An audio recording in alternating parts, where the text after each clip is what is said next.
80 World Revolution. One thing to his credit, he has converted an elemental and voluntarist scheme of struggle into a somewhat more complex methodology. It is our belief that the dialectical and speculative subtlety of Regis Debray does not succeed in setting up a truly scientific method, singularity adept at catalyzing the forces and the dreams of a new generation of revolutionaries. Venezuela, Guatemala, Peru, Argentina, and now Bolivia, tragically demonstrate that insurrectional focos cannot be built on the margin and in opposition to dogmatically objective and subjective conditions, that what has been created, on the other hand, are focos of blood, sorrow, and defeat to the extent that elemental political norms have been challenged and real historical conditions underestimated. The neo-revisionist treason, the lack of a revolutionary political apparatus based on the lack of knowledge, real or presumed, of the real political, economical, and social conditions of Latin America has provoked among revolutionaries a tendency to para-guerrilla conspiratorialism. Cuba, with its extraordinary untypical experience, constitutes the example. Letters true, you have no task so important and urgent as thoroughly documenting the charges and giving them widest possible distribution. But I want evidence consisting of all specific acts and omissions that support charge that Castro's policies are tending definitely toward restoration of capitalism. Until you have provided a list, no need to be a comprehensive pamphlet containing specific facts, you continue to neglect your principal present obligation.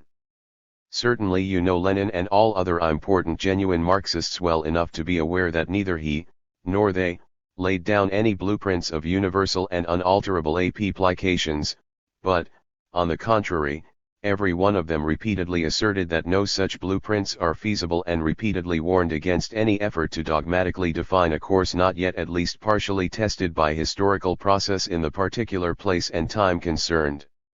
Let the whores of the capitalist press and broadcasting typically reveal either their ignorance or cynical reliance on ignorance of readers when they frequently deride some, which, once and again, all adherents of guerrillism cite. But when the different guerrilla movements become aware of their existence in remote forests or in inaccessible mountains especially suited for guerrilla warfare but very scarcely populated, they come forth with a political program which runs the gamut of national and social demands, a program which therefore differs from the liberal program put forth by the 26th of July movement, or to say it without any kind of euphemisms is its historical negation. Needless to say, in these cases there will be no invaluable aid, from the CIA, from any groups of the ruling classes and from the formidable propagandistic apparatus of imperialism. As of today, the forces of the guerrilla struggles have not been transformed into the sepulchre of imperialism but the tomb of numerous revolutionaries. For this reason our response in the future will be more militant. Neo-revisionism and neo-adventurism have now passed into the category of the principal factors of dispersal.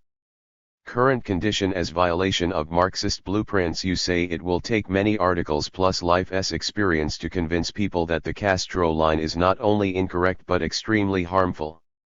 It doesn't require anything of the sort. All I want to know, does it threaten to restore capitalism?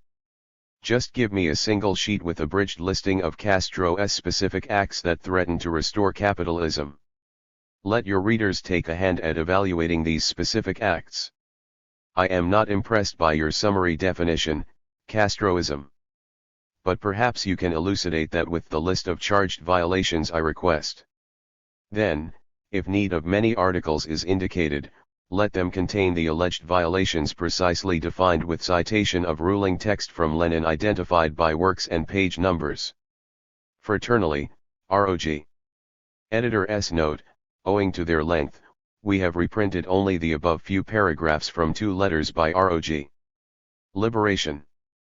Bookstore 421 is the history of class struggles. But Marx and Engels did not restrict the real nature and intensity of class conflicts to the statement alone that human history is the history of class struggles.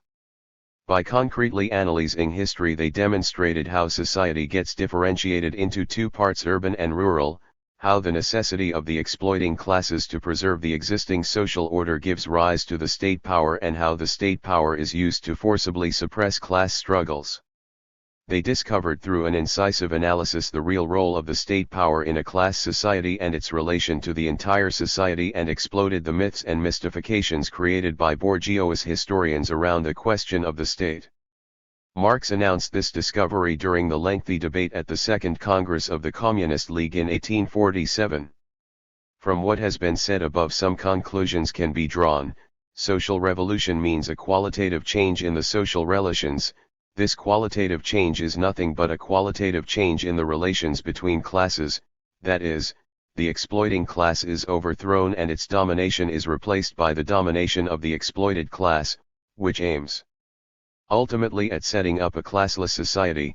No class can overthrow another class except through intense class struggle, as the state is the organ of maintaining the old class relations by forcible suppression of the class struggle.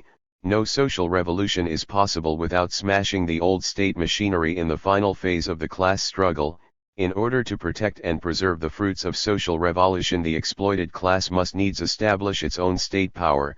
The class society determines the nature of state power and not vice versa, so, a new state power can be established only through class struggle. The conflicts between classes can never be abolished by capturing state power from above and by avoiding class struggle. If we consider the question of social revolution in this broad context, two aspects of the question whether the time for revolution has come, will come up before us.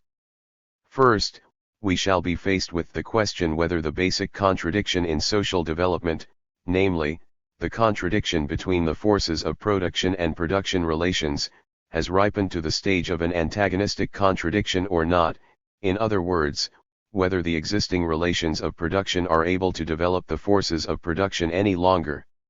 If the relations of production have already reached a stage when they act as an impediment instead of as a promoter of the productive forces, then it becomes clear beyond any shadow of doubt that we have arrived at the era of a social revolution. Secondly, the question arises as to whether the time has come to direct the class struggles with the object of quickening the pace of the social revolution, that is, of hastening to bring about a revolutionary change in class relations. If this be so, we shall have to try to turn the economic struggles into political class struggles as quickly as possible. In other words, the exploited classes must march forward quickly and resolutely to overthrow the exploiting classes by smashing all the legal and political trappings that protect the interests of the exploiters and establish their own political power. Again, as the law and order of the exploiting classes depend, in the final analysis, on the power of the armed forces for their preservation and protection, the exploited classes must, in their march towards establishment of political power through class struggle, build up their own armed forces step by step. Has the time come for social revolution in our country? Now let us see if we in India have entered the phase of revolution in the light of what Marx 29 said. Lenin once remarked, in the course of his criticism of Koskei, that broadly speaking, the era of competitive capitalism ended and the monopolist phase began by 1870.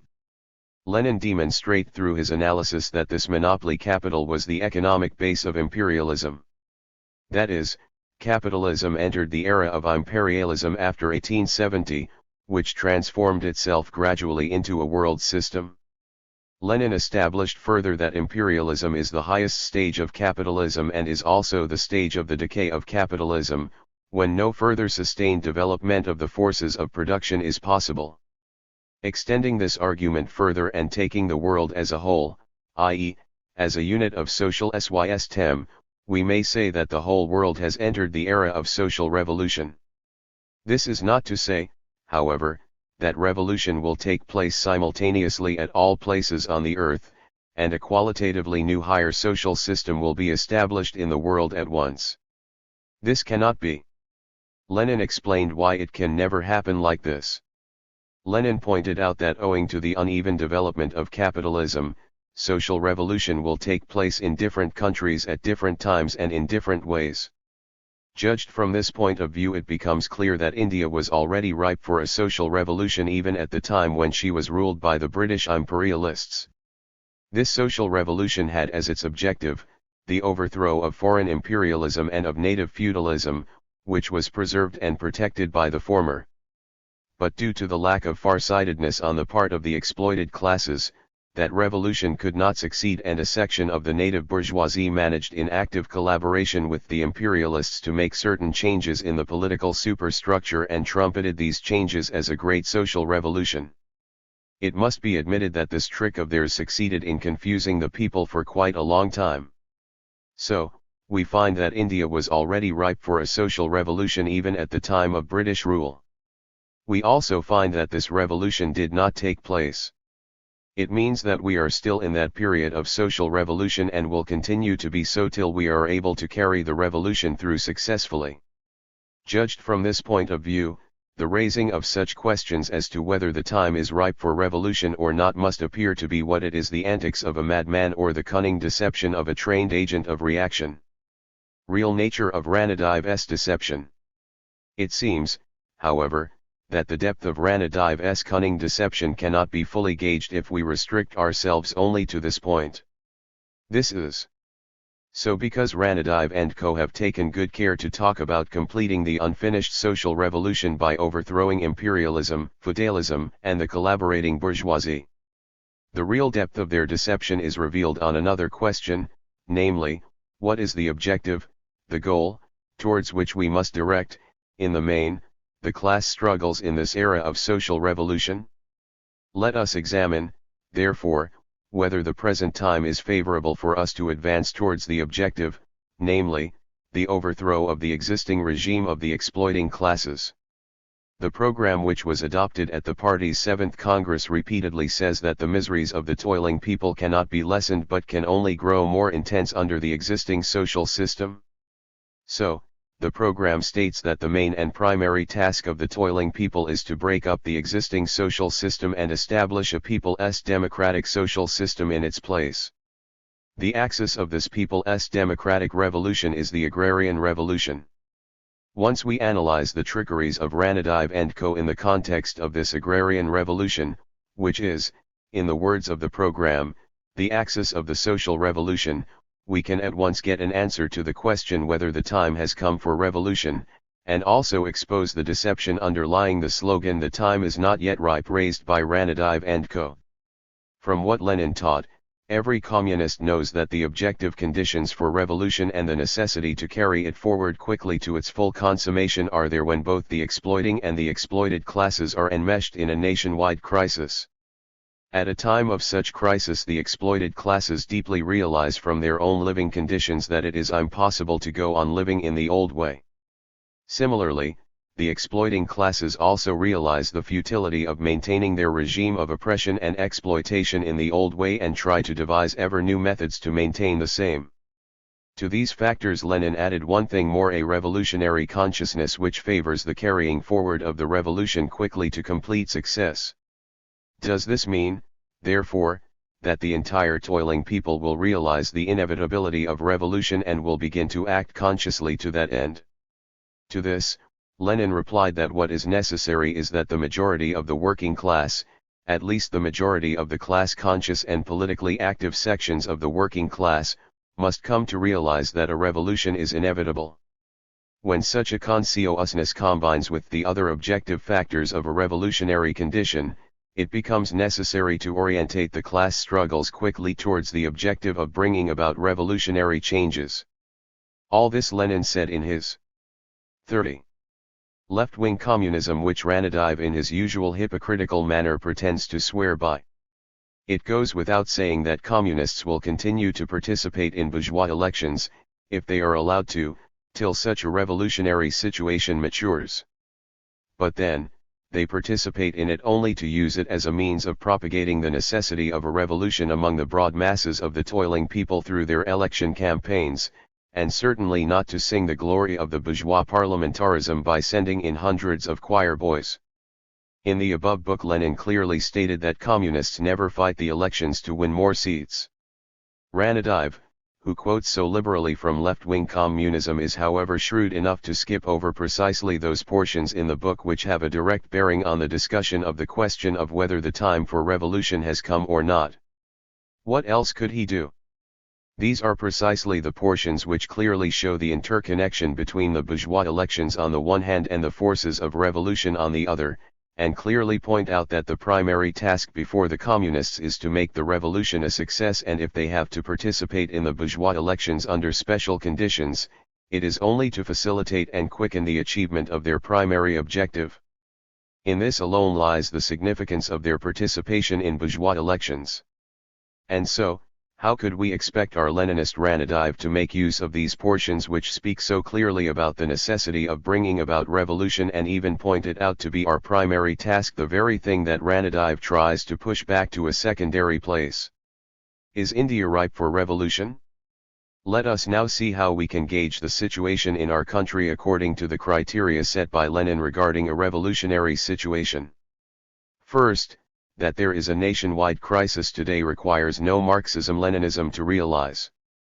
The toiling people realize from their own experiences how cruel and deep is this crisis. The ruling classes are also sensing the depth of the crisis with their own class consciousness, and as such are resorting to ever new methods to maintain their regime of exploitation. This is finding expression in such things as exploiting peasants through the new agrarian laws, retrenchment of workers in the name of automation and rationalization, and attempts to subdue the forces of revolution by opening the floodgates of rabid chauvinism. To all this let us add the factor of revolutionary consciousness, and see what we get. The class-conscious and politically active workers are the vanguard of the working class.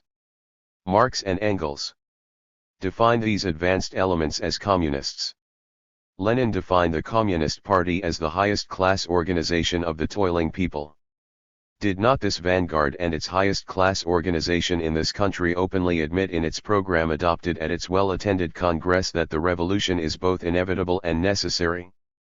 The one thing more that, according to Lenin's left-wing communism, is necessary, is crisis in the government and the increasing participation by the backward sections of the people in political activities. Had there been no governmental crisis, no participation by the backward sections increasingly in political activities, how else can the fact be explained that 8 of the existing state governments were dislodged from power? In other words, the time for revolution has ripened to such an extent that not only the vanguard of the working class, but even the backward sections of the people also realize the necessity to break up the existing social order. And it was because of this that all through 1966 even the backward sections of the people repeatedly took part in death-defying struggles on various demands, and the struggles for economic demands began to be quickly transformed into political battles. But the backward sections cannot realize on their own the real way in which they should advance in order to seize political power, and carry the social revolution through to the victorious end. It is the duty of the Communist Party, the highest class organization of the vanguard of the working class, to enlighten them on the way, the manner, in which they should advance to achieve their goal.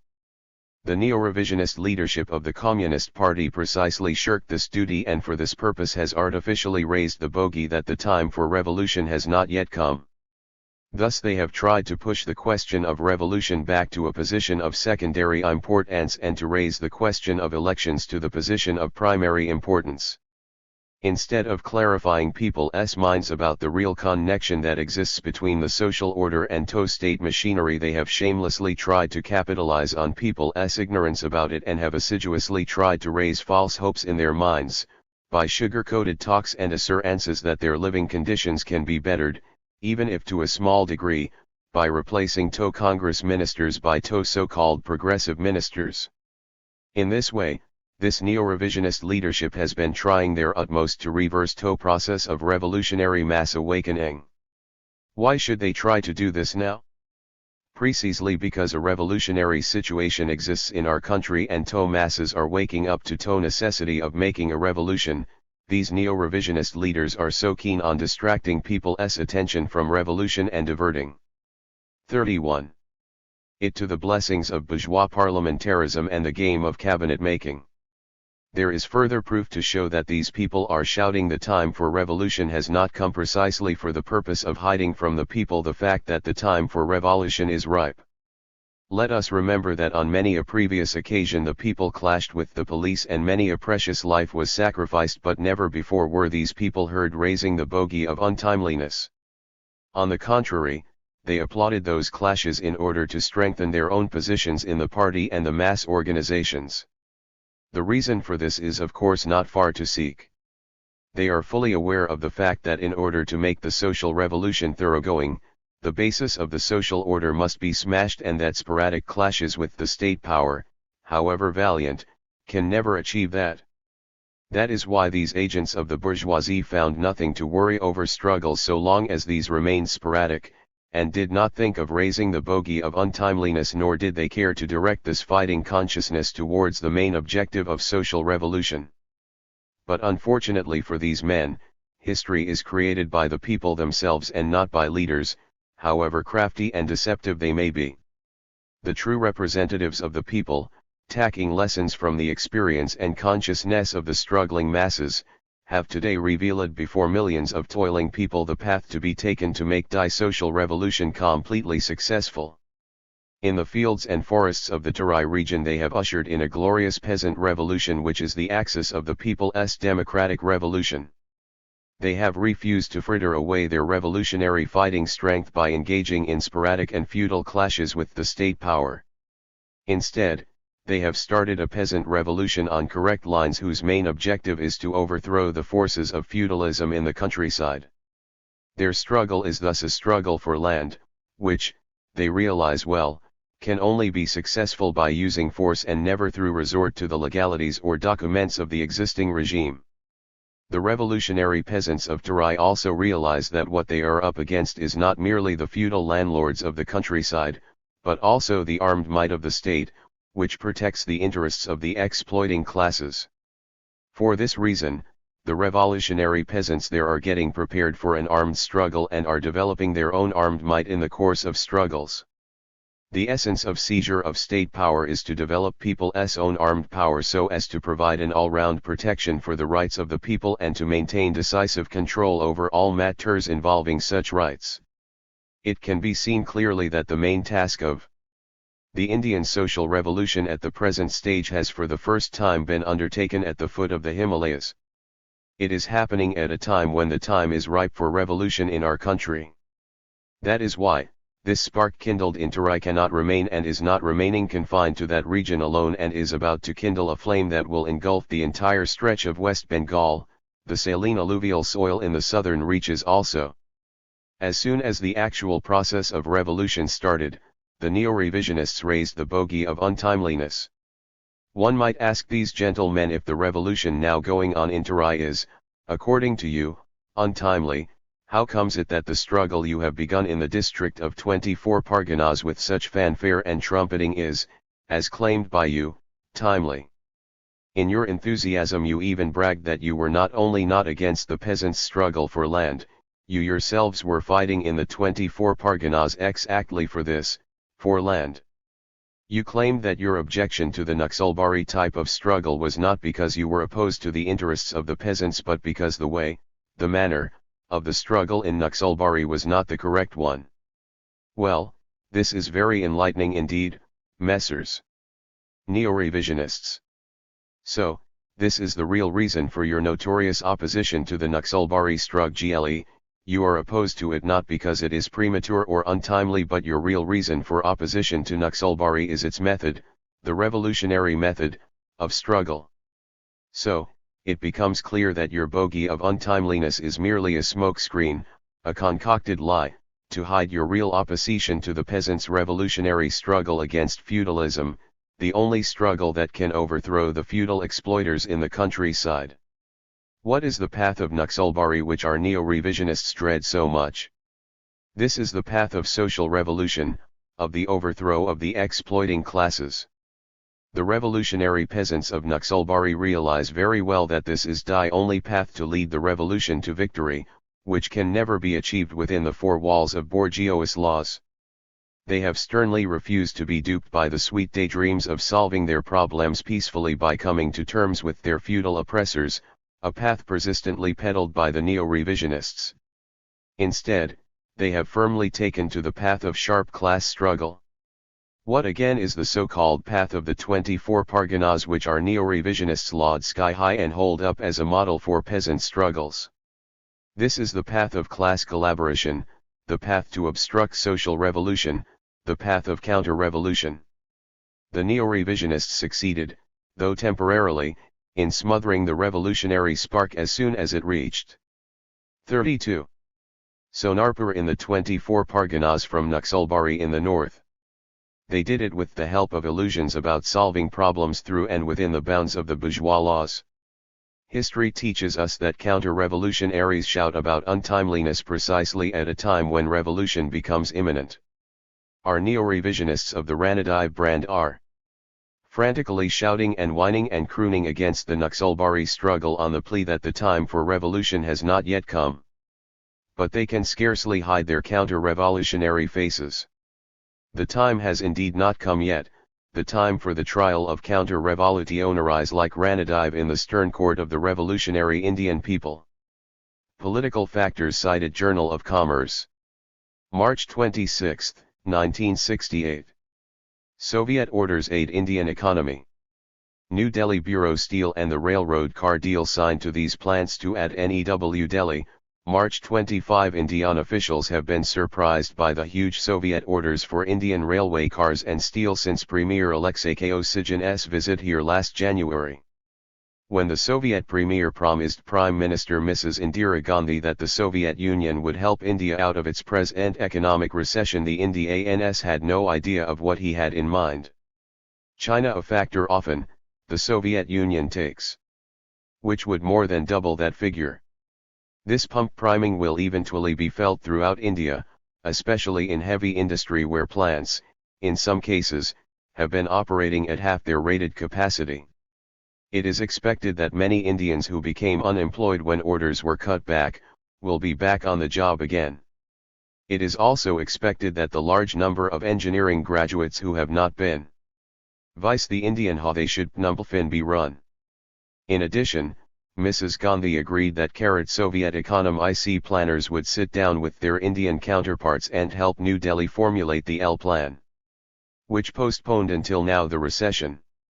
These economic symbol, on paper, has been because of plans reach Soviet advantage of a country's ailing economy by supporting the Lod Ti-041 Immunist Party in an all, it able to find a job since levying 5-year plans, but since India is a democracy they could not be carried out with the harshness of a communist state. For this reason they have fallen SKRT of the set goals. 1. The Soviets, that India Rema N. 1 Trong and help contain RID. Soviet Union, Premier Kosygin. Economists in the United 5/8 Embassy in New Delhi. Veets to keep India's socially government in power. Eve. Met with Th Pro of Moscow. UI recharging that the Soviet LE leaders of India's Nian is embarked on a policy Communist Party Renake LNDJ pound S economy route * Communist Party indent on Moscow.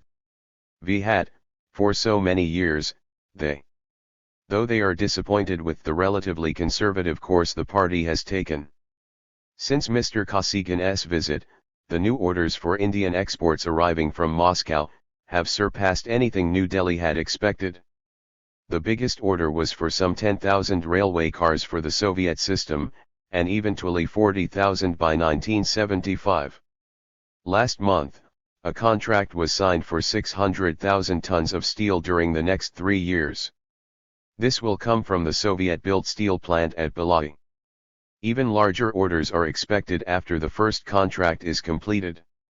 They will also be filled by another Soviet-built plant, not yet completed, at Bokaro. This leaves only the pre*TJSSR was able to do with the Soviet trade delegations have. Peking Marxists communists, who regard their fellow travel ERS with more contempt than they do the capitalists. Both for right and left communist parties are so busy fighting each other that they cancel each other out as a serious force in India politics. Host of conditions along with Moscow's shopping list, India has been presented with a host of conditions that go with it.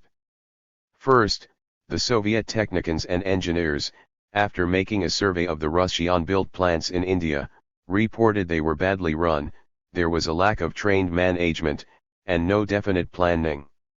From now on, the Russians announced, Jilant Maj Karad. East Bloc countries in Europe after the war. Already India is beginning to feel the pressure of the on its import policy, is anxious to sell India aircraft to replace its obsolete equipment. Soviet bonus plan. Soviets. Russia civilian present 1. Been arriving to buy jute, GCRS and engineers tiles, and consumer goods. AC according to New Delhi, Indian-Soviet trade this year is expected to be worth over $100 million. This is not counting these plans, will go Viet Union for training. The second stipulation, is that IAAN alone and pairs Soviet technicians and engineers. The Soviet agency FOF exporting civil aircraft, called a press conference in New Delhi and said it would be a great advantage for India to buy its planes because they were 30 to 50% cheaper than the same type plans from the US, France, or Britain. Not only would the price be LPWT but also they could 6E bought on long-term credit at 3 GER cent in THIRD, as a bonus. We Russians would buy all the Soviet aircraft back when they were obsolete. The Indian aviation officials. Wow he sent to India and Israel. Indonesia under fascism. By Sumartono. Introduction. By Jawato 1. It is a great pleasure for me to introduce this booklet containing irrefutable facts exposing the real ugly nature of the Indonesian fascist military regime headed by General Suharto and General Nasution, which is pursuing the most barbarous fascist policy against the Indonesian people and is selling out our national interests in a big way, thus reducing Indonesia into a new-type colony of U.S.-led imperialism in Southeast Asia and bringing it within the orbit of U.S. global strategy in Asia as a whole. The fascist military regime is not only endangering the future of the Indonesian people who have fought for decades for complete national and social liberation at the cost of immeasurable sacrifice, but is also betraying the cause of all peoples, particularly those of Asia, Africa, and Latin America, the revolutionary storm centers of the present era, who are valiantly struggling towards the same goal. This booklet is compiled and edited by colleague Sumartono, an Indonesian patriot and revolutionary journalist, who has taken up the task of collecting undeniable facts revealing the crimes of the Indonesian fascist military regime to meet the requirement of revolutionaries and other anti-imperialist and anti-fascist forces the world over who want to know more about the background and the development of the fascist military coup d'etat and the struggle now being waged by the Indonesian people to overthrow the fascist regime. Who are behind the fascist generals? The US, which has become the political, economic, and financial center of world imperialism after the last World War, has particularly during the last decade shown an insatiable appetite for turning newly independent countries into its new type colonies. Indonesia is rich in natural resources and holds a very important strategic position in Southeast Asia. The US imperialists have long been harboring the intention to siphon the wealth of Indonesia out of the country in a manner most profitable to itself, and to bring the country within the US orbit in order to turn it into one of the US bases for combating communism and for containing China. For a long time now US imperialism has this exclusive introduction and 2 chapters, Indonesia Up for Sale and the Treacherous Role of the Soviet Revisionists, are from an excellent unpublished booklet, Indonesia under Fascism, which gives a factual account of the situation in Indonesia after the counter-revolutionary coup d'etat by the Suharto-Nasution fascist military regime. Unfortunately, our limited resources prevent us from publishing the booklet. Wr. Staff. Been carrying out subversive activities in Indonesia by fostering the counter-revolutionary forces in the Indonesian society, particularly in the armed forces and among the bourgeois and feudal classes. Prior to the September 30 affair in 1965, it had already given considerable support to counter-revolutionary rebellions. What some years ago appeared an insidious and concealed process to many people outside Indonesia, has now become an open and bare fact. The U.S.-backed fascist generals have taken over state power in our country by butchering hundreds of thousands of innocent and unarmed Indonesian people and throwing other hundreds of thousands in jails and concentration camps, leaving them to die there. At the behest of U.S. imperialism, they have turned themselves completely into U.S. compradors and by taking traitorous measures are turning Indonesia into a new type U.S. colony. Facts. Foreign companies operating in Indonesia which had been taken over by the state have now been given back to their former owners. Hiring themselves out to the imperialists and fulfilling the necessary conditions for readmission as member of the U.S.-controlled International Monetary Fund, the fascist generals have recently enacted a Foreign Investment Act which sells out Indonesia's national interests, throwing its doors wide open to exploitation by U.S. and other imperialists and granting special favors to foreign capital investors. Furthermore, the comprador regime is now ganging up with the most reactionary regimes in Southeast Asia, who, led by the Indonesian fascists, are now making preparations for advancing the so-called Association of Southeast Asian Nations into an 34. Anti-communist, anti-people, and anti-China military organization, into a component part of the U.S. imperialist global military alliance for aggression against the Asian peoples. Monopoly capital, particularly of the U.S., is going to invest billions of dollars in Indonesia, and the fascist military regime is now feverishly engaged in preparing favorable conditions for foreign capital investments. Besides suppressing any kind of opposition and drawing up the most blatant anti-people regulations, the fascist military comprador regime is utilizing the most deceptive, ridiculous propaganda to prettify foreign capital investment.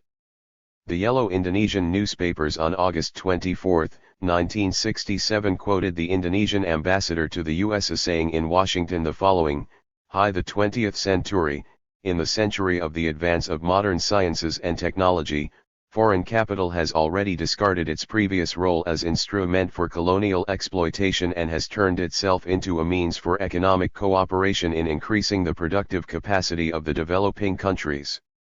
For the Indonesian fascist military regime, international monopoly capital is now playing the role of the generous Samaritan. Is there any other sellout more cynical than that? Who are pleased?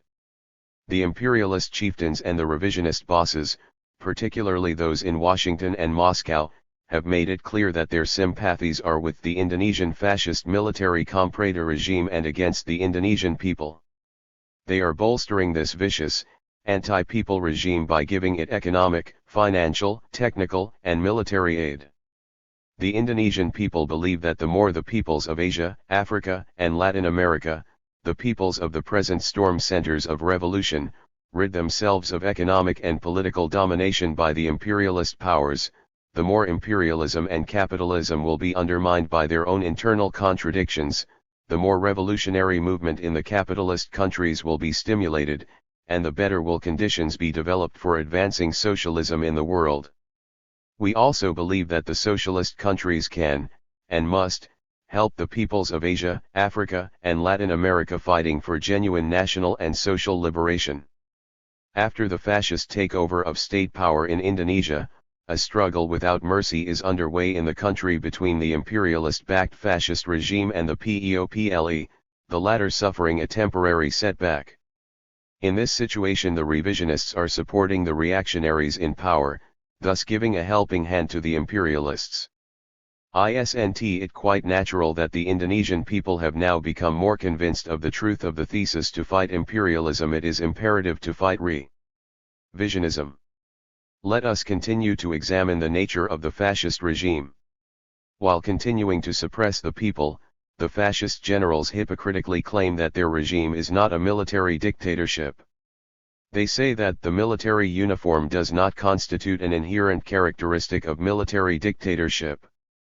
The fact that almost all posts in the administration from the top down to the village level and in the government-controlled enterprises are being occupied by the military does not necessarily mean that this government is a military regime. This kind of argumentation has been several times expressed by the fascist military boss, Suharto, himself. In my opinion, he is correct. A skunk is a skunk, whatever coat he is wearing. He stinks. A wolf is a wolf, no matter in what kind of dress he garbs himself. He is treacherous and dangerous. The fascist military regime of Indonesia is a fascist military dictatorship. It consists of generals, they are armed, they are fascists and they are in power. They have taken state power over the murdered bodies of hundreds of thousands of Indonesian people. They continue to carry out vicious fascist practices. They are selling out Indonesia to imperialism. They are betraying the cause of the peoples fighting for liberation. What else is it if their regime is not a fascist military dictatorship? The September 30th events in 1965 was used as a pretext by the right-wing army officers to start a witch hunt on communists and other progressive and revolutionary patriots. The large-scale genocide and terrorist acts perpetrated by the fascists are well known. But what is not sufficiently known by many people abroad is the fact that the fascist generals also started to launch an all-out attack on all political institutions, in the executive, legislative as well as in the judicial domains. They carried out an old program. By using brute armed force and deception they conquered all the institutions and militarized all of them. What was the motive? As is the case in any other fascist coup d'état, the motive was to protect self-interest, the interest of the bureaucrat capitalists, the bourgeoisie, and the class of landowners. It was capitalism in distress. Then, the desperate fascist generals who structurally had control over the armed forces, used the September 30th events as a pretext to utilize the armed forces to kill, suppress, and persecute the people and to take over all the political institutions and turn them into their instruments of power.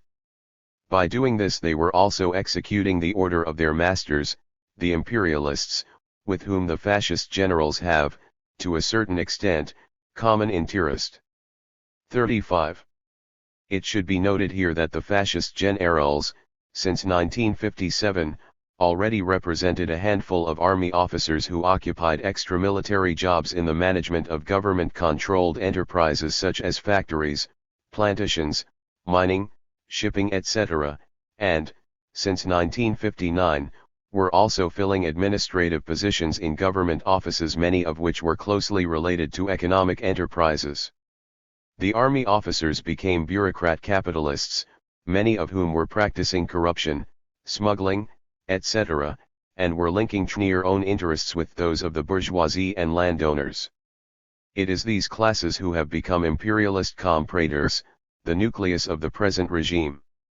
Their temporary supporters are misled petty bourgeoisie, discontented youth, and the scum of society. What is the situation now? Under the fascist rule, the situation in Indonesia is worsening in all fields. The economic situation, for example, is deteriorating rapidly, prompting the fascist regime to beg for more aid from the imperialists, thus tightening the rope around its own neck. Inflation is soaring, prices are rising at a terrific rate, smuggling and corruption are rampant, news abounds of highway robberies in broad daylight and burglaries and thefts and extortions committed by people in army uniform or in plain clothes, bankruptcy of enterprises, closing down of banks and shops, difficulty in getting rice, oil, and other household necessities, famine and malnutrition, increase in the number of unemployed and the number of roving beggars and prostitutes, etc.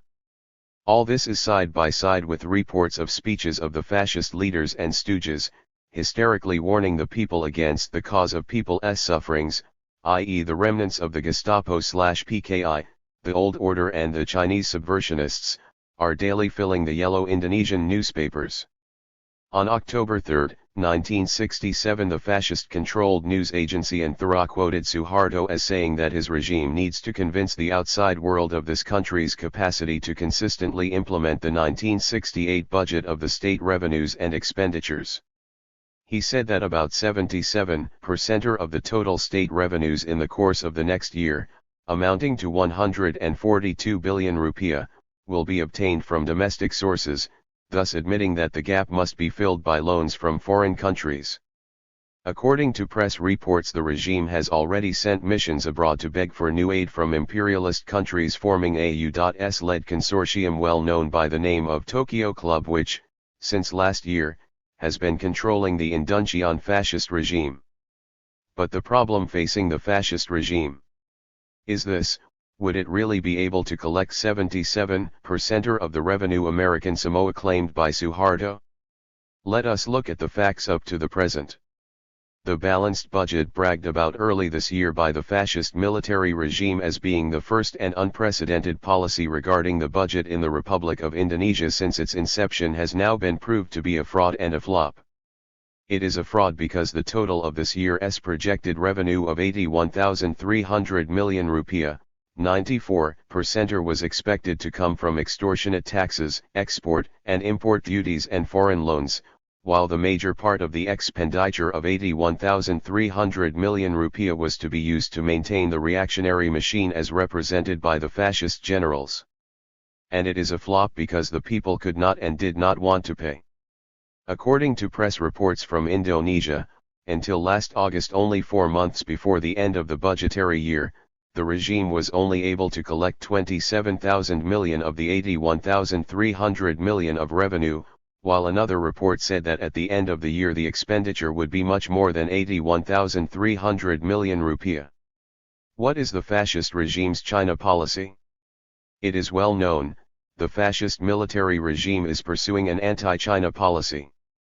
It is just another part of the general attack by U.S. imperialism against China and against revolution, subserviently carried out by the regime. The fascist generals started their anti-Chinese and anti-China activities about 1 week after the September 30th affair in 1965, exactly on the 8th of October, by organizing thugs to make demonstrations before the Chinese Consulate General, and on October 16, armed troops attacked and searched the office of the commercial counselor of the Chinese embassy. They started at the time when the majority of the roughly 500 Indonesian guests visiting China, consisting of ministers, generals, high officials, and leaders of popular organizations to further strengthen the relations between the two countries and peoples, were still in Peking. After their first demonstration and first attack, the fascists accelerated and intensified their anti-China and anti-Chinese activities by ransacking and burning the Chinese embassy, by killing, torturing, arresting and persecuting Chinese, by looting and burning their shops and houses, etc. All kinds of pretexts were given by the fascist military regime and its newspapers, among others by clamoring that the attacks launched by the hooligans were provoked by Peking Radio and the Xinhua news agency, and that China stage-managed the September 30th movement. The fact is, until October 19, 196 neither Peking Radio nor Xinhua news agency published anything about the happenings in Indonesia, not even in the form of factual news, and up to the present the fascist regime has never produced material evidence to support its allegation. 36. That China has stage-managed the September 30 movement, which was none other than a putsch, a suddenly executed attempt to overthrow a central government. Putschism has never been advocated by Marxist-Leninists. On October 4, 1967, Anthara published a statement of the fascist military regime saying that the Indonesian government will continue to extend protection over the security and safety of all foreign representation offices and their officials in this country. The statement was issued by the regime's foreign minister in connection with the launching of a wild attack perpetrated by armed troops and a large number of ruffians on the Chinese embassy in Jakarta on October 1, ransacking it, burning it and wounding all of the Chinese diplomats and other embassy personnel. As a pretext, the fascist regime's foreign ministry mentioned about the ransacking, burning, and destroying of the Indonesian embassy, building and its property last August 5 by Red Guards. It is worthy to note that almost since the inception of the fascist military regime in 1965 it has been continuously conducting anti-China and anti-Chinese activities, and prior to August 5, 1967 the fascists many times attacked the Chinese embassy in Jakarta without any retaliation occurring from the Chinese side except in the form of strong protests. The fascist regime's assurances that it would continue to extend protection as mentioned above had been stated several times before. The fascist regime hypocritically claims that it is not pursuing a racialist policy. But their deeds and their speeches and writings provide abundant proof that after Hitler they are the most vicious racialists. The regime has even officially changed the Indonesian word Tionghoa Encengkok, previously applied in Indonesia, into the derogatory word Tijina to the Chinese living in Indonesia. This word to the Chinese in Indonesia is as insulting as the Dutch word inlander for the Indonesians, or the word nigger for the Afro-Americans. But, peculiarly, in the political field, the fascist regime is also ganging up with the Chiang Kai-shek regime. Adam Malik, the fascist foreign minister, was babbling that his regime could recognize the so-called Republic of Taiwan. It is obvious that the anti-China and anti-Chinese policy pursued by the fascist military regime of Indonesia is politically motivated by two things: firstly, to subserviently carry out the command of U.S. imperialism in the context of its policy to contain China as the strongest bastion of anti-imperialist struggle in the world, with the ultimate aim to sever diplomatic relation with China, for which public opinion must first be created, and secondly, to divert the people's anger, caused by the mounting difficulties they are facing, against the Chinese, precisely what Hitler had done with regard to the Jews. But this policy only serves to further expose the fascist nature of the military regime and to add much to their difficulties, particularly in the economic field. The continuous hysterical howling of the fascist chieftains for the new order to strengthen unity against the Gestapo/PKI, the old order, and the Chinese subversionists who allegedly have been infiltrating into their ranks in order to promote contractations and to sabotage their efforts, which they claim are aimed at stabilizing life in the political, economic, and social fields, shows the incapability of the fascist military regime to establish order and implies the admission that the contradictions and discontent are growing among the counter-revolutionary forces themselves. Self-interest and the interests of the exploiting class being the sole ideological basis for the fascist military comprador regime, the development could not be otherwise. The bourgeoisie supporting the regime has become gradually conscious of the danger it is facing from the foreign monopoly capital ushered in and favored by the regime. Smuggling, corruption and extortionist practices committed or facilitated by the regional warlords, whose loyalty is dearly needed by the regime, cannot be effectively combated through threats and hypocritical sermons. The discontented youth whom the fascists have been utilizing so far through deceptive propaganda and empty promises cannot be misled indefinitely. The hooligans they have been hiring to terrorize the people cannot be satisfied for long unless the fascist generals in power continue to give them bribes and opportunities of plunder, extortion, and hooliganism. The millions of personnel of the civil administration as well as those belonging to the rank and file in the armed forces now living in the deepest misery cannot but become more and more discontented. The landowners in the rural areas and the remote islands who lent such a generous helping hand in the genocide, cannot safely continue to exploit the people. Sharpening contradictions, inefficiency, and anarchy in all fields cannot but become increasingly rampant and are already the order of the day. Despite the direct censorship the regime is imposing upon all kinds of publications, the fascists cannot completely suppress the dissemination of news and articles, by Indonesian as well as foreign correspondents, which as a whole are reflecting the actual situation in Indonesia. The fascist generals cannot but admit the rotten situation in Indonesia now. Enthara on October 5, 1967 was quoting the military Com 37. Mandar of Jakarta, Maj. Gen. Amir Mahmud, as saying the following: Indonesians are facing crises in practically all sectors. The Indonesian people are not only confronted with moral crises, but also political, including the apparatus of the state and the prevailing way of thinking. What lessons can we draw from the Indonesian events? The fascist generals in power have provided proof that they are unable to change the course of history neither by using their butcher knives to kill hundreds of thousands of people, by hurling hundreds of thousands of others into jails and concentration camps to die there, neither by threats and bullying, nor by shouting hysterically, issuing commands, deceptive propaganda, and hypocritical sermons. The Indonesian people will never kneel down to beg for mercy before their suppressors, exploiters, and enemy. They are now consolidating their ranks and have already started to meet the counter-revolutionary violence of the reactionaries with armed revolutionary struggle in many parts of Java, Sumatra, Kalimantan, Sulawesi, and other islands.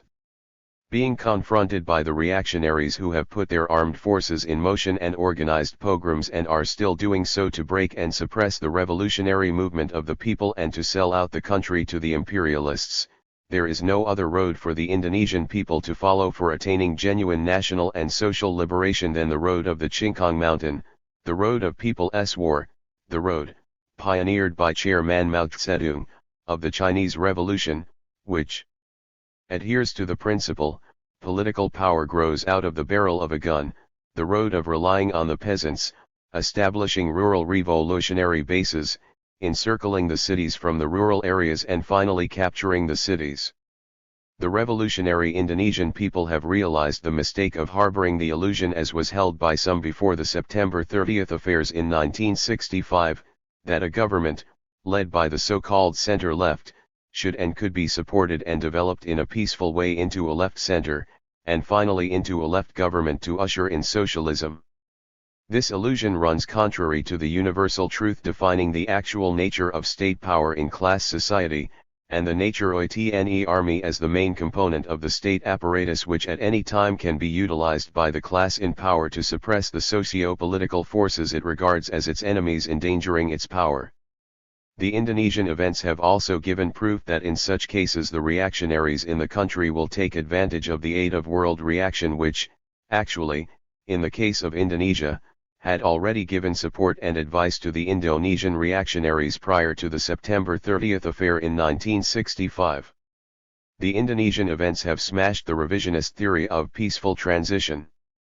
And that is why the Indonesian revolutionaries, drawing lessons from their bitter experiences, have already drawn up a correct line of struggle, in the ideological, political as well as in the organizational fields, outlining the building of a Marxist-Leninist party which is free from subjectivism, opportunism, and modern revisionism, the armed people's struggle which in essence is the armed struggle of the peasants in an anti-feudal agrarian revolution under the leadership of the working class and the revolutionary united front based on the worker-peasant alliance under the leadership of the working class. Objectively, the Indonesian people are now struggling in an excellent situation, nationally as well as internationally, and they will ultimately win. October 8, 1967. Jawato.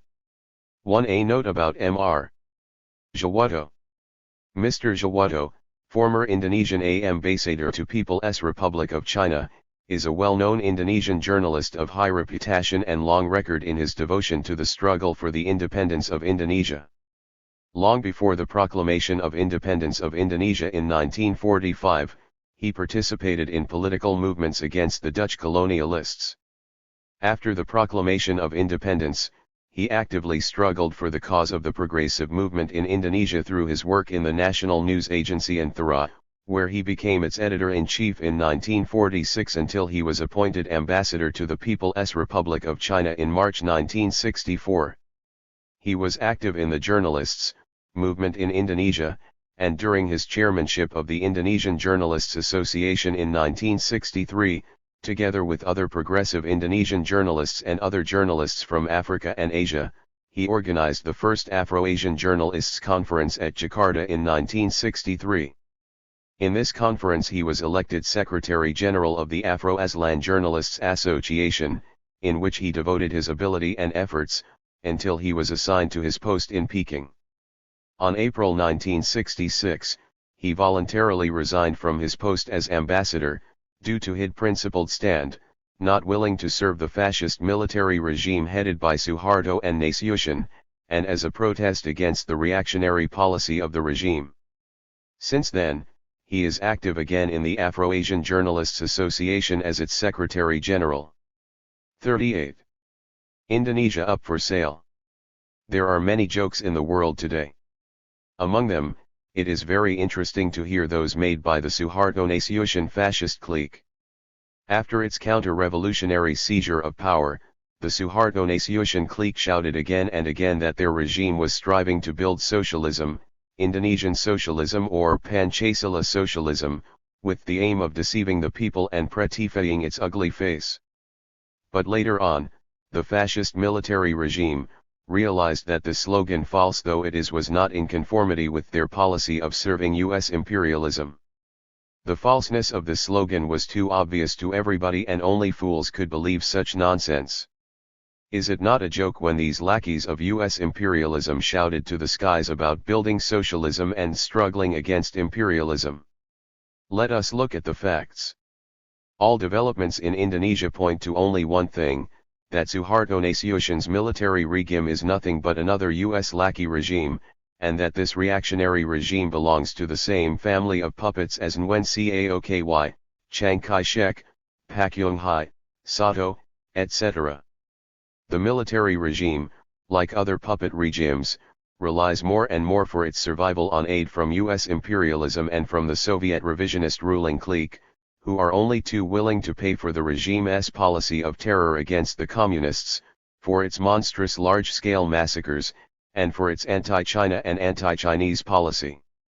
After its seizure of power, it has stepped up its betrayal of the interests of the nation, facilitate the further selling out of the country and the further penetration into and control over Indonesia by the U.S. imperialists in the political, economic, cultural and military fields. A very interesting article entitled "Indonesia Up for Sale" was published in the New Statesman 1, in which the author described the development in Indonesia under the fascist military regime as follows. Indonesia has turned very firmly towards free enterprises, and foreign investors have been promised new laws and the fullest cooperation. Any pretense of socialism has been abandoned. An American company asked the Indonesian government if they were prepared to sell Garuda Indonesian Airways, which has long been a non-profit making national symbol. According to my informant, the Foreign Investments Committee promptly replied that the airport as well was up for sale if they were seriously interested.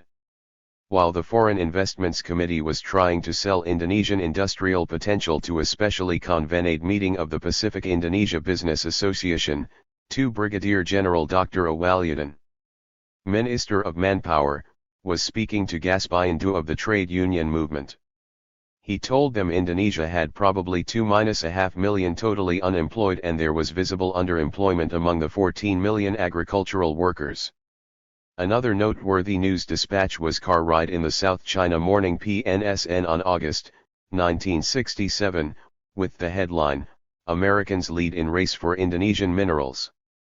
The dispatch, sent from Jakarta, reads in part, 1. American companies are heading the race to tap Indonesia's vast mineral wealth, thrown open for foreign capital investment by the government of acting President General Suharto.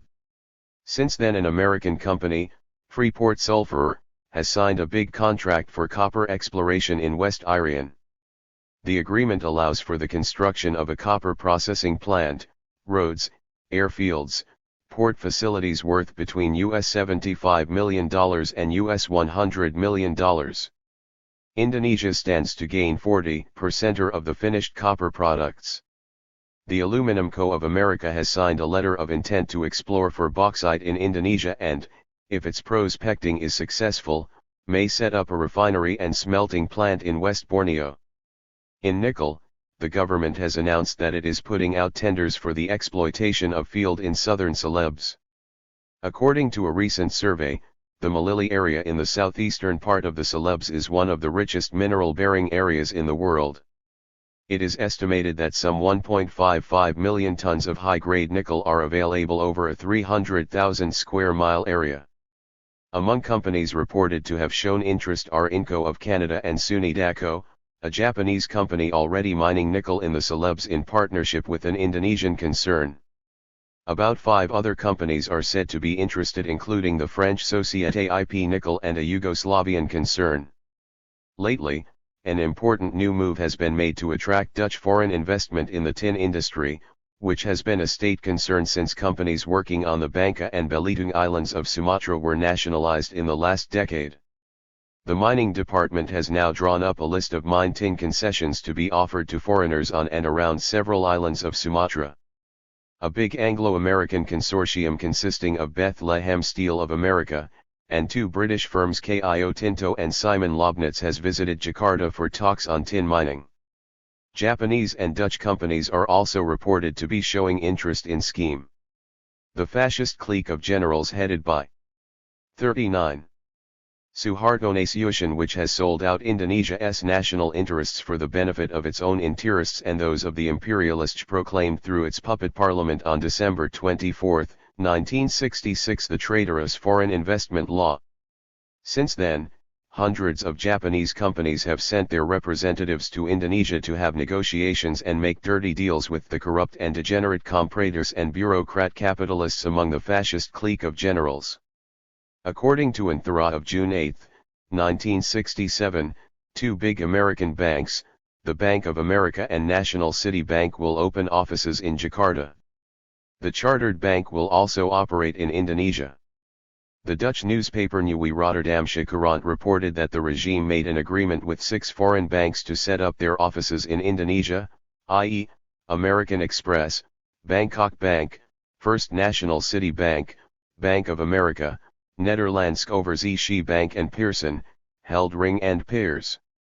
With the setting up of the imperialist banks in Indonesia, full facilities and free movement for the operation of the foreign companies are provided to drain the resources of Indonesia and to plunder the people. The setting up of these big foreign banks in Indonesia has alarmed the domestic reactionaries who only possessed tiny banks, and the Organization of National Banks demanded an explanation from the regime as to why the foreign banks were allowed to operate in Indonesia. Members of the Organization of National Banks stated that their banks can do normal bank service offered by the foreign banks to operate in Indonesia is difficult to be understood by them. About 2 months after this outcry of the domestic bankers for protection against foreign banks and for their survival, news about the big blow for the domestic bankers was published by an THIRD news agency on August 28, 1967. According to this news dispatch, all national private banks were ordered to close by the central bank because of lack of liquidity. The total number of national banks closed by the regime reached up to 21 at the beginning of September 1967. 5. It is reported that more Dutch and Japanese banks will open their offices in Jakarta to offer their services to the foreign companies. In Jakarta alone, more than 85 Japanese trading companies station their representatives, while Hotel Indonesia is always swarming with delegations and agents of big foreign capitalists.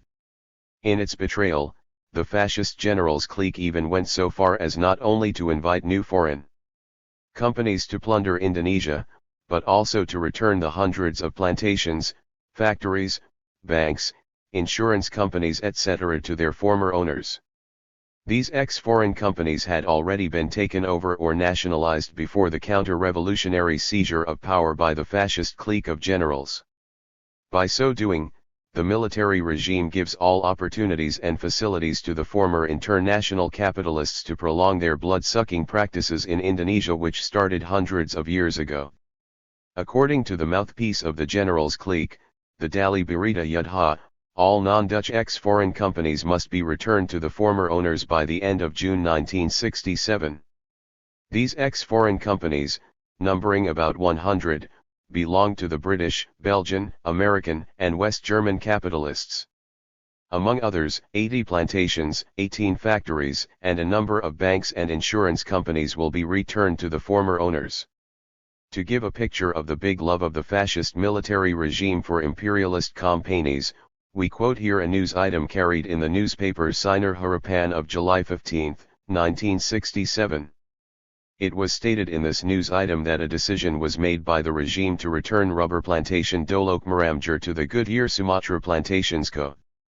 Besides the concession of 30 years given to this company to plunder the resources of this region and the people, it was stated in the decision that this company would be able to prolong its concession for a further 30 years. As far as oil is concerned, American monopoly capital is stepping up its control over and plunder of Indonesia's oil resources. To please their American masters, the Suharto military junta have adopted a series of traitorous measures. About this important problem, the Xinhua news agency made a long report on August 25, 1967, which states, According to a report of the Far Eastern Economic Review, among the representatives of some 20 foreign oil companies in Jakarta, 15 are American companies. Indonesia is an oil-rich country with an estimated reserve of more than 1,200 million tons. In 1962 it produced over 22 million tons. Oil occupies a very important place in the Indonesian national economy, accounting for about one-third of the country's foreign exchange income. It is the main source of this income. But 90% of Indonesia's oil resources are controlled by the monopoly groups of the imperialist countries, with America holding the lion's share. In 1963 the Caltex, Standard Vacuum, and Shell oil companies signed new contracts with the Indonesian 40 government, planning to increase their investment by $50 million in 8 years. Meanwhile, other U.S. oil companies have followed in their wake. 8 U.S. oil companies: the Pan American Oil Company, the Union Oil Company, the Asamira Oil Limited, the Continental Overseas Oil Company, the California Asiatic Oil Company, the Texaco Overseas Petroleum Company, the General Exploration Company of California, and the Independent Indonesia America Company have signed contracts with the Indonesian fascist military regime, planning investments of more than $100 million over 8 years. Thus the total U.S. oil investments in Indonesia have gone way over the mark of $700 million, putting it at the top of the list of all foreign oil investment in Indonesia. The U.S. monopoly capitalists are so anxious to pour investments into Indonesia because they have cast their greedy eyes on Indonesia's rich oil resources and on the huge profits that can be squeezed out of them. Most of the oil produced in Indonesia is shipped abroad by the U.S. oil companies to obtain enormous profits, and only 1/4 of the oil is allotted to home consumption. As a result, shortages of oil have constantly occurred in oil-rich Indonesia, and kerosene, a daily necessity, is often unavailable in the market. The U.S. oil companies have extracted a staggering amount of profit and foreign exchange from Indonesia.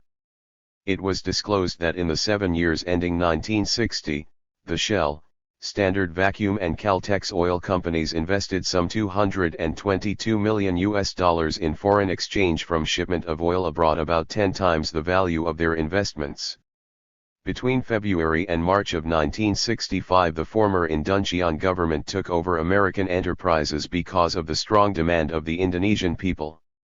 But the American petroleum companies, which worked in Kaluzayan with the right-wing generals clique, were still making huge profits. An American named Kant admitted in his book, The Invisible Coup d'etat in Indonesia, published in 1966, that as a result of the nationalization of oil, Indonesian generals became directors of the petroleum companies. The American oil companies not only have carried out large-scale plunder in Indonesia, but have long been engaged in subversive activities there. They have openly supported counter-revolutionary armed rebellion. In 1956 an armed revolt broke out in Sumatra. They provided the rebel side with a large amount of money and supplies. Sakani put its planes at the service of the rebel leader S. Jafruddin when he fled from Jakarta to Sumatra. Sakani has set up oil depots in various major Indonesian ports to supply the demand for oil in Southeast Asia, and especially the U.S. oil requirements for its war of aggression against Vietnam. An official of the South Vietnam puppet regime said that the Middle East crisis would not cause a shortage of gasoline in South Vietnam because the gasoline consumed in Vietnam came from Indonesia. The tight grip that the imperialist countries, especially U.S. imperialism, have on the Indonesian economy can be seen from the financial aspect, as has been exposed by the Indonesian Tribune in its March issue. It was stated, among other things, that according to the Minister of Finance of the military regime, Frans Seda, the regime depended for 1/3 of its budget on foreign aid. From this alone one can see clearly that the very survival of the Indonesian fascist regime hinges on the charity and mercy of the U.S. imperialists who have put them in power. Later on, the newspaper Sinar Harapan of Jakarta in its economic commentary stated that the foreign aid received by the regime accounted for half of the regime's budget.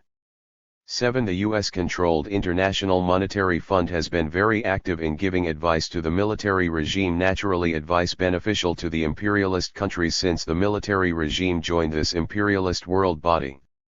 With the active support of the IMF, a Tokyo club consisting of many countries representing the interests of big monopoly capitalists was set up, which afterward held its meeting in the Netherlands and decided to give aid to the military regime. At this meeting in Scheveningen, 100 persons representing 14 countries were present, consisting of 9 delegations.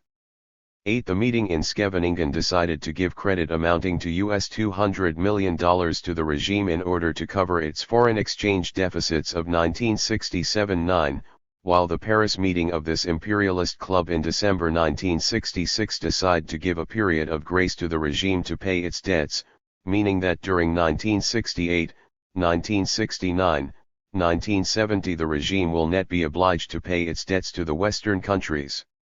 This kindness of the representatives of the big monopoly capitalists and the imperialists is not only a sign of gratitude and fee for the slaughtering of about 500,000 patriots and communists by the military regime, but at the same time it is a price for the selling out of the Indonesian people's interests. An article in the Indonesian Tribune stated in this connection, that the fascist military regime has sold out the country to international monopoly capital headed by the US. It has swung the door open for foreign capital investment. The fascist regime's foreign investment law gives all facilities, guarantees and legal protection to the investment of foreign capital in Indonesia.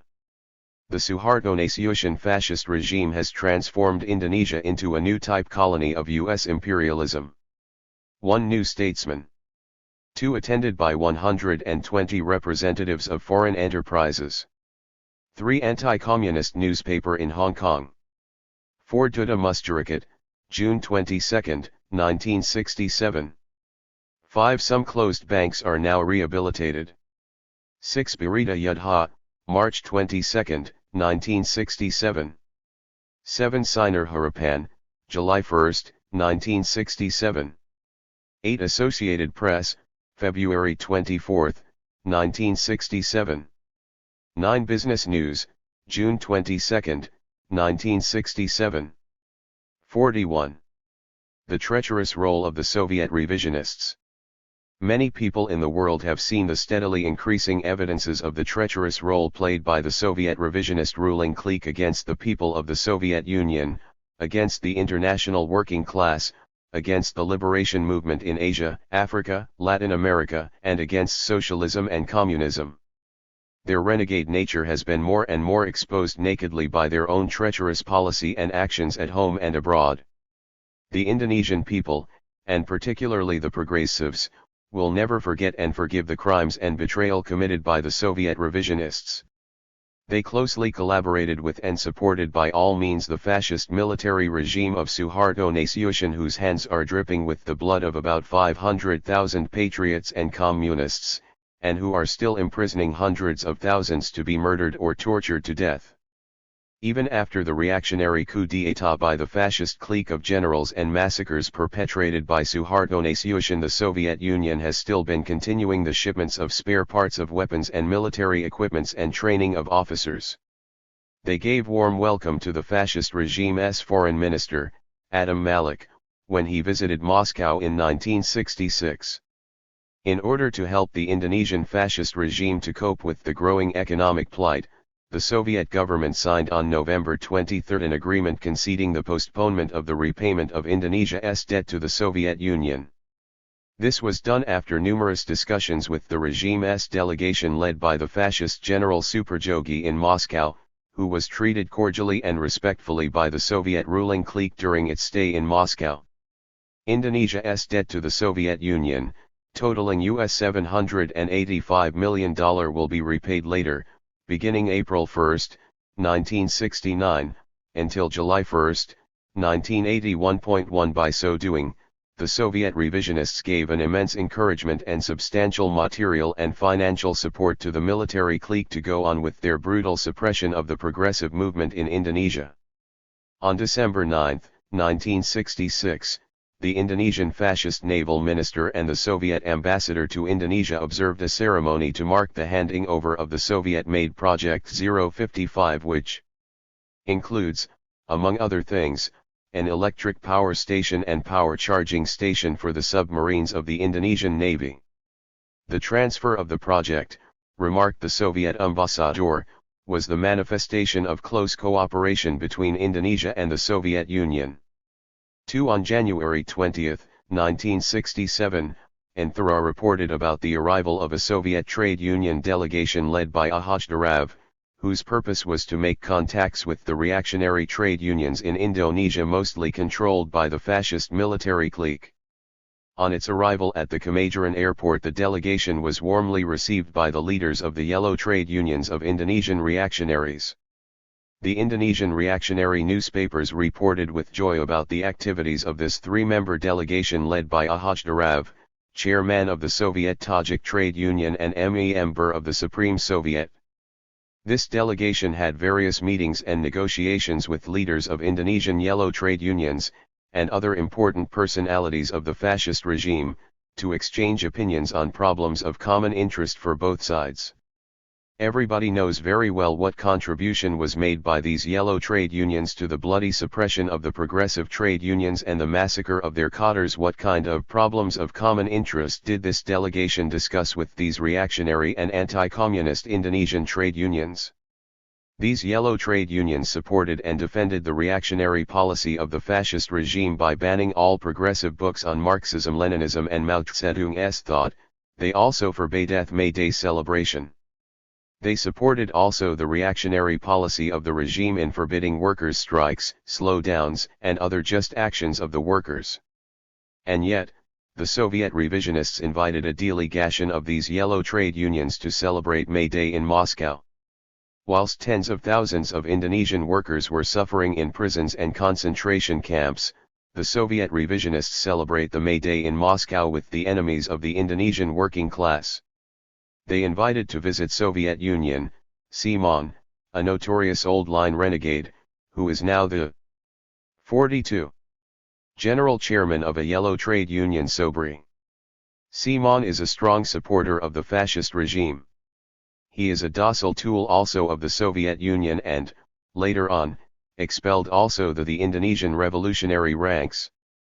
The Soviet revisionists had shown their true treacherous features more nakedly when on September 5, 1966, they expelled Anwar Dharma, the Indonesian Communist Party organ Harian Rakyat's correspondent, from the Soviet Union, and later on, expelled also the representative of the Indonesian Communist Party in Moscow, Suhur Suroso.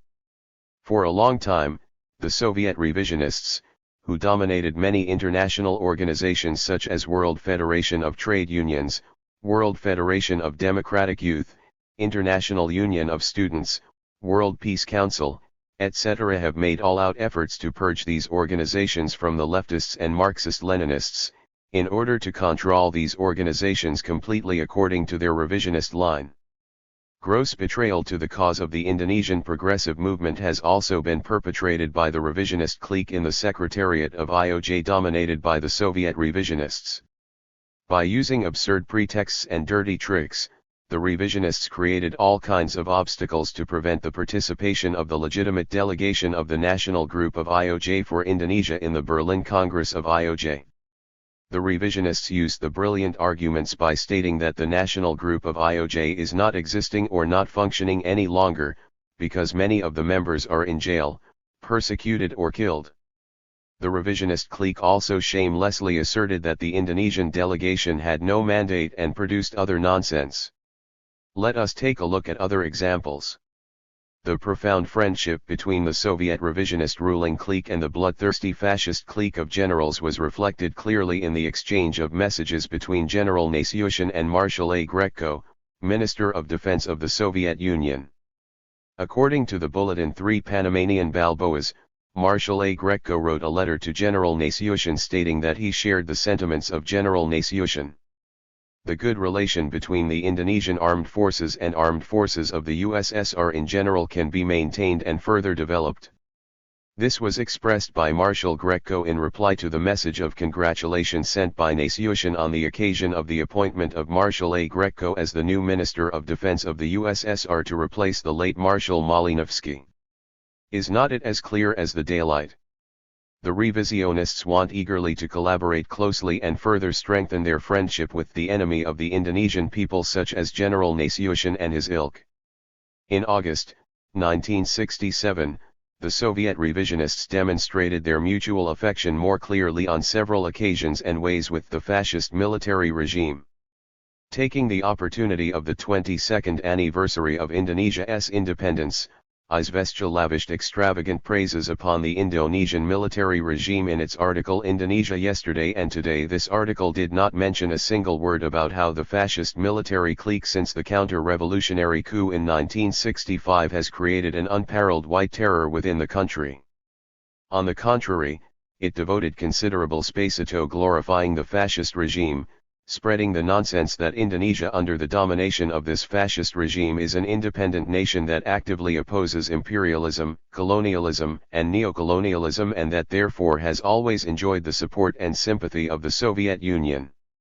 The article described the Indonesian fascist military regime which has thrown itself into the embrace of the US imperialists and the Soviet revisionists to sell out the interests of the nation as having concern for defending and strengthening its national independence and the overall development of the economy, as well as for bringing about an upsurge in culture. The article set up a great clamor to the effect that the Soviet revisionists were faithful friends of the Indonesian fascist military regime and bragged about its aid to the Indonesian reactionaries. It also expressed its wishes to have closer ties with this fascist military regime. On the same occasion, in Moscow a big meeting was held by the Indonesia-Soviet Union Friendship League to celebrate the anniversary of Indonesia's independence. In this meeting with concert and songs etc. the ambassador of the fascist regime, Max Maramis, made a warm speech, thanking the President of the Soviet Union for his message of congratulation to General Suharto and confirmed that the relation between Indonesia and Soviet Union will remain good. 5 On the 21st of August, 1967, Radio Jakarta broadcasted news on the departure of a delegation led by the Navy commander of the regime, Admiral Muljadi, to the Soviet Union for a negotiation with the Soviet ruling clique on military matters. He was seen off at the airport of Jakarta by the Soviet ambassador. Anthara news agency reported on 22nd of August the interview given by Admiral Muljadi in which he said that his visit to Moscow would include the program of visiting the shipbuilding project which was beneficial for the Indonesian Navy. Reuters reported from Moscow on September 5 that this delegation was happy with the progress of the negotiations, on getting spare parts for the MiG-21 jet fighters and warships and that the Russians might be willing to resume deliveries of parts in exchange for a moderation of Indonesia's anti-communist domestic policies. While colluding with the fascist regime, the Soviet revisionists are doing their utmost to split and disrupt the revolutionary movement of Indonesia and the PKI. They reared and fostered groups of renegades of the Indonesian Revolution in the effort to spread revisionist ideas among the Indonesian people. These shameless and treacherous practices were intended to deceive the Indonesian working class, and to bolster the position and to enhance the prestige of the hangman of the Indonesian workers and revolutionaries, and in order to give political support to the condemned dictatorial regime of the fascist generals. The Indonesian people, and the people of the world are provided with an abundance of proofs on the traitorous acts and betrayals of their revolutionary cause by the Soviet revisionists. Therefore, it is the bounden duty of the Indonesian people and their progressive movements, together with the people of the world, to wage an uncompromising struggle against modern revisionism with the leading clique of the CPSU as its center. Footnotes 1 Sulamarhan, April 15, 1967. 2 Indonesian Tribune, February, 1967. 3 Panamanian Balboas, June 8, 1967. 4 Sinhua, September 3, 1967. 5 Radio Moscow, Indonesian language broadcast, August 19, 1967. Indonesian revolutionaries begin armed struggle in 1967. Excerpts from Xinhua, Supplement, January 11, 1968. In August and September 1966, the Political Bureau of the Central Committee of the party published a statement and a self-criticism. From the lessons, paid for in blood, the Political Bureau of the Central Committee of the Indonesian Communist Party has drawn the following conclusion: to achieve complete victory, the Indonesian Revolution must take the road of the Chinese Revolution. This means that the Indonesian Revolution cannot avoid adopting as its main form of struggle the people's armed struggle against the armed counter-revolution. In essence, this means armed agrarian revolution of the peasants under the leadership of the proletariat. Under the guidance of these documents, the party has made an important turn. It has shifted from the cities to the rural areas, from peaceful struggle to armed struggle. It has speedily led the people in waging the new battle. Reactionary papers in Jakarta exclaimed in alarm that the Indonesian Communist Party had started a campaign of leaving the cities for the countryside. The communists and the revolutionary people have gone to the rural areas and launched an armed agrarian revolution. The year 1967 is a year in which the Indonesian communists and revolutionary people have begun to take up arms in struggle against the counter-revolutionary armed forces of the Suharto Nasional regime.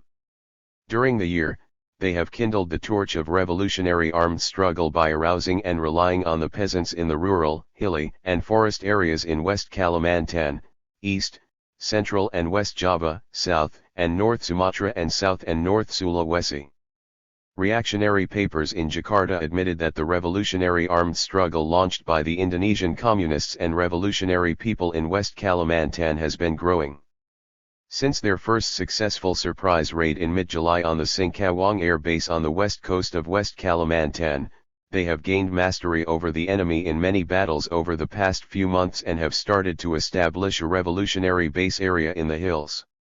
They have also set up some training grounds in areas where they are active to train themselves in preparation for protracted armed struggle. In trepidation, reactionary newspapers in Jakarta report that the Indonesian communists and revolutionary people waging armed struggle attach great importance to the study of Chairman Mao's works and that they are mapping out 44. Their own strategy and tactics according to the theories of Mao Zedong. The Jakarta paper API Pancasila admitted that the People's Revolutionary Armed Forces in West Kalimantan have developed extremely excellent strategy and tactics of guerrilla warfare. They usually move about dexterously and courageously in small units and only fight open battles when they meet small groups of reactionary troops and when the situation is favorable to them. Western news agencies have reported that these revolutionary armed forces recently took advantage of the favorable terrain in the hilly areas near Sengkajang and concentrated a superior force to encircle a company of government troops, dealing a heavy blow at the latter. As a result of the flexible and mobile strategy and tactics by the People's Armed Forces, the reactionary troops out for counter-revolutionary encirclement and suppression operations are often exhausted through seeking the People's Armed Forces in vain, while the People's Armed Forces are able to make use of favorable opportunities to deal blows at the enemy. At present, the Indonesian Communist Party is in the course of a shift from the cities to the countryside and from peaceful struggle to armed struggle. Its revolutionary armed struggle has only just begun. In the new struggle, the party and the people are still facing serious difficulties. However, as the great leader Chairman Mao has pointed out, at certain times in the revolutionary struggle, the difficulties outweigh the favorable conditions and so constitute the secondary aspect. But through their efforts the revolutionaries can overcome the difficulties step by step and open up a favorable new situation, thus a difficult situation yields place to a favorable one. 1. For excerpts of this historic document, see W.R. Volume 1 Number 1. Phony Peace Talks. Vanguard, organ of the Communist Party of Australia, April 18, 1968. The fraud of Johnson's peace proposal in Vietnam grows daily more apparent. Likewise, the fraud of the Soviet revisionist clique in supporting peace negotiations grows more and more apparent. Johnson has continued to bomb the northern part of Vietnam. Despite his so-called de-escalation, he has continued to wage war on the territory of the southern part of Vietnam and is desperately trying to extend it. He has held a meeting of members of the aggressive SEATO in Wellington. The simple fact is that Johnson is not able immediately to extend his aggression on the vast scale proposed by the dismissed General Westmoreland. So badly have the US aggressors been mauled that it is impossible to supply the existing troops. Though Johnson has not complied with Westmoreland's demand for 200,000 troops, nonetheless he has increased the number of US troops in Vietnam. The only limitation has been forced on him by practical necessity. Does this show any change of heart? Really all Johnson is doing is maneuvering to improve the position of the U.S. aggressors. He is trying to appease opposition in the U.S. to his aggression, to calm the alarm of his allies at aggression. But it is all done in order to intensify aggression. He is using the time-honored politician's trick of making virtue out of necessity. The U.S. aggressors badly need a breathing space. Military defeat, economic crisis, inter-NAL conflict, international quarreling have all compelled Johnson to maneuver. Actually it all reveals the desperation and desperate weakness of his position. Yet there are elements in North Vietnam who, under the influence of the Soviet Khrushchevites, feed the illusion that negotiations can get somewhere. Who ever heard of negotiating with a defeated murderer? Yet that is what is happening. It arises directly from the Soviet Khrushchevites' activities. It is they who have done all the work to give the US aggressors time to renew their aggression. It is they who are doing the real negotiations that are aimed at selling out the Vietnamese people. Let us assume for argument's sake the negotiations are successful. US imperialism and its puppets will remain in Vietnam. That means that US and US puppet killing and exploitation of the local people will go on. All the great victories of the Vietnamese people will have gone for nothing. That is what is at stake. That is what Soviet Khrushchevite treachery means.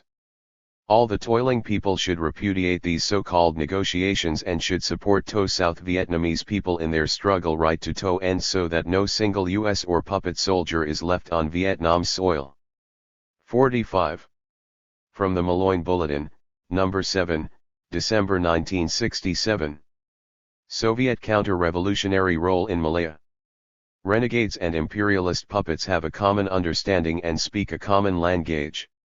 The identical statement issued simultaneously on November 23, 1967 in Moscow and Kuala Lumpur by the Soviet revisionist ruling clique and the Raman puppet regime of neo-colonialist Malaysia on the exchange of diplomatic missions at ambassadorial level is another glaring example.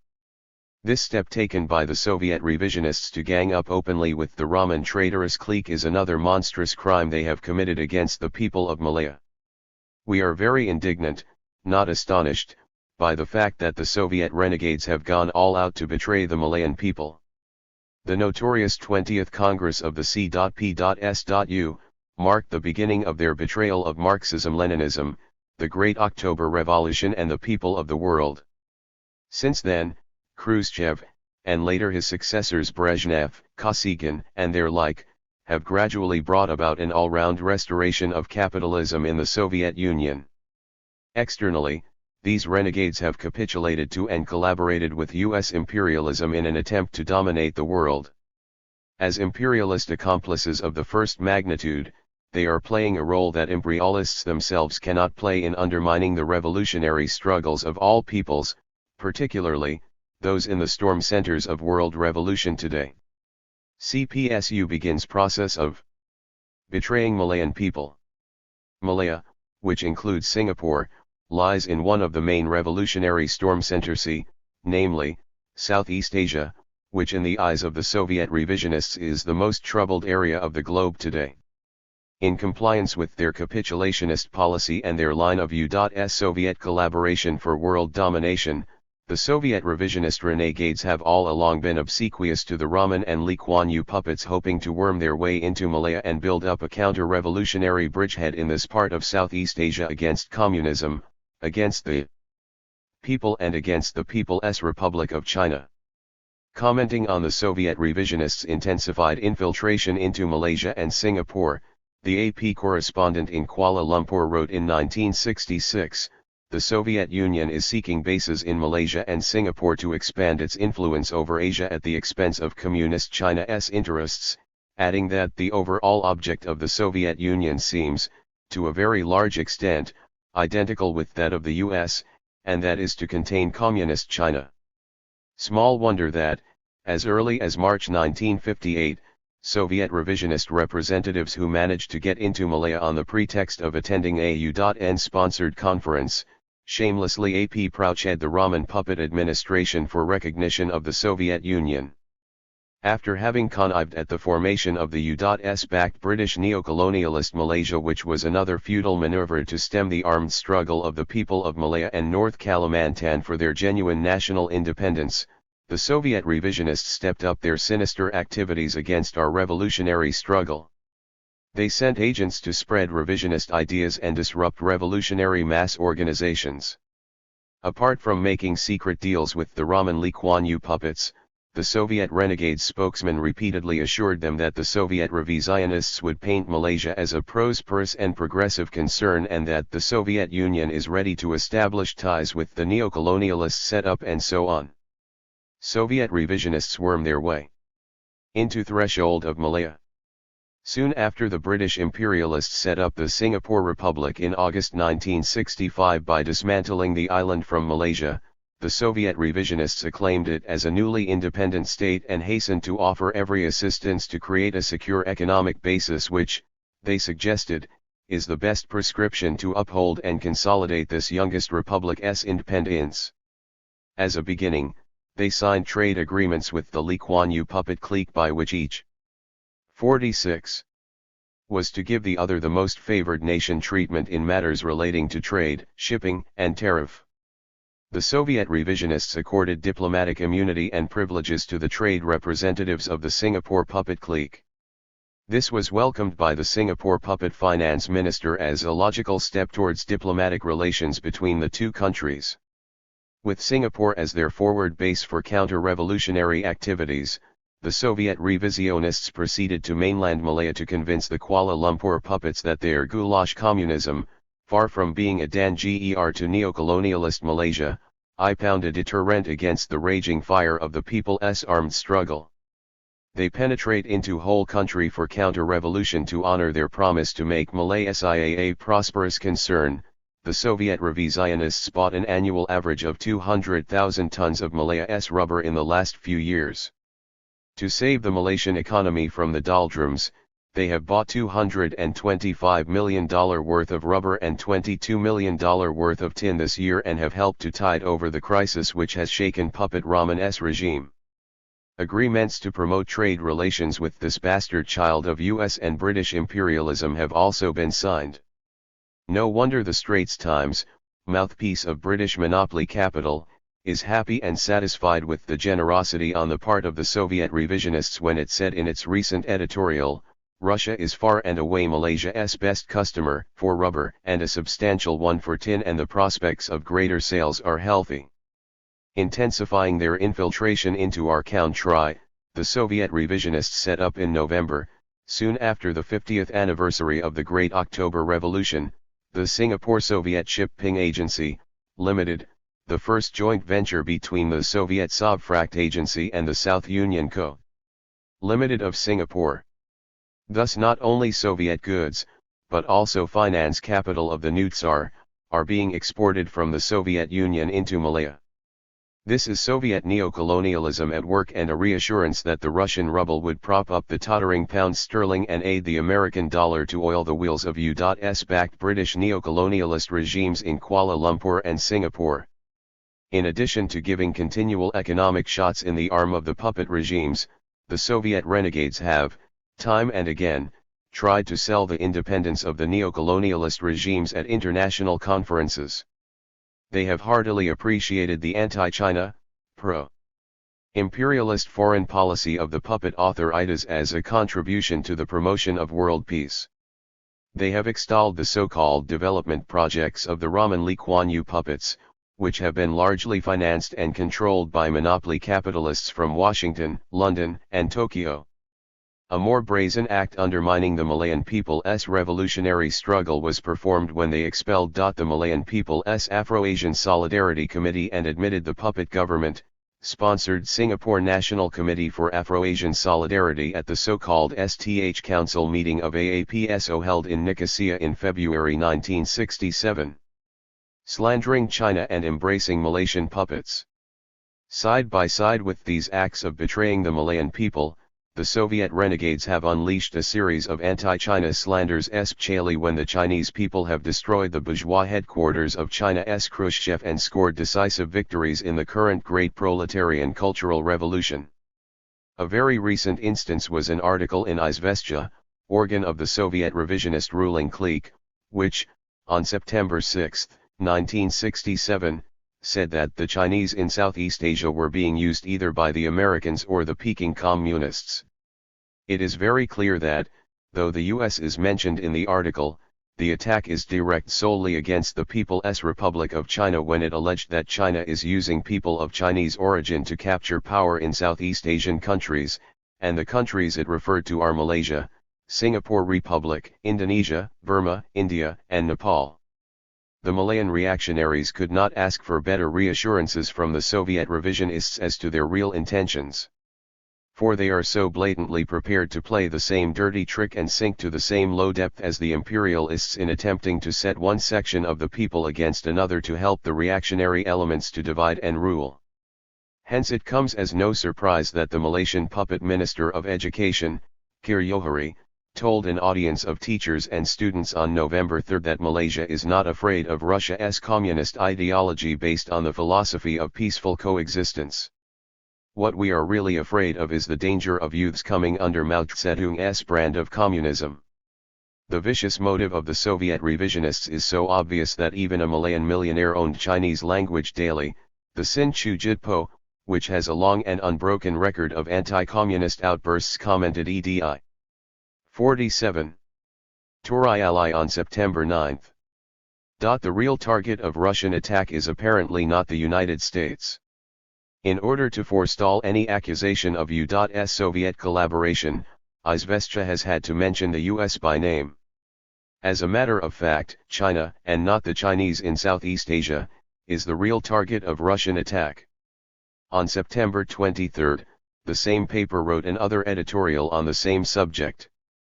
After pointing out that such accusations against the Communists of China were first made more than 20 years ago by Anthony Eden, former Premier of the British Conservative government, the editorial added somewhat sarcastically, the recent attack of the Russians against China shows that the Western view on current affairs has already infiltrated into the Soviet Union's New World outlook, as have the latest fashions in clothes from pans into Moscow.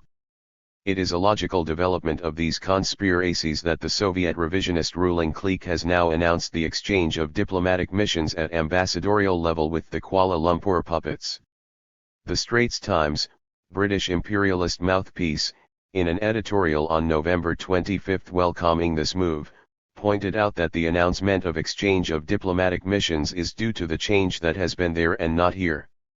Malayan people resolved to traverse the path of October Revolution by their all-round restoration of capitalism at home and by acting as fire brigade for the imperialists and the reactionaries in every field to put down the revolutionary flames of the people of all oppressed countries including Malaya. The Soviet modern revisionists have betrayed the Great October Revolution and Marxism-Leninism and are the sworn enemy of the Soviet, Malayan, and other people of the world. The revolutionary Malayan people have learned from hard experience that to oppose imperialism, it is imperative to oppose revisionism. In answer to the call of our party on the 50th anniversary of the Great October Revolution, we will follow the path opened up by the October Revolution, hold high the great red banner of Mao Zedong's thought, persist in and further develop our armed struggle, and fight to the end to overthrow the Raman Lee Kuan Yew puppet regimes which are supported by the imperialists and the Soviet modern revisionist renegade clique, and to establish a new, genuinely independent, reunified and democratic Malaya. Some aspects of the Malayan armed struggle. A contribution to the seminar on Chairman Mao's theory of People's War. Held by China Peace Committee in August 1967 by P.V. Sarma. Led by the Malayan Communist Party and holding high the banner of armed struggle, the Malayan people have been waging a revolutionary struggle for national liberation since June 20, 1948. In discussing the limited experiences of our struggle, I shall be touching briefly on the following 5 points.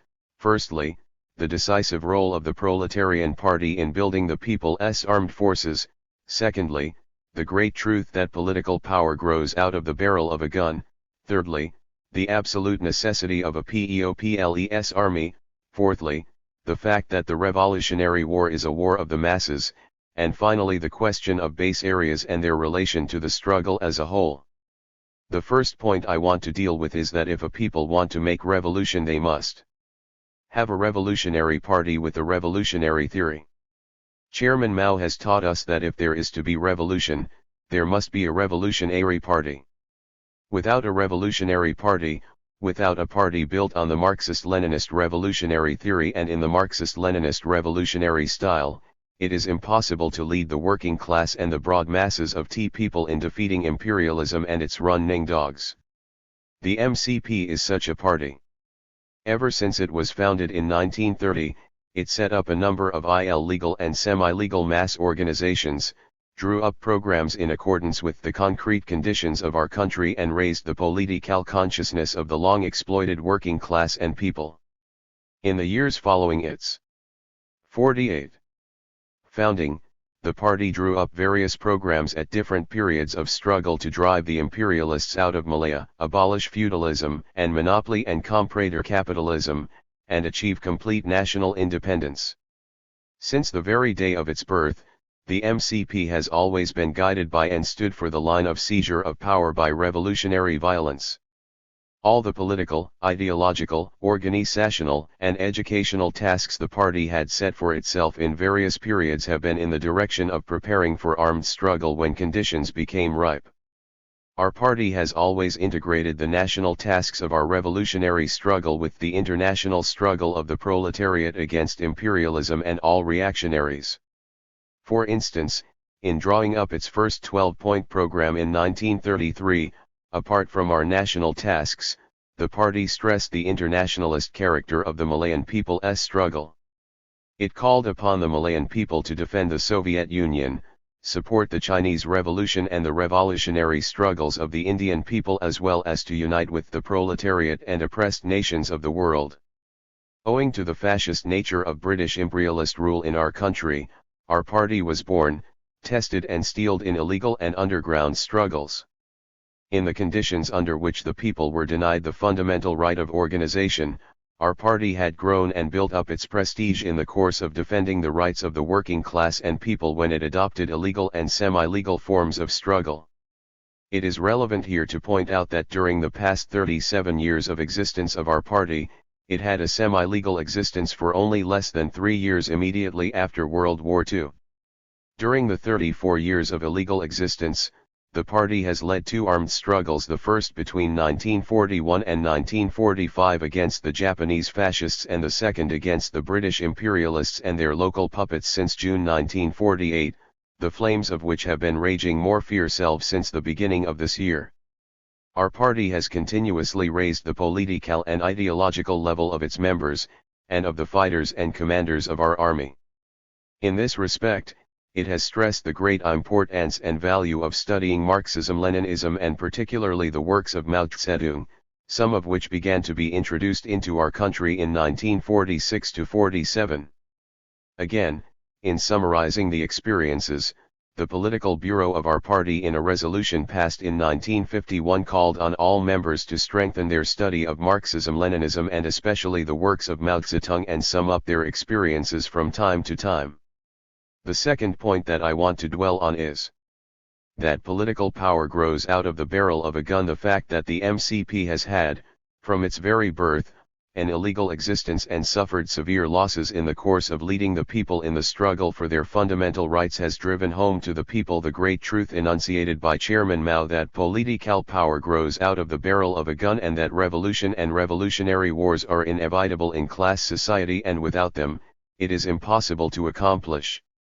any leap in social development and to overthrow the reactionary ruling class, and therefore impossible for the people to win political power.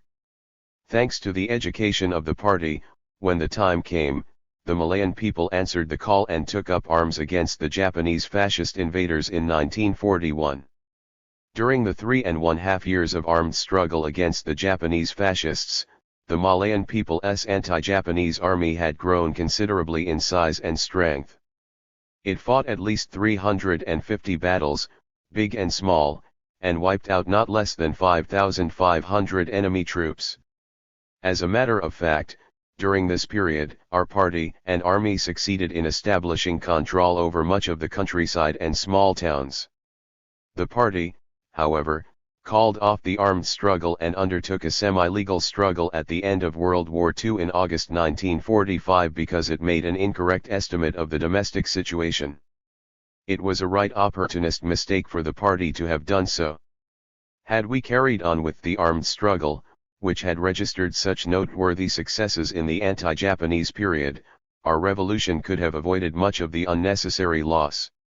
In the final analysis, the mistake of exchanging armed struggle for semi-legal struggle was due to an inadequate understanding of the importance of armed struggle. Then came a period of semi-legal existence for the party between August 1945 and June 1948. Although the party did not directly participate in the so-called constitutional and legal struggle, yet it was guiding the progressive organizations. The great majority of the party members and organizations remained secret and underground. No sooner had the nationwide legal struggle of the working class and people attained new and militant heights which seriously threatened British imperialist rule, than the imperialists and their running dogs used counter-revolutionary violence to suppress the people's struggles for securing their fundamental political, economic and cultural rights. Throughout the early months of 1948, the British imperialists arrested large numbers of communists. 49. Mass leaders of trade union, peasant, youth, women, and other organizations, tortured, murdered or banished them, and on June 20, 1948, declared the counter-revolutionary war on the people. All forms of organizations that were opposed to British colonial domination were banned and a state of emergency was declared for the whole country. During these 3 years of semi-legal and so-called constitutional struggle, the party and its members learned the hard lesson that such a struggle would only lead them to a blind alley and that armed struggle must be the principal form of struggle for national liberation. Moreover, during these years, our party introduced the study of Chairman Mao's works and conducted a successful struggle between the two lines, those of armed struggle and constitutional struggle, and our people became more confident than ever in engaging in a tit-for-tat struggle and winning freedom and independence through armed revolution. The party therefore issued the call to arms in answer to the counter-revolutionary violence of the British imperialists.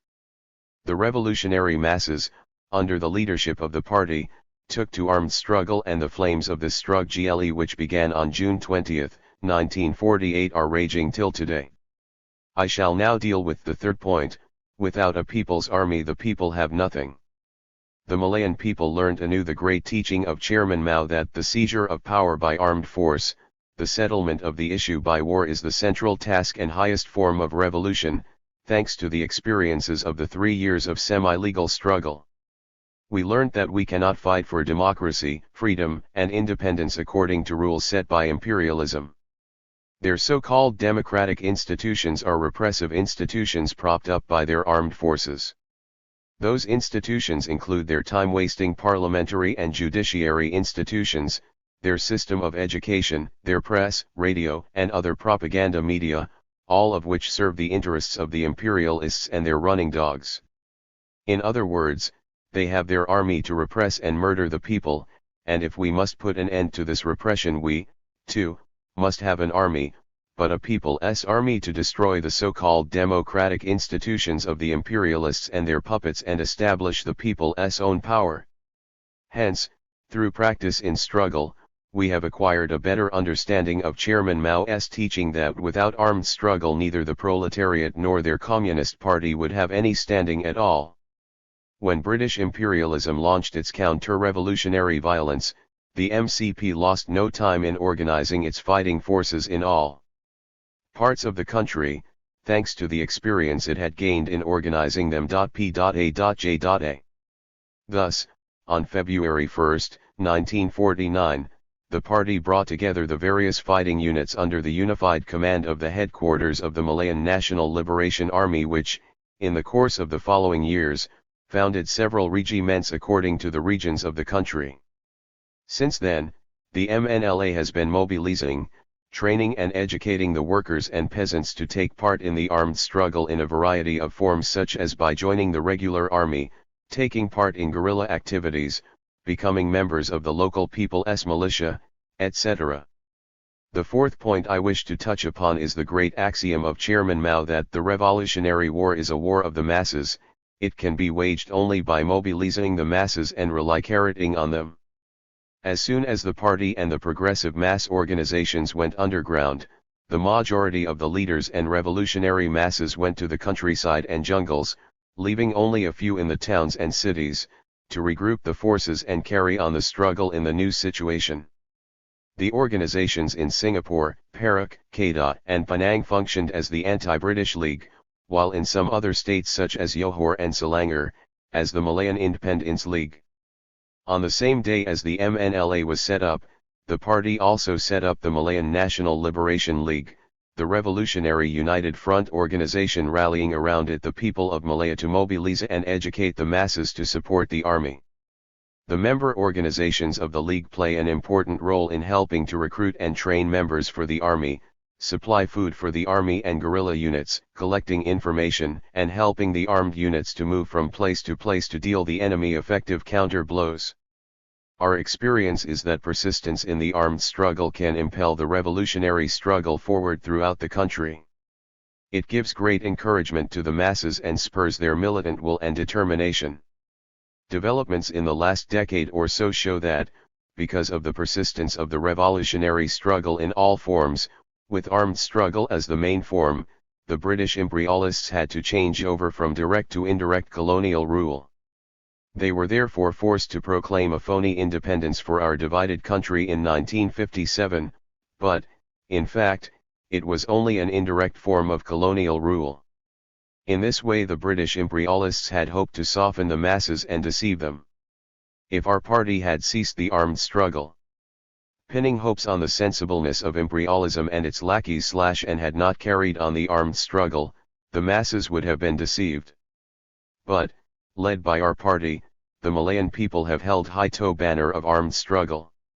The British imperialists played one dirty trick after another as a result of new tides of our people's armed struggle. The people of North Kalimantan also took to armed struggle in 1962. Hence, the U.S.-backed British imperialists, aided by the Soviet modern revisionists, set up neocolonialist Malaysia in 1963, but, far from resolving the contradictions, sharpened them between the British and U.S. imperialists and their puppets on the one hand and the Malayan people on the other, and between the Rahman and Lee Kuan Yew puppets themselves. As a result of new forms of revolutionary struggle, British imperialists dismantled Singapore from Malaysia and proclaimed it a republic in 1965. These manipulations, however, were aimed at preserving Malaysia under a new guise. Hence, the objects of the Malayan people's struggle remain the same: to crush neocolonialist Malaysia and Singapore Republic / overthrow Rahman Lee Kuan Yew puppets and achieve the genuine independence of a reunified Malaya. The fifth and last point I propose to touch on is our people's application of the teaching of Chairman Mao that protracted revolutionary struggles in the revolutionary base areas consist mainly in guerrilla warfare led by the party. These struggles have given rise to a variety of struggles all over the country. Many questions have to be considered in accordance with the concrete conditions of our country in the setting up of liberated areas prior to encircling the towns and cities and seizing power in the whole country. At present we have established base areas in North Malaya and great efforts are being made now to expand and consolidate them. The British imperialists and Malayan puppets may utter brave words, but they have mortal fear of the Malayan Communist Party, which is leading the revolutionary armed struggle to new heights. Our continued armed struggle has smashed all Soviet revisionist theories of peaceful transition and all that sort of claptrap. The enemy knows that our party has persisted in a protracted armed struggle at every juncture when he tries to deceive TO people, and has posed serious threats to seize power which increase in significance with each passing day. Our party and army have been applying Chairman Mao's teaching that the base areas are strategic bases on which TO guerrilla forces rely in performing their strategic tasks and achieve the object of preserving and expanding themselves and destroying the enemy. Throughout 1966 our guerrilla units and people have struck back effectively, despite heavy and sustained attacks by TO's backed British imperialists and the Raman Lee Kuan Yew puppets. Our guerrilla zones have expanded and our base areas are more consolidated. Despite the collaboration between TO British imperialists and TO Malayan and Thai reactionaries, the Malayan puppet authorities had to admit time and again during the year that the Malayan National Liberation Army and people were increasingly active in central and northern Malaya and especially in the latter region bordering Thailand. Since the beginning of this year, our army has stepped up its activities especially in the northern part of our country. Our guerrillas are adopting a variety of tactics to lure enemy patrols into their camps in the base areas. In this way our guerrillas wipe out the enemy police and troops and collect quantities of weapons and ammunition. Our army has flesh and blood relations with the people. Army units go in and out of TO villages in and around the base areas. They live and work among TO masses, study their problems and find solutions for them. On festival days such as the anniversary of TO War, May 1st, Army Day, etc., they help TO villagers who are mostly peasants put up pajang and pangong to stage songs and dances. In ordinary circumstances, the enemy police dare not come to TO villages singly or in small numbers. Even if the police, troops, or their agents come in, sufficient precautions are taken, for prior warning is received. They are intercepted and repulsed or wiped out long before they come near TO precincts of the village. The liberation fighters also hold mass meetings whenever TO occasion or need arises. They distribute land to TO poor peasants, thus implementing their land reform policy in areas under their control. They run study classes and health centers. With TO help of TO peasants, they catch enemy agents, hold public trials and carry out TO verdict of TO people. In TO plantations and mines, towns and cities, TO revolutionary struggle of TO people, encouraged by the development in TO armed struggle, has taken a variety of militant forms. Holding high TO Great Red Banner of Mao Zedong's thought, workers go on prolonged strikes and fight pitched battles everywhere against TO counter-revolutionary violence of the Raman Lee Kuan Yew puppet police and troops. The striking workers go on long marches to arouse TO hatred of TO people against the common. 51. Enemy. The working class and people, students, and intellectuals take a variety of actions including demonstrations and strikes in defense of their fundamental rights. Mass struggles and other nationwide activities in support of the world revolutionary peoples, especially the Vietnamese people, the Arab people and the Chinese people in Hong Kong in their anti-imperialist struggles are frequent occurrences. The struggle of the political prisoners in jails and concentration camps are coordinated with struggles of the working class and people against the fascist laws of the puppets. The Raman Lee Kuan Yew puppets conduct mass arrests and hold mass trials in their puppet courts which have also become battlefields for the revolutionary people. What I have mentioned above are only some of the main facts which provide further testimony to the universal validity of Chairman Mao's teachings on people's war.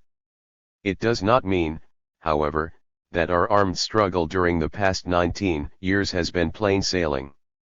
The policy of peaceful coexistence, peaceful transition and peaceful competition advocated by Khrushchev and the three capitulations and one elimination line of China's Khrushchev did serious damage to our struggle.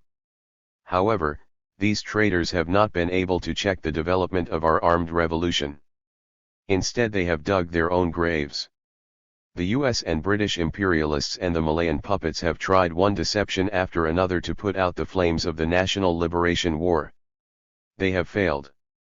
The US and British imperialists, the Malayan puppets together with other imperialist puppets and satellites in Australia, New Zealand, Thailand, the Philippines, Vietnam, Korea, the Chiang Kai-shek Gang, the Indonesian Suharto Nasution fascist regime and the Sato militarist regime of Japan have tried to form one military grouping after another to stem the tide of the national liberation wars of the region.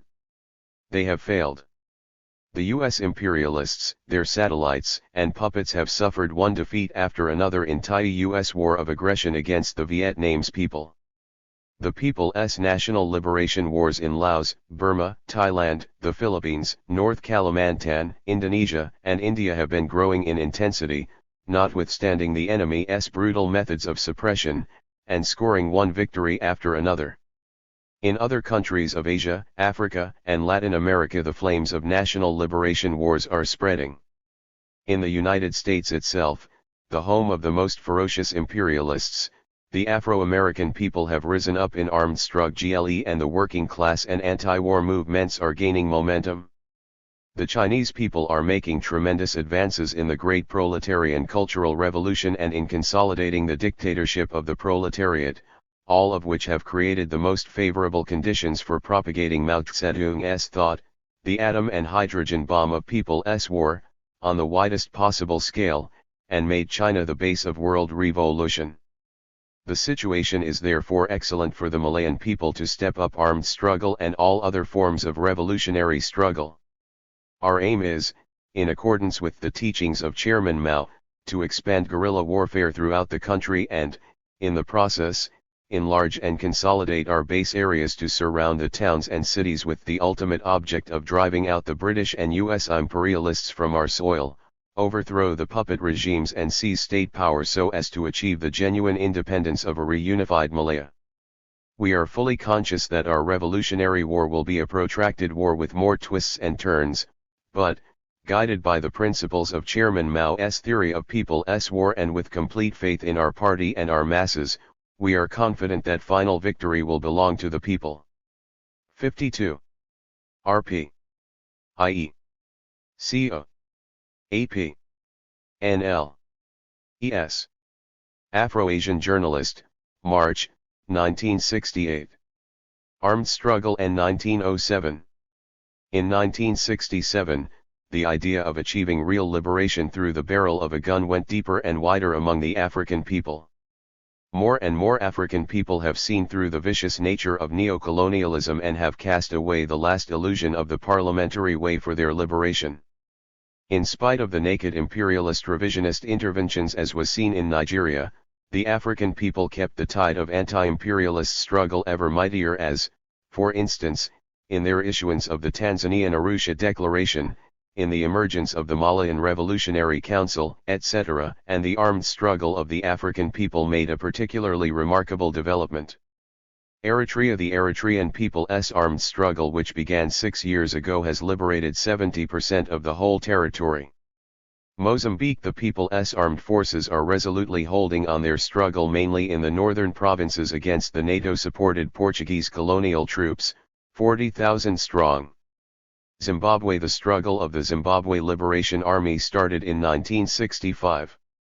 Since then, especially in 1967, the Zimbabwean armed struggle has dealt ever more severe blows upon the colonialist Rhodesian Security Force and thrown the Ian Smith regime into utter confusion.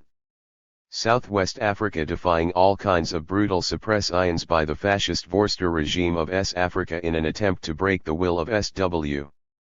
African people, the SW. African people have further developed their armed struggle. Angola. The Angolan people's armed forces have been active in northern and especially in eastern regions, inflicting great losses on 75,000 NATO-supported Portuguese colonial troops. The Congo. The Congolese people are holding fast their armed struggle against US-led imperialists and their lackeys in eastern and western parts of the Congo. Cameroon. The peasants are taking part in guerrilla units against the French colonialists. Portuguese Guinea. The African people through their armed struggle have liberated over half of their land, including the major farming districts, inflicting heavy losses on the Portuguese Colorado Nile troops. 53. Kaimuringa in Zimbabwe. Doom to Boer fascism is certain. Editorial, April 13, 1968. With the escalation and intensification of Kaimuran the Smith fascist clique can no longer pretend even to itself that sanctions are the only war which it is fighting in Zimbabwe. It cannot continue to lie to anybody that it has wiped out guerrillas in the country. It has been brought home to Rhodesian white fascists that guerrillas are the 4.5 million owners of the country. As long as they exist in colonial bondage, there can be no question of the war coming to an end, even temporarily. Furthermore, a stage has been reached at which the Smith fascist clique is bound to sound ridiculous when it tries to pretend that it is winning the war. It is becoming increasingly clear to everybody in Zimbabwe that the Smith fascist clique's losses have been progressively heavier from month to month, and his defense arrangements are being stretched to the limit. The Smith fascist clique is winning anything at all, it is the economic war. But this is entirely because imperialist countries had decided well in advance that they would do everything necessary to save the fascist economy in Rhodesia. For this reason, the call for economic sanctions has not done anything to disturb trade between Rhodesia and the USA, the financier of imperialist wars of oppression throughout the world. Britain, France, West Germany, and Japan have also provided the main sanction-busting props to the Rhodesian economy, not to mention South Africa, which has handled Rhodesian trade as if Rhodesia were a frontier province of South Africa. Imperialist desire to keep the Rhodesian economy afloat in face of economic sanctions is behind the prolongation of the Security Council debate on comprehensive sanctions. Imperialist countries want to play for time to work out ways and means of beating comprehensive economic sanctions before they are finally agreed upon, if agreed upon they ever will be. However, the Smith fascist clique's victory on the economic front is destined to be short-lived. The time is fast coming when the nationalist forces in Zimbabwe will make it. Presented here is a roundup of editorial and ideological comments from the Zimbabwe News, organ of the Zimbabwe African National Union. This series of articles clearly exposes the collusion between U.S. imperialism and the Smith fascist regime of Rhodesia, details the guerrilla tactics of the Zimbabwe African National Liberation Army, and clarifies the ideological obstacles that must be overcome in order to achieve full liberation. Impracticable for Smith either to conduct trade with the outside world or produce enough to keep his pampered settler fascists sheltered from the ravages of Kaimuran. When this happens, the sun will have begun to set upon fascism in the whole of southern Africa. Kaimuran Day means total commitment. Editorial, April 27, 1968. In our fight for independence, the rate at which we go forward to achieve our goal depends on our determination. As a people, we cannot go forward faster or slower than our determination permits. We all wish to be free, to be independent. But it is one thing to wish freedom and independence, quite another to change the wish into action. One of the central problems in our struggle is how to, and to what extent we must, as a people, change the mere wish to be free into effective action to achieve freedom. If wishes were horses, beggars would ride, but wishes can never be horses. A wish that remains a wish can never achieve anything. It is a dead wish. But a wish put into action, effective action, does, and will, achieve the goal in question. This kind of wish is a living wish, the wish that reaps rich harvests. Our commitment to turn the wish for freedom into action must be total. A half-hearted commitment will only produce half-hearted action. And half-hearted action will only worry the oppressor but never defeat him. Kaimuran seeks to totally crush and to totally defeat the oppressor, not to merely 54. Worry him. Total commitment by all of us means total defeat for the enemy. Nothing short of this will defeat him. To be sure, we each and every one of us have, to a lesser or greater degree, and on the whole, committed ourselves to action to achieve freedom for Zimbabwe. But the very fact that the enemy still rules from Salisbury, oppressing and murdering, means that our collective commitment has not been total enough to defeat him. Certainly, the oppressor has considerable military resources. But this is only part of the story. The other part, which is the more important one, is that the white settler oppressor continues to rule, because while some Zimbabweans have committed themselves totally to the freedom struggle, others have only half committed themselves. Still others have not even committed themselves yet. This is the real reason why the oppressor looks strong and still rules. This is why we are not yet free. No power on earth can stand against us if we were all totally committed and totally determined to free ourselves. The situation both inside and outside Zimbabwe is very favorable to the cause of our freedom. But unless we totally commit ourselves to action, we will not benefit fully from this favorable situation. Early next week, we commemorate Kaimuranga Day.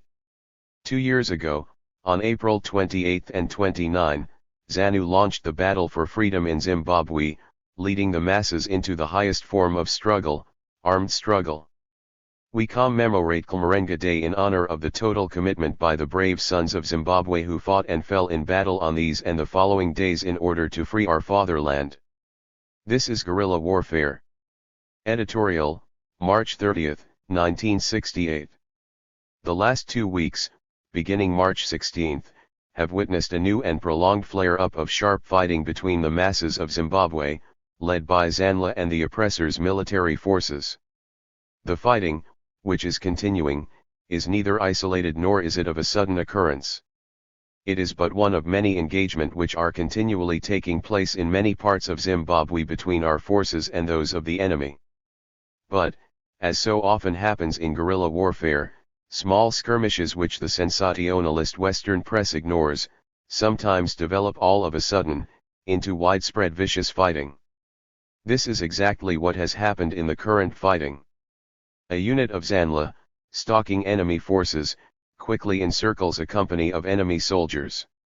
At dusk on March 17, an hour or so later, the unit has inflicted serious casualties on the enemy force, 7 dead and 3 wounded. As quickly as it effected the surprise attack, the ZANLA unit disengages and melts away into the masses and into the vast expanse of the countryside. Badly mauled, the enemy brings in reinforcements. But the ZANLA guerrillas have blocked access routes to the scene of the bloody battle. Again, the ZANLA guerrillas inflict considerable losses, 5 killed and 11 wounded on the enemy's fresh troops. This forces the enemy to call in still more reinforcements which brutalize the black population.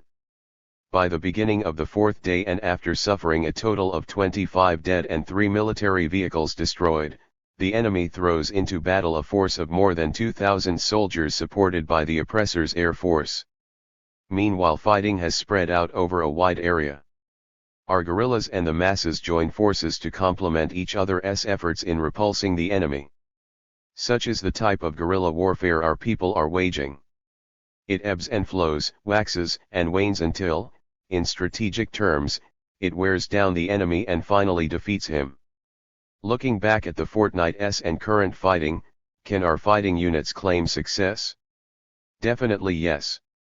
The success we claim is chiefly tactical. Naturally, tactical success is an important step to the kind of strategic successes that are necessary for victory.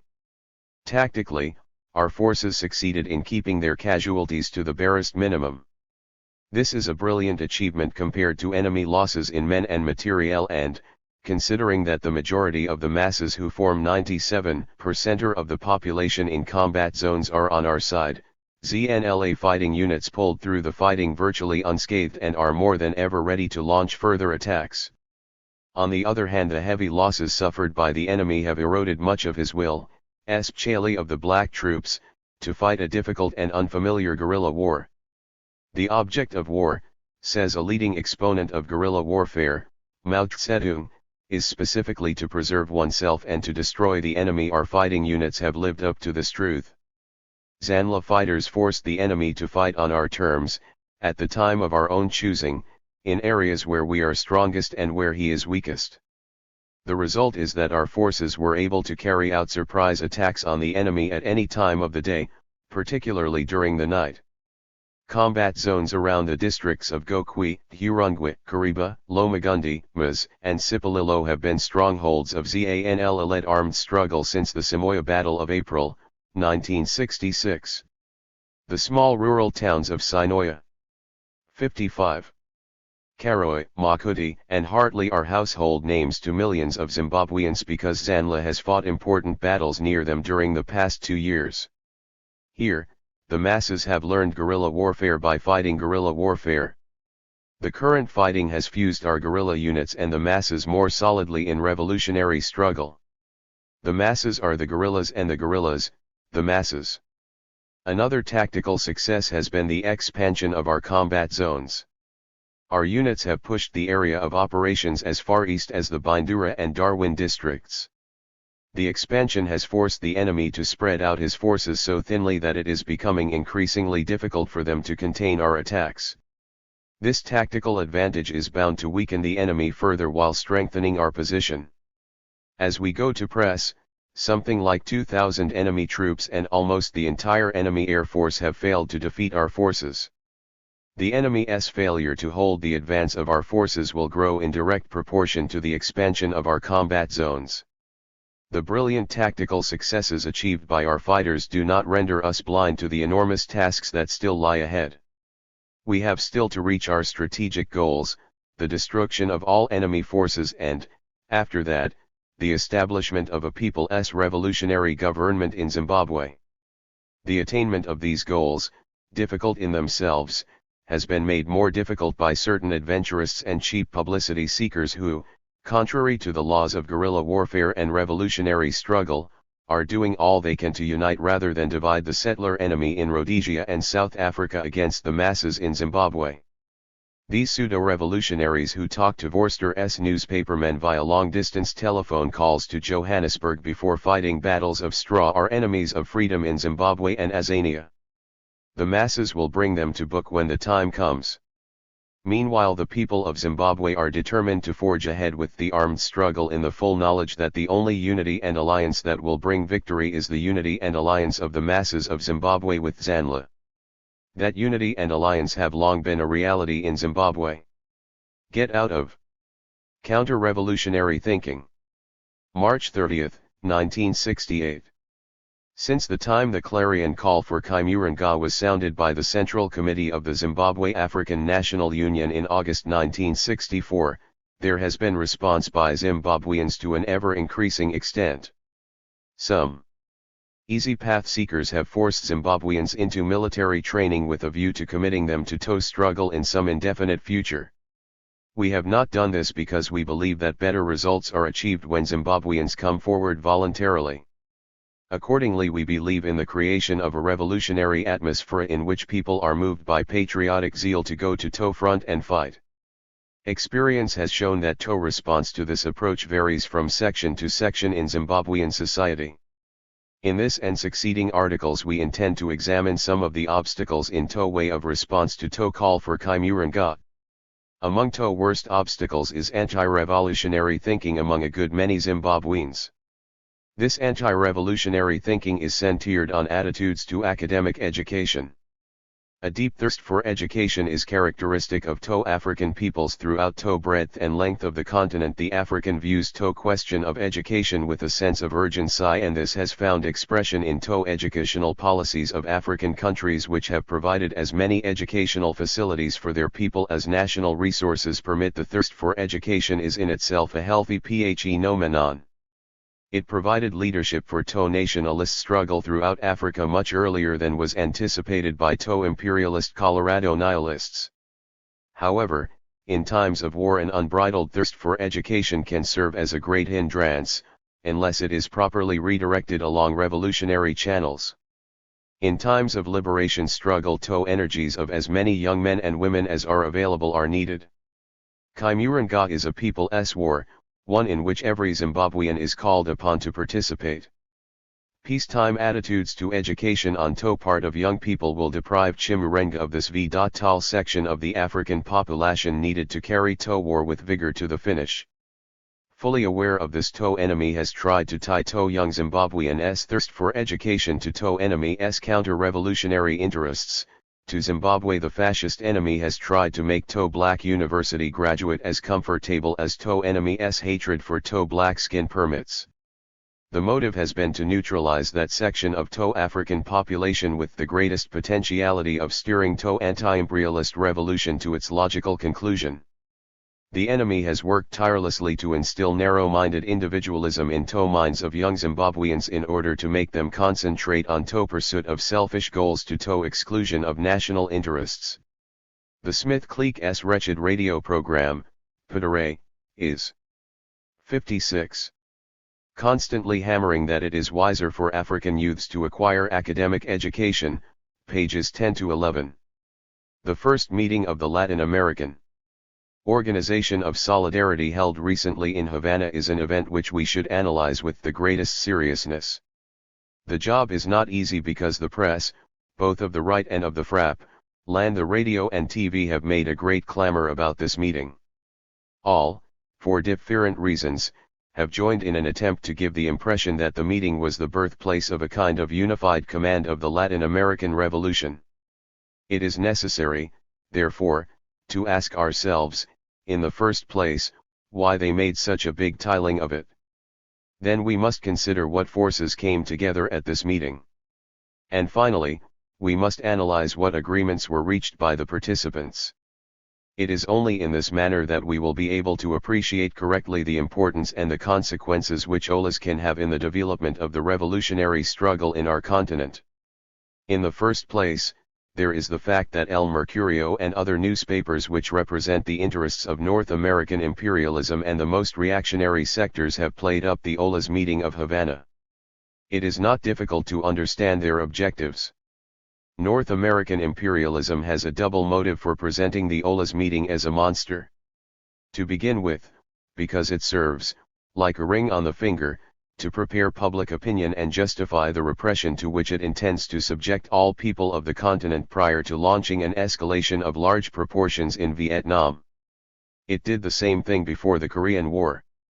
In the second place, because its international experience has taught it that with the danger of a war of liberation the forces of repression can find much solace in the establishment of a spurious revolutionary leadership.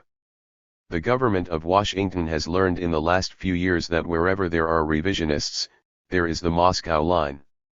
That is to say, the revisionists are always trying to promote negotiation and appeasement instead of revolutionary struggle, trying to inject themselves into the liberation movements in order to bring them within the province of agreements made between the US and the USSR behind the backs of the people.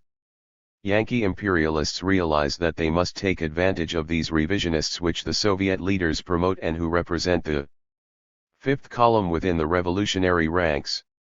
The newspapers of the FRAP have, in their turn, a clear and obvious interest in spreading illusions about OLAs. It provides them, the politicians of the traditional Chilean left now discredited by their opportunism, a new revolutionary mask which helps them to appeal to and deceive the masses with armed struggle. All within a legal framework and with a view to future elections. Therefore, the real meaning of this meeting can only be understood in its correct measure by considering who attended it and what forces they represented. From its origin in the tricontinental, OLAs emerged as an organ of the alliance between the leadership of the Cuban Revolution, communist parties loyal to the revisionist line of Moscow, and certain parties and groups acceptable to the revisionists who followed the Cuban line. Although split by serious tactical differences between those advocating a Cuban-styled armed struggle for the whole continent and those who would sabotage it and who preach the peaceful road to power and peaceful coexistence with Yankee imperialism, all these parties and groups were in agreement on their opposition to Marxism-Leninism. In order to seal this alliance and to remove all doubt concerning this position, Fidel Castro launched a violent, unsuspected, and unjustified attack against China exactly 3 days before the Tricontinental. Later, when the Constitution of OLAs was drawn up, all communists remaining loyal to Marxism-Leninism were excluded, although in some countries like Peru and Bolivia they were in a majority with respect to the revisionists. *** Diamond suit. The same revisionist parties and Castroite groups attended the first meeting of OLAs. What forces and class interests do the revisionists and Castroite groups represent in Latin America? Basically, the revisionists represent the interests and influence of the bourgeoisie within the proletarian camp. They are a force in full and accelerated political degeneration. From a militant party they have been reduced to a bureaucratic party and a labor aristocracy. Their political importance has been diminished to the point that they are now on a par with other electoral parties, even in those countries where they have the greatest number of members like Chile and Uruguay. Their line 60 of conciliation and sell-out to the bourgeoisie has brought then in increasing contradiction with the interests of the great exploited masses. The corruption of their leaders has become increasingly apparent. How could this force, opposed as it is to the revolution and dedicated to the preaching of reformism and coexistence with imperialism, promote a revolutionary leadership in Latin America if it were not for the purpose of sabotaging it and betraying the struggle? Castroism, on the other hand, has emerged as a political force expressing the ideology and interests of the petty bourgeoisie. Most of its followers are recruited from students and writers because they are impressed with its polemic against revisionism. Nevertheless, its uncritical admiration of the Cuban leader has led it to share his opportunistic positions, to transform its struggle against revisionism into a simple discussion about secondary rather than primary aspects, and to end up allied with it, to trust in the guerrilla foco as a panacea, to claim to supplant the proletarian leadership of the Latin American Revolution in favor of a minuscule military vanguard designed to fight in the name of the masses and in their stead. This is the composition of OLAS. The conclusion of its first meeting cannot rise above the ideology of the groups which composed it. The agreements of OLAS. Observers have noted the battle which raged throughout the meeting between the positions of Moscow and that of Havana, pointing out that it was the latter that prevailed, especially in so far as armed struggle is seen as the fundamental line to be followed in the majority of Latin American countries. The revisionists did not find it at all inconvenient in accepting and publicizing this line. Does this mean that they are disposed to change their legalistic and parliamentary line of peaceful transition in order to initiate a revolutionary mobilization of the masses throughout the whole continent? To believe so would be childish. The revisionists are in no way upset by the armed struggle carried out by the petty bourgeois Cubanist groups. Quite the contrary, they can use them and bargain with them. The guerrilla foco does not challenge their position with respect to the masses. If it is successful, the revisionists will use it for their own propaganda, feigning support all the while. Later it will serve them as a means of exerting pressure on and obtaining advantages from reactionary governments. Finally they will negotiate and openly betray it as they did in Venezuela. If the foco is exterminated, they will use it as an example to discredit armed struggle and as a justification for their right opportunist line. And so it is not around this point that a sharp struggle has arisen between the revisionists and the Castroites. So around what issue does the reported struggle center? At what point is revisionism judged for what it really is? As a force opposed to world revolution and allied with North American imperialism? Is a critique based on Marxism-Leninist principles, or on proletarian ideology forthcoming? Not at all.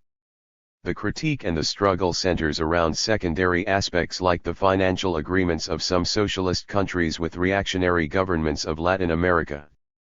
That is to say, they attack that which is hardly a consequence of the global counter-revolutionary policy of the Soviet Union. Basically, what we have here is the desire of Fidel Castro not to appear in complete agreement with Moscow, the only way he can retain the remainder of his respect on the continent. Nevertheless, Lenin clearly pointed out in his work, The Military Program of the Proletarian Revolution, that a struggle against imperialism which is not indissolubly linked to the struggle against opportunism is an empty phrase or a trick. The problem of power. Establishing that armed struggle is the proper road for Latin American revolution is, in any case, a healthful reaffirmation. Marx established it more than 100 years ago, and only renegades can doubt it or turn their backs on it. But revolutionary war is not an end in itself nor a political program. It is the means to establish the domination of one class over another. One of the fundamental problems of revolutionary war is to determine the leading force, that class which will make use of the instruments of the state when it triumphs. If anti-imperialist forces do not group themselves under the direction of the proletariat and its revolutionary ideology, if the worker-peasant unity is not the main and dominant force in the war of liberation, it is not possible for it to serve in the development of humanity and the liberation of the productive forces capable of creating a new and just society. But socialism as a perspective, without determining what class will apply and direct it, is not only something vague but can be something completely anti-popular and even counter-revolutionary. We have only to recall the various forms of socialism which the bourgeoisie has tried to set up, under fascism, in various European countries and even in nations recently liberated from colonialism. It is precisely this proletarian leadership and development of worker-peasant unity which 61. Castroism is trying to evade at all costs. Hence its opposition to Marxism-Leninism and its alliance with revisionism. The resolutions of this first meeting of OLAs are clear on this point. If we examine the resolutions, we will see that the problem of political leadership of the revolution is expressly indicated and that, according to them, this leadership must remain in hands of petty bourgeois guerrillas. In majority resolutions of First Commission it is stated that it is not enough that a political force appoint itself vanguard. This is obvious and indisputable. But it goes on to say that the status of vanguard is result of the final consequences of revolutionary action. Its purpose is to destroy power of oligarchy and domination of imperialism and to open avenues to socialist revolution. Sneaking clearly, petty bourgeois guerrilla group which initiated armed action set up these goals. In no place are ideology and interests of class which this vanguard should represent mentioned. The passive role of exploited masses in whose name this action is carried out is also clearly expressed when it is stated that this vanguard acquires necessary capacity to complete tasks of war, realize objectives and win respect and esteem of masses. That is to say, masses remain subordinate to guerrilla group and politically and militarily under its domination. Who leads? A vanguard does not come about because a political force identifies itself as such, nor is it result of a meeting. More is required to bring it into existence than for a group to take up arms and march off to hills. The only thing which can make a political force vanguard is masses, when they feel represented by it, when it has been nurtured in their very midst in heat of their struggles against their class enemies. Only this vanguard is legitimate. It alone can raise exploited masses to level of revolutionary war. This is path indicated by Marxism-Leninism. Die armed struggle carried out on margin of exploited masses and without leader. Ship of proletariat, without its party, is a violation of that which is most essential in popular and revolutionary guerrilla warfare, its ultimate fusion with people. That is to say, it violates, precisely, that which makes it invincible. It is an erroneous method of struggle typical of impatience and adventurism of petty bourgeoisie and does not represent a serious danger for either national reactionaries or for imperialism. The struggle to expel Yankee imperialism from Latin America, a region which it considers as its backyard and whose loss would mean end of its days, will not be an easy task nor fruit of adventure and surprise. It will require mobilization, unity, and cooperation of all the anti-imperialist forces of the continent and solidarity and cohesion of all struggles that arise throughout world against common enemy. Vacillating elements cannot head up this mobilization and struggle. Its nucleus and directing force can only come from proletariat in close union with peasant masses.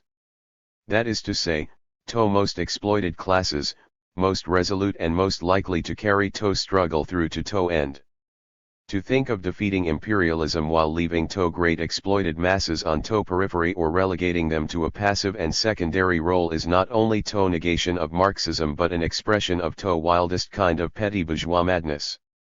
All of coordination and organic structure brought about by Castroite groups and their revisionist allies at OLA's meeting do not in any way guarantee advance of Latin American revolution.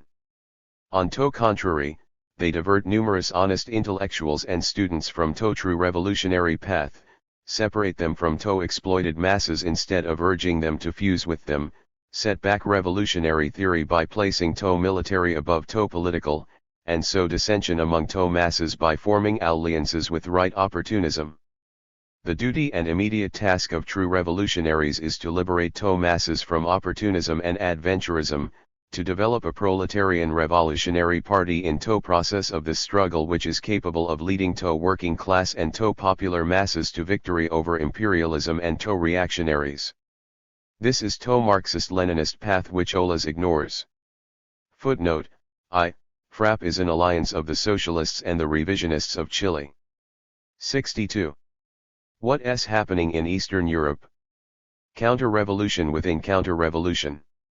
In all the countries where revisionists are in power, the dictatorship of the proletariat is being smashed and it is being replaced with the dictatorship of the bourgeoisie, the socialist regime is being replaced with the capitalist bourgeois regime, and the party of the proletariat, degenerated from within, serves only as a smokescreen to conceal this treason, to suppress the vigilance and lawful revolt of the working class and laboring people. Vigilance and lawful violence of the working class against the class enemies is what scares the revisionists to death. It is the only force that can subdue them and is the only way out of this disastrous situation in which socialism and communism find themselves today in the countries where the revisionists are ruling. Thus, the revival and fanning of the flames of the proletarian revolution in these countries, is the sine qua non road of salvation. Any other road, as events have unfolded, can bring nothing good and stable for the dictatorship of the proletariat and socialism. Only the working class at the head of the masses, only the working class headed by its real Marxist-Leninist party, only the working class through armed revolution, through violence, can and must bury the traitorous revisionists. All the countries where the revisionists are in power, without exception, whether those that are in the vanguard, such as Yugoslavia, the Soviet Union, Hungary, Czechoslovakia, Poland, etc., or those that, with different masks, conceal and camouflage their revisionist, anti-Marxist line, have turned into capitalist bourgeois countries or are rapidly advancing into this dirty morass. The main issue on the agenda of the revisionist traitorous cliques that are in power consists only in choosing the most reliable forms to attain the aim of restoring capitalism, for its strengthening and stabilization, without arousing the doubt and vigilance of the working class and laboring people, to avoid blows, disturbances and, finally, to be in position to suppress revolution when it breaks out. This is the struggle to win the competition. The other items on the agenda for them in these conditions of disintegration for restoring capitalism, consists in the efforts of each clique also to escape from the tutelage of the. This editorial appeared in Zeria Pophold, March 24, 1968 under the caption, "The working class in revisionist countries must come down to the battlefield to restore the dictatorship of the proletariat." It gives a penetrating and comprehensive Marxist-Leninist analysis of what is now going on in Czechoslovakia, Poland, Hungary, and other countries in Eastern Europe where counter-revolutionary cliques are vying for power and for support from the imperialists, especially the US imperialists.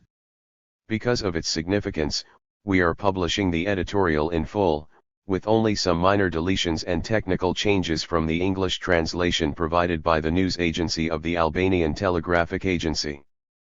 More powerful but to have its aid in general, or at those times when they feel their positions weak. With this is connected the degree of interdependence, while the more powerful among them is seeking to check the trends and channel them in the interest of the big state. Another item on the agenda of these cliques is the tendency and need to find different ways of camouflaging various forms of action, which sometimes are more advanced and less camouflaged than those of fellow cliques. These pioneers serve the capitalist forces which inspire the revisionist cliques to instigate others to speed up the course as much as possible, to break the resistance of those revisionist cliques which, out of necessity, are more conservative because the sword of Damocles hangs over the head of everybody, the proletarian revolution. The revisionists are seeking to camouflage all the counter-revolutionary actions for the seizure of power. They are striving to consolidate this power by creating and inculcating in the mind of the working class the illusion that its Marxist-Leninist party is allegedly in power and that it is directing this development and transformation on the real road of socialism and communism. This is the most dangerous mask by which the revisionists are seeking to escape the decisive blows of the working class.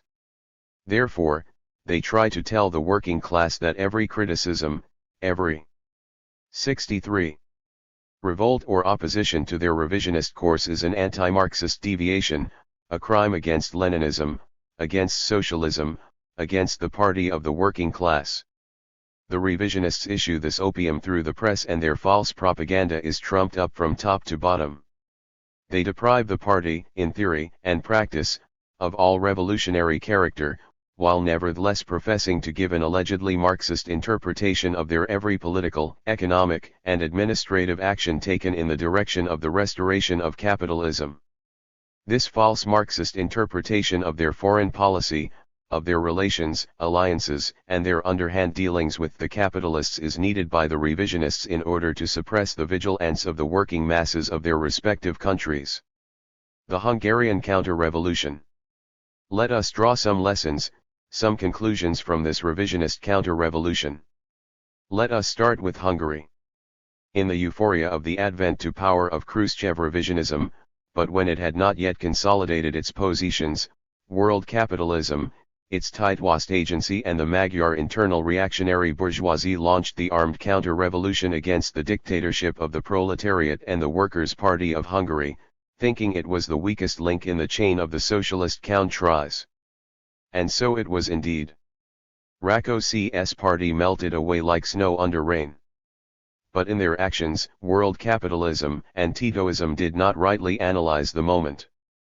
They were convinced of Khrushchev's treacherous line, but they did not take account of the fact that his positions were not stabilized and, although he hesitated to resort to tanks, he was finally obliged to do so.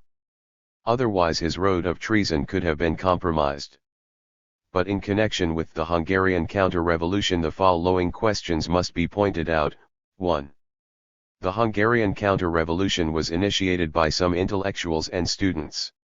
These wavering strata, not being under the influence of a genuine Marxist-Leninist party, became reserves and squads of the counter-revolutionary attack under the direction of the bourgeoisie. The Hungarian writers were in the van of this counter-revolution. 2. The Hungarian working class, and that of Budapest in particular, despite the revolutionary traditions inherited ever since the 1919 proletarian revolution, was unable to defend its power and gains. On the contrary, a considerable part of the working class, especially in Budapest, was activated in favor of the counter-revolutionaries. It became, therefore, a reserve of reaction. This means, in other words, that the work of Rákóczi's party was shallow and superficial. The working class did not fully recognize it as its leader. This was the greatest and most dangerous evil. 3. The counter-revolution entirely liquidated Rákóczi's party within a few days, while counter-revolutionary János Kadar promulgated the decree of its official dissolution. 4. During the few days of counter-revolution in Hungary many bourgeois, capitalist, fascist parties immediately cropped up like mushrooms after the rain. Thus, the Hungarian counter-revolution was suppressed by means of Soviet tanks, a thing which can no longer be repeated.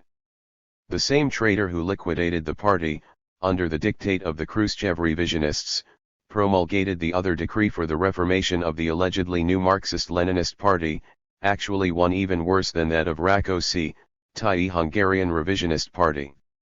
The Hungarian counter-revolution was suppressed by the counter-revolutionaries. Thus, both wings of the putsches would meet, as they did. They would build up their own Hungary, as they did build it. They would restore capitalism, as they are restoring it. Drawing lessons from the bloodshed and, after having paid a blood ransom for its hasty actions, the Hungarian reaction is now carrying out its reforms of radical capitalist transformation at ease, independently and without any trouble from the Soviet forces and tanks which are staying on Hungarian territory. The Hungarian bourgeoisie is, so to speak, doing its own business, this time under the protection of the Khrushchev tanks. The Hungarian capitalist bourgeoisie, hostile to the working class, under the mask and the banner of the party, is lulling the working class and is forging new chains for it. The capitalist bourgeoisie has as its vanguard the old and new revisionist intelligentsia in complete identity of views and unity of action. Counter-revolution in Poland. Let us take Poland. As in Hungary, in Poland, too, in 1956 bloody demonstrations started in Poznan and were suppressed by tanks, this time Polish and not Soviet tanks. The Polish Church and reaction had a hand in it, and Khrushchev was afraid of Poland detaching herself from the Soviet Union. Therefore he threatened Gomulka with tank invasion. Gomulka resisted, and Khrushchev, willy-nilly, smiled to him and embraced fascist Gomulka, as he used to describe him behind his back in the intimacy with others. 64. But later and now in recent days, events in Poland are unfolding otherwise. They have taken another aspect which is characteristic of all the revisionist countries. In Poland there have started demonstrations, clashes, bloody encounters between the Gomulka police and the writers, intelligentsia, students who are demanding freedom, full democracy, liberalism. This time, the Polish counter-revolutionaries, who have risen against the Gomulka revisionist counter-revolutionaries, greet and fraternize with the Czechoslovak counter-revolutionaries. The Polish reactionary intelligentsia, directed by world capitalism, by the clergy and Zionism, is not satisfied with the Gomulka revisionist clique and wants to make short work of it, as the new Dub Czech-Slovak clique is doing with the Novotny revisionist clique, which will be discussed below. But in Hungary, as well as in Poland, the reactionary intelligentsia and the students are in the van of the charge. The party has got wormy, the organs of the dictatorship are, for the time being, in the service of the Gomulka clique, and the working class does not react, it does not come out in the street to do the necessary cleaning. Will the Gomulka clique be in position to subdue this tide which is rising? We will see, but of importance is the last tide which must be prepared to wipe off from Poland's face all the overt and covert traitors. This salutary tide will be the proletarian revolution of the Polish working class led by the Polish Communist Party. Counter-revolution in Czechoslovakia. Let us take Czechoslovakia. The Soviet revisionists were trumpeting that she was their most powerful bastion, the most faithful country of the revisionists, and Antonin Novotny the most intimate, the most serious and most authoritative man, of the revisionist clan after the Soviets. This situation, too, as we had forecast, came to nothing. It was not because Novotny and his revisionist clique were not faithful agents of the Khrushchevites, but they could not carry out the orders that the Moscow bosses were giving. As a matter of fact, the dead horse of the Soviets, Antonin Novotny, sank into the revisionist swamp which he created, while the other horse replacing him, Dubček, has taken the bridle in his teeth and is now running towards the western fields where the nets of the French and West German capitalists are waiting for him, haying open the old chapters of their ill-famed agents Masaryk, Benes, Tito, Hassa, and others. How is the new counter-revolution in Czechoslovakia unfolding? Openly, against Antonin Novotny and his clique, then against the Soviet revisionist yoke. They are openly going towards capitalism, to the system of multiple parties, to the capitalist state system and the open liquidation of the dictatorship of the proletariat, to the capitalist system in economy, education, and culture. Not only is coexistence preached openly but also solid ties with Western capitalists. Homage is paid at the grave of Masaryk, father and son, and at the grave of Benes. They are all noisily rehabilitated, ending with the fascists, and all of them are described as distinguished men, victims of Stalinist terror and of the erroneous policy not only of the Novotny clique, but also of Gottwald, thus of the Czechoslovak Communist Party and, of course, of Stalin, of the Comintern. In short, Czechoslovakia is going at a rapid tempo and without much ruse and demagogy towards capitalism, to the complete political, ideological, economic, and state restoration of the capitalist bourgeois republic. By what means and forms is this process unfolding? The Czechoslovak process should not be taken separately from the whole of the process which is taking place in TO revisionist herd. This is TO result of TO disintegration, of TO great contradictions which exist within TO revisionist clan, within different tendencies existing in clan of each individual revisionist country and of international contractations. Thus, Czechoslovak disintegration and course it has taken, is nothing extraordinary. Nothing should surprise us. This is quite normal. Normal also is overt manner of their actions, and this for two reasons. On one hand, a part of Czechoslovak people, indeed of Czechoslovak working class also, is predisposed to this liberal road as the revisionists call it. Communism has been for them a veneer, an incident. The Czechoslovak Communist Party, during the whole period from liberation, not only has not worked on solid ground, but it is a fact that it has only slightly changed nature, political inclinations, politico-cultural mode and taste of a part of people, which even under the socialist regime was preserving and developing in accentuated forms capitalist bourgeois feelings. On other hand, the new Czechoslovak course towards capitalism proves the further rottenness of power of Soviet revisionism which, plunged in morass it had created, is no more in position to menace its opponents neither politically, economically, nor militarily. It, too, became a slave of system and treachery it created. The Soviet revisionists are obliged to give a sickly smile to the calamities which are rolling down on ear. 65. Heads. The accelerating Czechoslovak revisionist course now enjoys the full support not only of the US, French and West German imperialists, but, of course, that of the Titoists, of the neutral revisionists and of Hungarian revisionists. A more or less organized force is taking shape, always within the framework of disintegration and independence from the Soviet, Polish and other revisionists who are very much afraid of the infectious disease represented by the tendency of clearing out the old revisionist horses and of replacing these horses with new ones. The new Czech counter-revolutionaries resort to new and multilateral methods. They attach great importance to the complete taking into their hands of the internal situation, without neglecting foreign policy.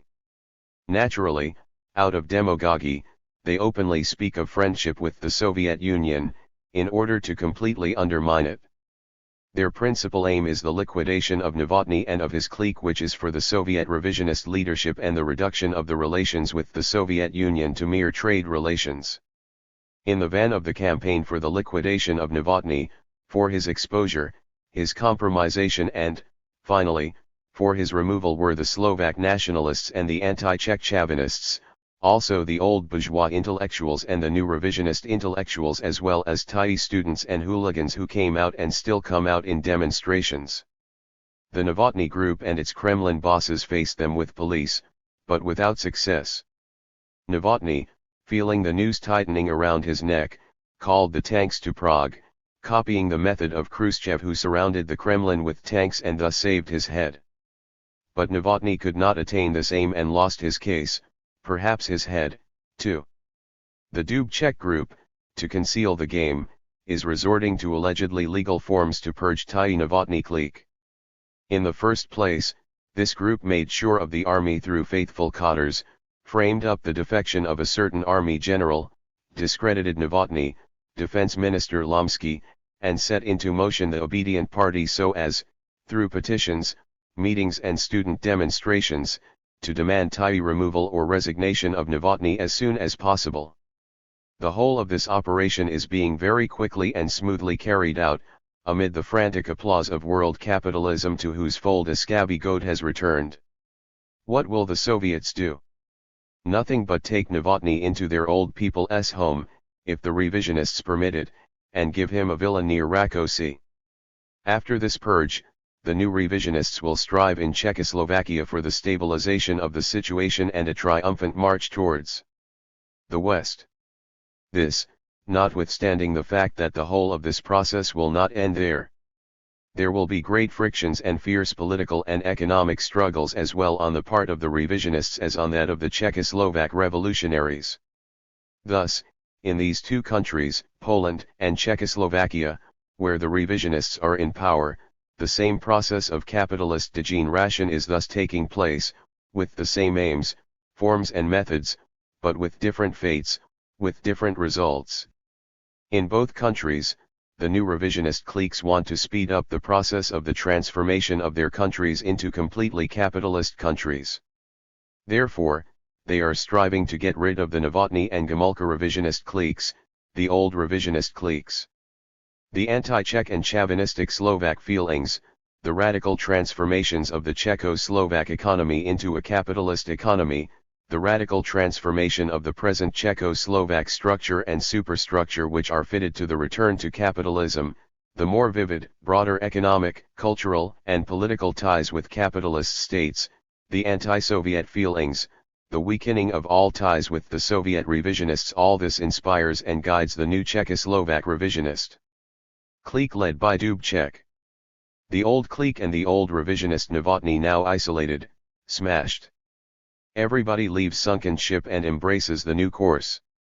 Thus, the counter-revolution within the counter-revolution in Czechoslovakia has fully triumphed. The Soviet revisionists completely lost their political authority in Czechoslovakia and their influence has waned.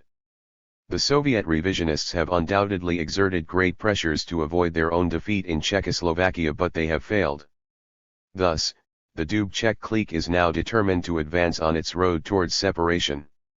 It enjoys the guarantee of the West.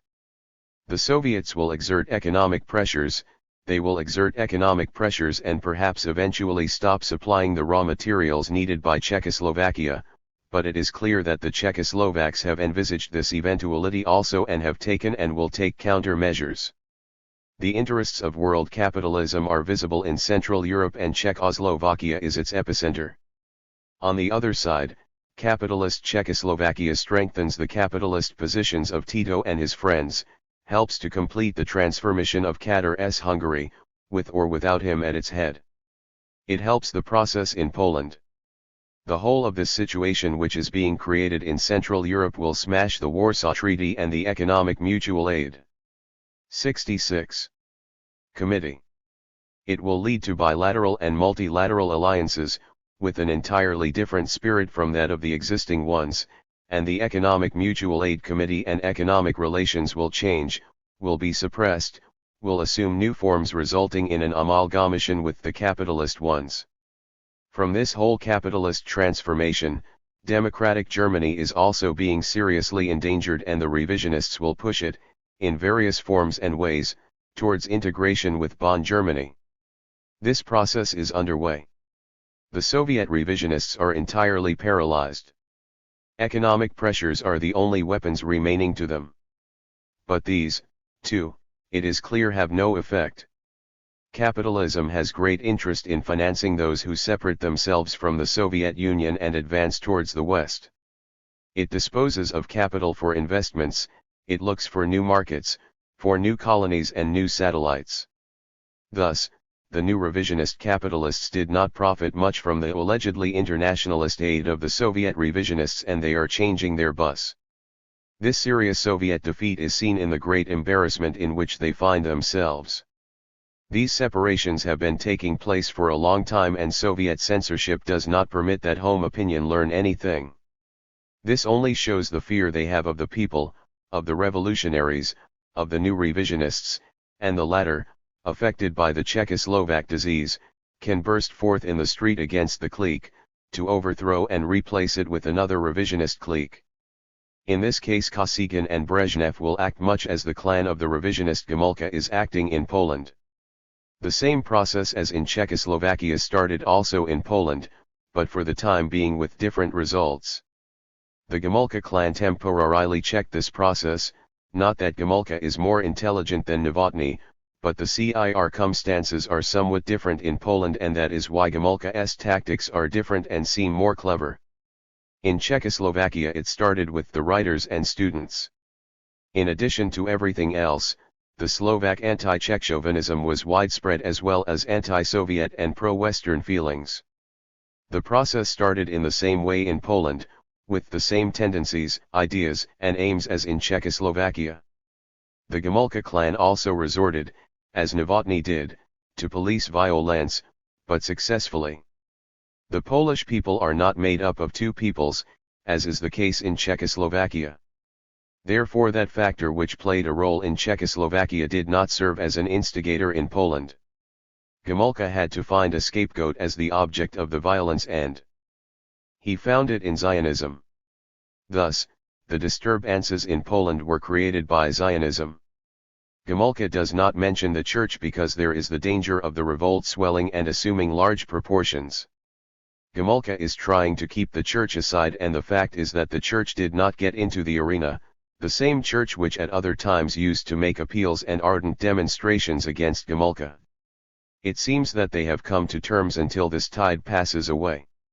On the other hand, Gomulka, a rabid anti-Soviet, defends revisionists who, in the end, when they consider everything lost in Poland, may even dare to intervene, allegedly to save Poland, allegedly to keep the roads open, to come to the assistance of East Germany, etc. Willy Brandt, on his part, at his party's Congress, declared that it is normal to recognize the Oder-Neisse borders. This was an offer to Poland to detach herself from the Soviets. It was allegedly a support for the people, for Gomulka's persistent policy on the German-Polish border. Finally, it is an attempt to close up the encirclement of East Germany and to form a cordon sanitaire around the capitalist Soviet Union. All these circumstances, anti-Judaism, anti-Sovietism, etc., resulted in the process of the restoration of capitalism in Poland continuing, according to Gomulka. But this is temporary. The problem is on the order of the day. The Polish revolutionaries, the Communist Party of Poland, the people and the working class, have not yet had their say. Gomulka also threw into demonstrations parts of the working class. This shows how very vague the situation is there and how much work must be done by the new Communist Party of Poland to bring the working class to the real road, to class positions, anti-capitalist, anti-revisionist, against Gomulka, against the Roman Catholic Church, against the Zionists. There are likewise so-called neutral countries and parties which develop the revisionist course towards capitalism in internal situations that are comparatively calm, without noisy demonstrations. But there are surely accentuated contradictions in the leadership, among the people and in the party, which now appear apparently united. This sham unity is the fruit of the external fear, and in the first place of the fear of the Soviet revisionists who have their own men within the leadership of these parties that still represent a minority. But these neutral countries and parties are ruled over by cliques of bourgeois intellectuals who base themselves only on anti-Soviet feelings. Therefore, somewhat differently from the Czechoslovaks, these revisionists lay the 67. stress on foreign policy, on the relations with the capitalist states, with Tito's Yugoslavia, with Dubček's Czechoslovakia, to counter balance the Soviet revisionist danger. In such situations these cliques are purging their internal opponents who might endanger them and are making efforts to consolidate the bourgeois regimes which are being established in their countries which are liquidating socialism. Soviet revisionist contradictions. Let us now take the Soviet Union. The Khrushchevite degeneration of the Soviet Union, of the Communist Party of the Soviet Union, as far back as in the last years of Nikita Khrushchev's reign and then in a more accentuated manner, posed great dangers to the Kremlin clique. It not only further deepened the contradictions between this clique and the Soviet people, but it also created a section of new revisionists, opponents to the old revisionist clique, who aim at liquidating and replacing this clique with another that would be more liberal in speeding up the process of restoration of capitalism in the Soviet Union. Over the division of the spoils, some of the thieves were not satisfied and voiced their dissatisfaction with further demands. At their head, here too, were the bourgeoisified intellectuals and writ-ers, the men of revisionist art and culture. Demoralization had deeply penetrated the youth, the students, the hooligans. This was assuming disturbing forms for the clique.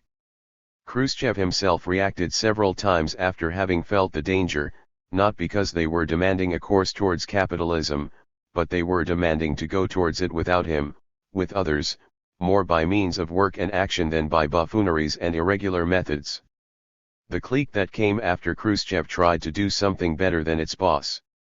It linked itself more closely and more safely with US imperialism, it further shattered the party and the socialist economy, it increased the degeneration outside and inside.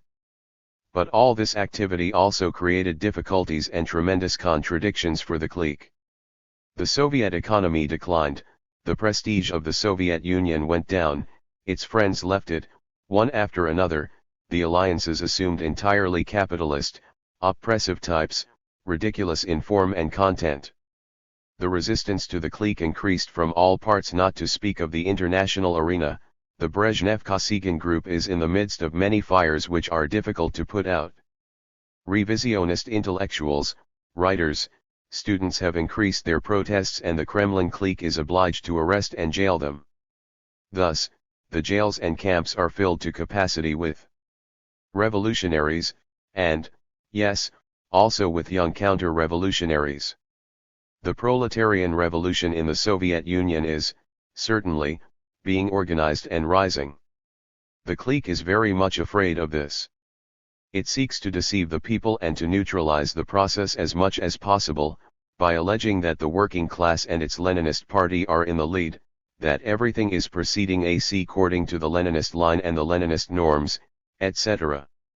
In the fostering of these illusions, there must also be mentioned those allegedly historic realistic thoughts about Stalin that some career-seeking, degenerate army generals and marshals have started to write in order to throw dust in the eyes of the masses and genuine revolutionaries. But the Bolshevik revolutionaries and the Soviet working class are not to be deceived for long.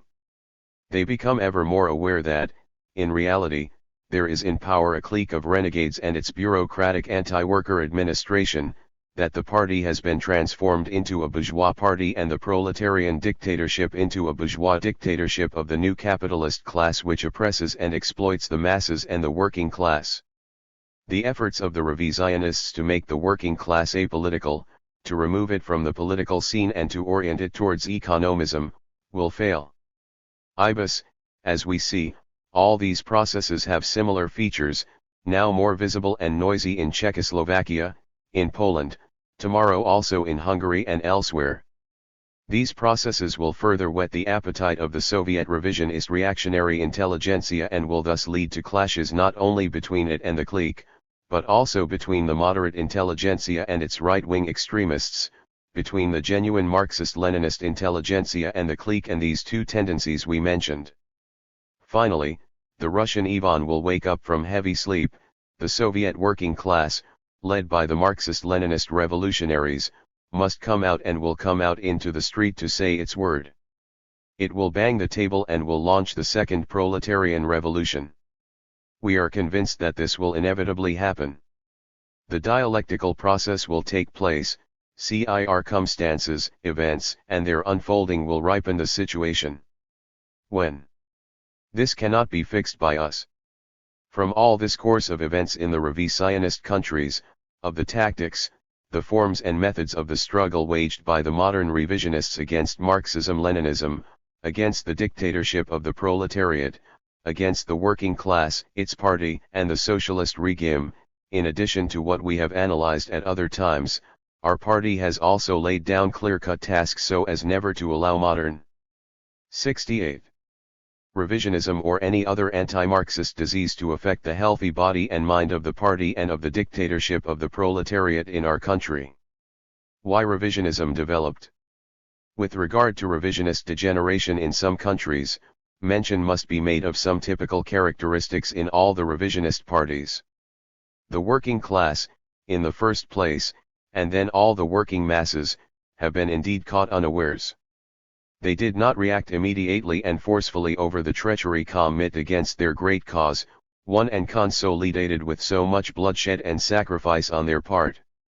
The traitorous elements who usurp power in the party and in the state, not only at the beginning of their undermining activity, when they know how to hide and organize themselves, but even later, when their attitudes and their treacherous actions have become visible, do not meet any fierce resistance on the part of the working class and its party which, on the contrary, accept without great objections the yoke of the traitors, or even when they react they do it faintly. The party and the working class, in the first place, have lost their vigilance and the intensity of the violence which characterize and must always characterize them in the class struggle, in the struggle against all and every enemy of theirs and of socialism. Why does this apathy appear and what creates it? Why this withering away of vigilance and of the use of violence, not only in the communist parties with a short revolutionary period of probation, but also in the oldest and biggest party and with a tremendous revolutionary period of probation, as was the case with the Bolshevik Party? In general, the reasons that have brought about this situation are not mysterious things, or unknown, but in this article we will point out some reasons which appear to us as die principal and most dangerous to a Marxist-Leninist party. Let us consider this question in the Bolshevik Party, in the oldest and most revolutionary party, from whose achievements and errors we all have learned. First, and above all, is the question of the party. Here we must seek to find the shortcomings and errors which so tragically contributed to the emergence of revisionism and the seizure of power on the part of the Khrushchevite traitors in the Soviet Union. The political ideological education of the Bolshevik Party, and this may seem surprising, was not always carried out at the rate and depth required by the times. Such education, moreover, suffered from forms, from methods, but sometimes also from the content. Although it was stated, the integration of theory with revolutionary action in practice was not done as much as was required and in the way it was required to the whole of its extent, to place politics in the forefront in the direction of the revolutionization of men and women, of keeping alive the proletarian revolutionary spirit of the whole party, of the understanding and implementing of the party line by everybody and in everything, in a revolutionary way. It is true that there were schools, training courses, forms, means, methods etc. to educate one's self politically and ideologically in the Soviet Union. The same thing is true as regards the training and education of the cadres. It is not that in the Soviet Union the study of the correct Marxist-Leninist-Stalinist theory was neglected, but something caused the political ideological education to be defective. And this something is not only the forms, the methods and the tempo which, as we said above, contributed to non-mastering the theory and not putting it properly into practice. There also was a complex of other things that contributed negatively. The implementation of the norms of the Bolshevik Party, or, better, the deep ideological and political understanding of them and their carrying into practice in a revolutionary way were not up to the mark. All these norms were correct.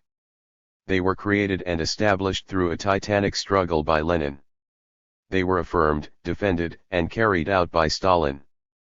But in life, during the process of development, during the work and struggle we see these norms not being rightly implemented and covered by dust and rust, falsified and turned into a fierce and very dangerous weapon in the hands of the enemies of the class and the party, as was the case with all the revisionist parties. In these parties they loudly speak of democratic centralism, but it is no longer Leninist. They speak of Bolshevik criticism and self-criticism, but they are no longer Bolsheviks.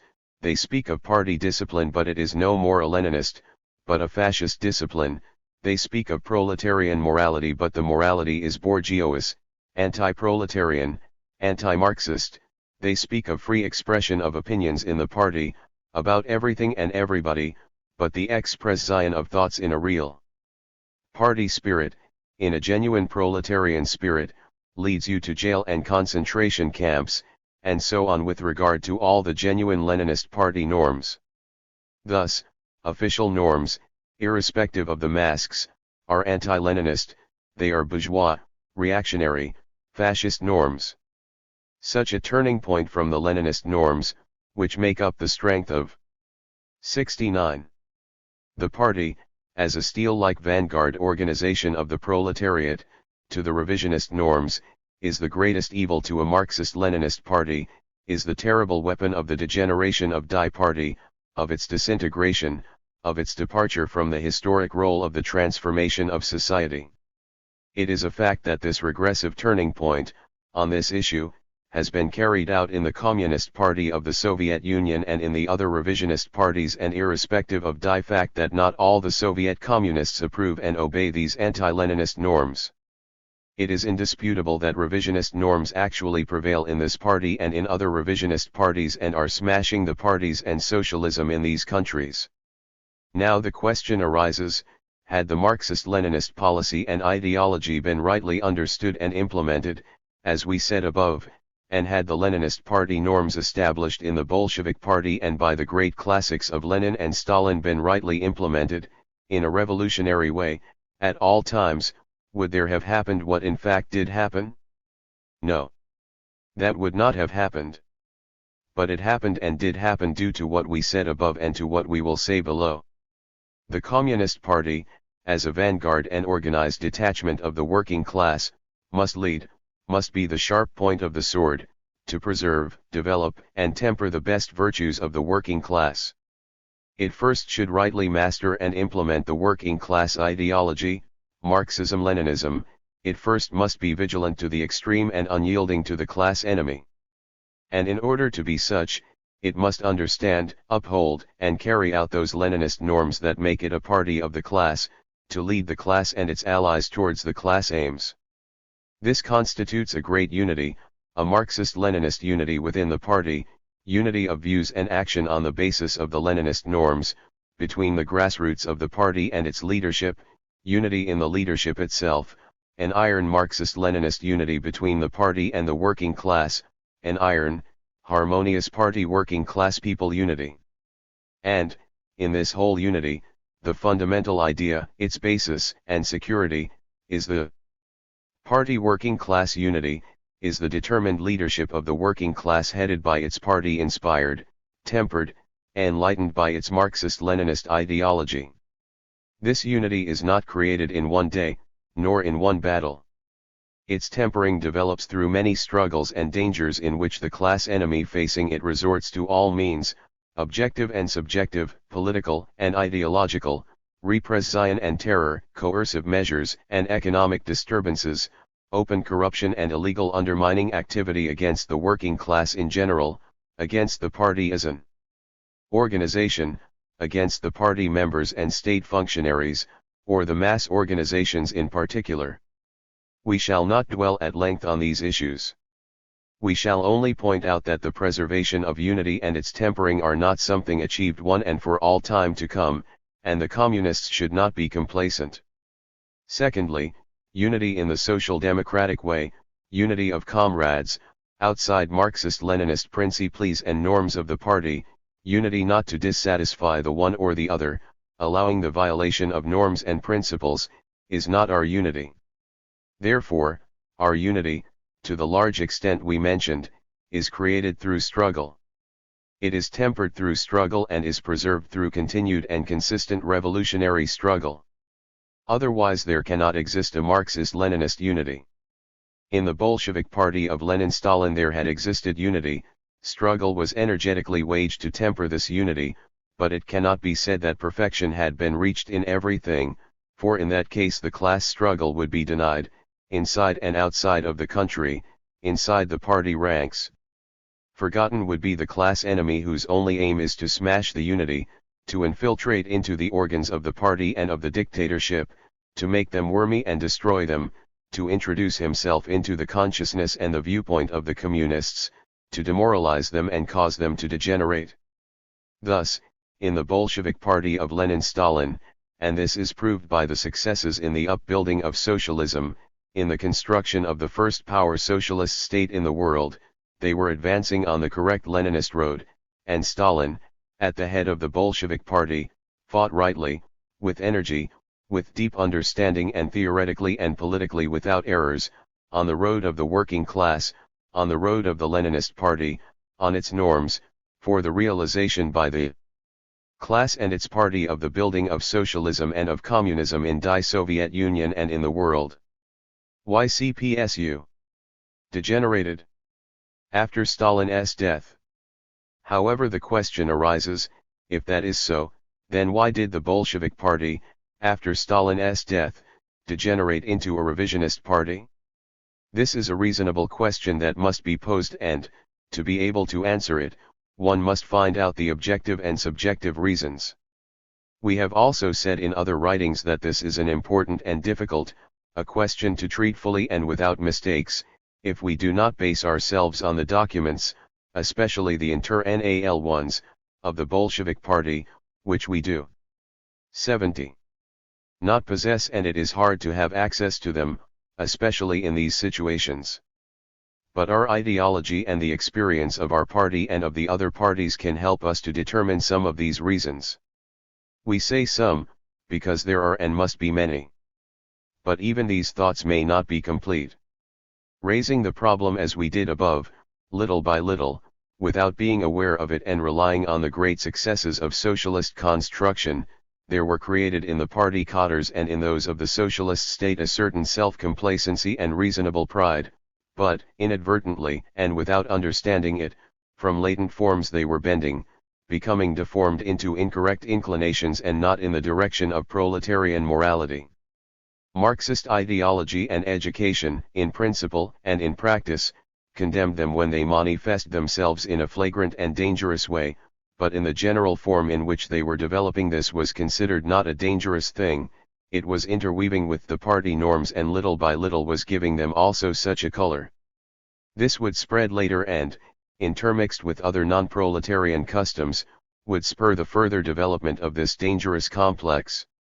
The members of the Bolshevik Party who were led in legendary battles by Lenin and Stalin, cadres of a class origin and with revolutionary vigor, tempered in revolution, in struggles, in the building of socialism, in battles against Trotskyism, against deviators and other traitors were ideologically and politically tempered and created a firm and just confidence in their glorious Bolshevik Party, in Lenin and Stalin, in the correct line and norms that they were defining. To them the party was everything, it was their heart, brain, and eyes, that is why they were defending it, were educated by it and by their great leader. But while they were hewing to the right line and the norms of the party and Stalin, among the Soviet cadres, at the beginning not among all of them and not clear, but little by little, a feeling of stability was rising, which is alien to the revolutionary meaning of social development. As long as they had low functions, the cadres were working with zeal to serve in the best possible manner the cause of revolution, strictly implementing the party norms and line, maintaining close connections with the masses and with the working class. But in the long run, overcoming the difficulties, acquiring the indispensable ideo-political and general education and culture, as they aged and the period of probation in the party lengthened, the germ of the evil began also to appear in some people. The labor successes nourished the feeling of self-complacency and the Soviet cadres began to lose their proletarian simplicity, began to make unjust claims, which were considered politically lawful because they had worked and fought. With their rise to responsibility, there was taking shape in them the feeling of ease and they were ever more infected by bureaucratism, intellectualism, and technocratism. Thus, gradually, between the cadres of the Bolshevik Party and of the Soviet state, on the one hand, and the masses of the Soviet people and working class, on the other, there developed a separation and difference. Many cadres did not listen, as they had previously, to the voice of the masses. There was ever more prevailing in them the thought that they knew everything by themselves, that they were specialists in everything, politically and ideologically, they were staying above the masses, above the working class and were more far-sighted than the masses. The authority and prestige which the Bolshevik Party and Stalin enjoyed among the masses of the Soviet people and in the working class were mistakenly confounded by these cadres for their own authority and prestige. All these anti-proletarian features deformed the revolutionary concepts in these cadres, which also infected the party line and its implementation. The revolutionary norms of the party remained formal, the life of the party itself and its organization as well as the whole Soviet state administration were becoming hardened. Therefore, the upbringing, the education and culture of the cadres of the party, of the state and administration is one of the most important problems, but in the first place a still greater duty is their political and ideological upbringing and their permanent revolutionization. The danger of bureaucratization of the CAD residential and their equipment only with education and culture can create and creates in them the feeling of superiority and arrogance, causes the features of intellectualism and technocratism to take root in them, which they progressively place over the mass of the party and the class.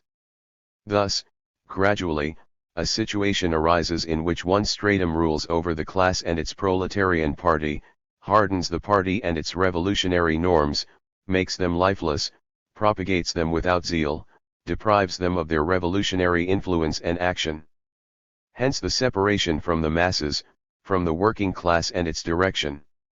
If the party and the working class do not display their special and constant care for the ideological development of the cadres, and not only through books but in practice and in daily and uninterrupted struggle, their rise to leading positions, their educational and cultural unevenness with the great bulk of the party and with that of the working class, the long period 71 of probation in the party or in state functions, the great disparity in pay and the privileges allegedly owed to cadres spoil the cadre, influence him regressively to adopt, willy-nilly, features which are not of the proletarian class. Such a phenomenon may also occur among cadres of worker origin and conditions, but this danger is greater in those coming from the peasantry and the intelligentsia. The working class party must bring up the cadres in such a way that they should progress and rise to responsibility, and also that they should rightly understand, when necessary, their stepping down from responsibility, not only in the cases when they do not prove themselves capable and effective for the function with which they are charged, but also in cases when they are able and correctly accomplish their task. The cadres should be educated to realize that even when they are in order, their separation from responsible functions and their going to work in the ranks of the working class and of the laboring masses is a necessity. It is to the advantage of the cadres themselves and of the party, for the present and the future. The three features we mentioned above, bureaucratism, intellectualism, and technocratism, caused many cadres in the Bolshevik party and in the Soviet state, not properly to feel that revolutionary spirit of the heroic times. This whole morbid spirit did not openly attack the correct party line. The cadres remained faithful to it and to Stalin, and were throwing themselves into the fire for him, because Stalin was a man of the class. He, by his class Marxist-Leninist clarity, did not commit errors of principle, either in politics or in ideology, or in economics or in the military field.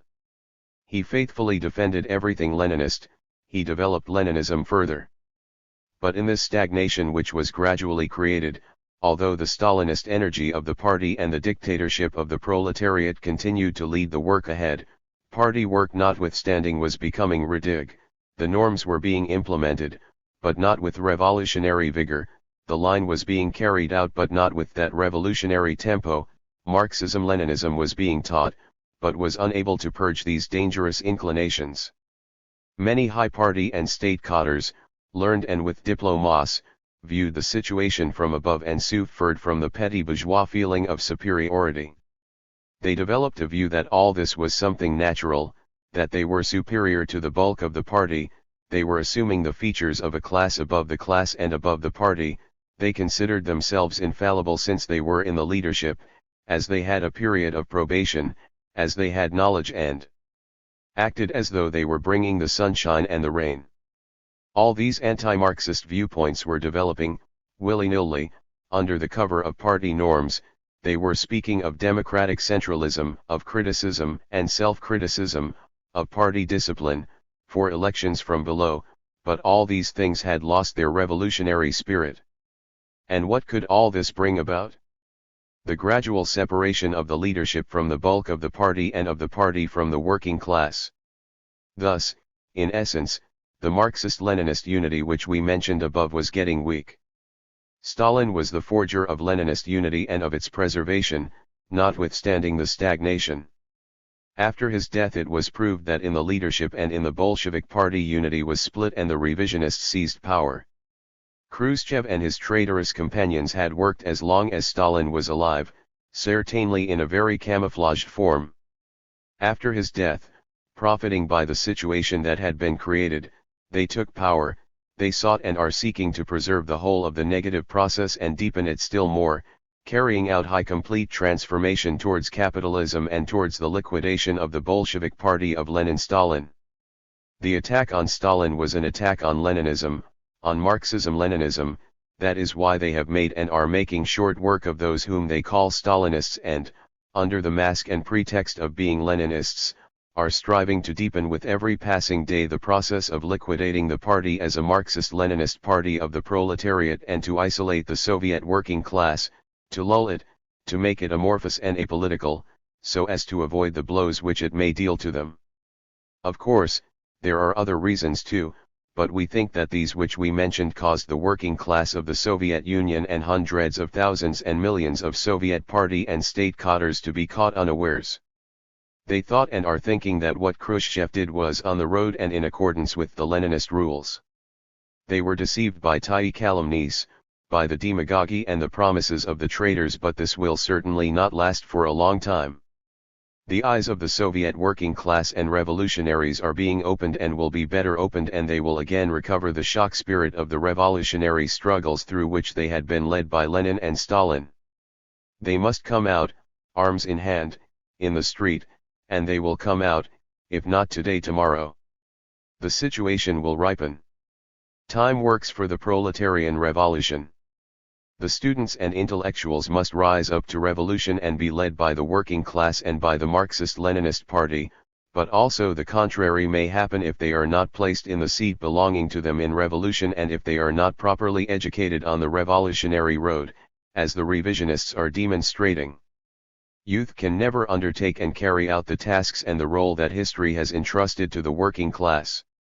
Everywhere, in everything, the working class and the party of the class must be in the van, in absolute lead airship. The peasantry and the various social strata must advance on the road of the working class in alliance with it, they must be brought up with its laws and its ideology, and he that does not advance on this road and places stones under the wheels must be moved aside, by persuasion or by violence, as is necessary. In the light of all that we have said, we more clearly see the correct Marxist-Leninist road and line pursued by our party in all the stages of its development, even at the most critical moments, and its boundless loyalty to the ideas and the revolutionary cause of Marx, Engels, Lenin, and Stalin. But our party has never lost sight of the fact that no communist party, including itself, is immune to the danger of revisionism. It has always maintained a sharp vigilance against this danger, it has never slept on its laurels. It has amassed and is elaborating with every day a rich experience of how to bar the road to revisionism and to the restoration of capitalism. The measures adopted by the party for the further revolutionization of the whole national life, for the perfecting and the development of socialist relations in production and in the superstructure, to purge them of everything alien, are of decisive and vital importance to the cause of socialism. It has waged and is waging the class struggle on a correct Marxist-Leninist road, inside and outside of the party, which is the motive force during the whole period of the transition from capitalism to socialism. It has attached a first-rate importance to the revolutionary class education of the working people, and especially of the growing generation, in different forms, especially through revolutionary action. It has waged and is waging a principled and consistent struggle against all and every bureaucratic distortion, for the constant deepening of the mass line in all fields, for the uninterrupted improvement of socialist democracy. Above all, special attention has been devoted to the constant revolutionization of the party and its cadres, so that the latter should never detach themselves from the people, not lose their revolutionary features and spirit, not bureaucratize themselves and not degenerate. The party has never lost sight of the dialectical action of the different factors, with all their positive and negative influences. It has carried out, and it continues to carry out, in essence all-round revolutionization, education, working and fighting measures on all fronts which cover a large number of problems, great and small, all of them important and closely interwoven, especially on the front of class ideological education and of the class struggle. Thus, it has continued and continues the struggle frontally, without interruption, ever rising. 73. Always learning from the successes and shortcomings, so that the shortcomings should not be repeated and the successes should not intoxicate and lull it. On this correct Marxist-Leninist road our party and people are advancing with firm confidence in the upbuilding of socialism and communism. In present-day conditions, when the revisionist cliques of fully liquidating all the victories of socialism in their respective countries, the working class of these countries must clearly understand that the revisionist party in power is no longer a party of the proletariat but a weapon in the hands of the treacherous leadership for the restoration of capitalism, to deceive the masses. Today there is no more room for illusions, hesitations, and waiting. The working class of the revisionist countries is now faced with the historic necessity to come down again on the battlefield, to throw itself into a ruthless and through to the end, consistent struggle for the overthrow and smashing of the treacherous cliques, to carry out once more the proletarian revolution, to restore the dictatorship of the proletariat. This absolutely requires determination, courage, sacrifices, a renewal of the revolutionary spirit and traditions of the times of Lenin and Stalin. This requires, in the first place and above all, the organization of the genuine revolutionaries into new Marxist-Leninist parties, which should mobilize, organize, and lead to victory the general uprising of the proletariat and of the other laboring masses. At these important moments for the destiny of revolution, all the Marxist-Leninists and the world proletariat cannot remain silent and idle in the face of what is happening in the revisionist countries.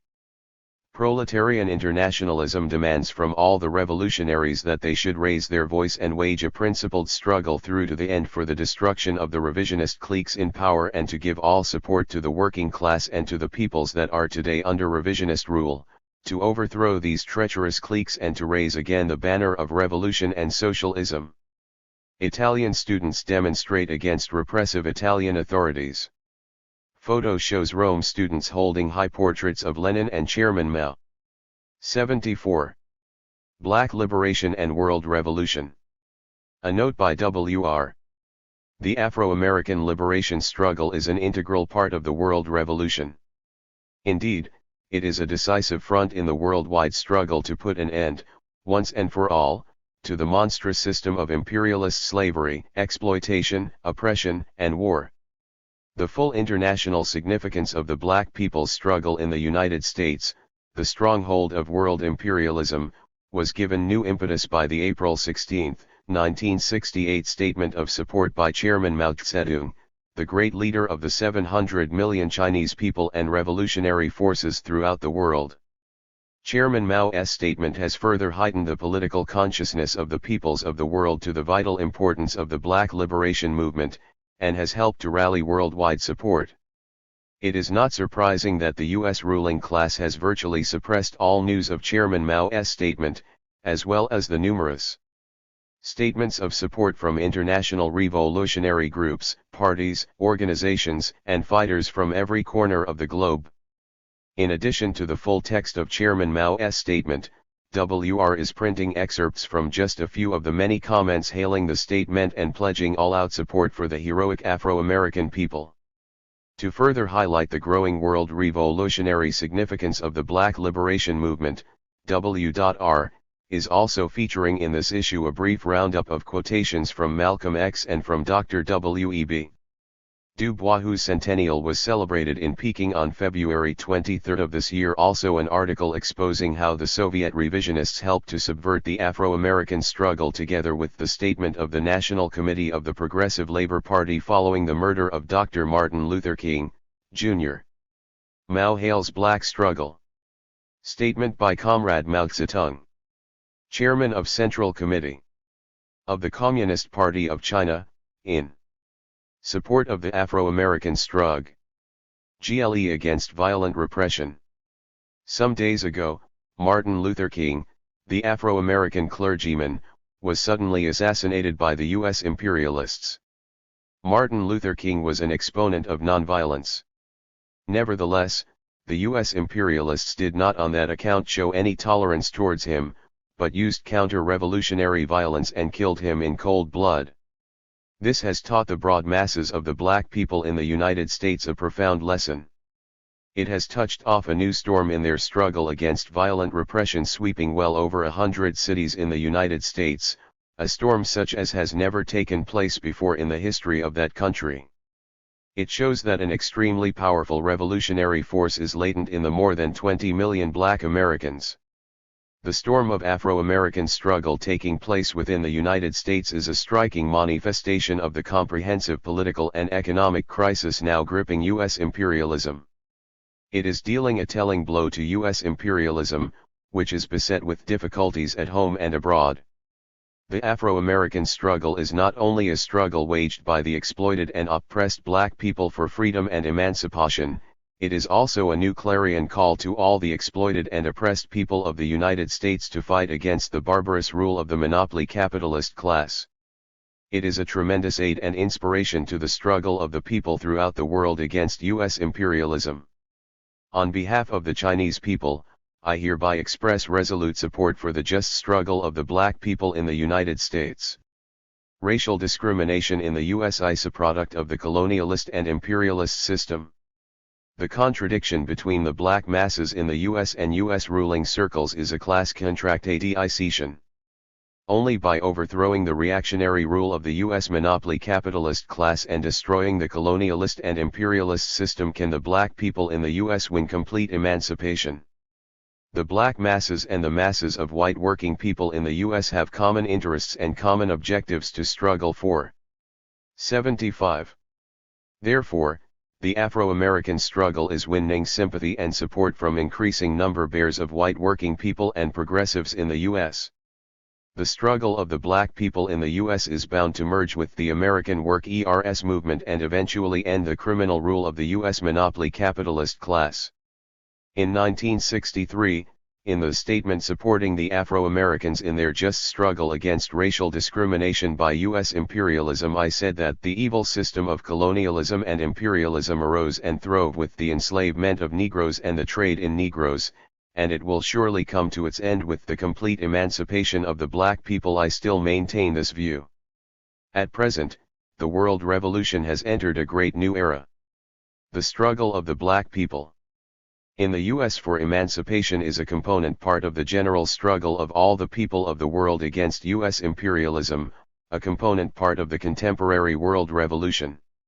I call on the workers, peasants, and revolutionary intellectuals of all countries and all the people who are willing to fight against U.S. imperialism to take action and extend strong support to the struggle of the black people in the U.S.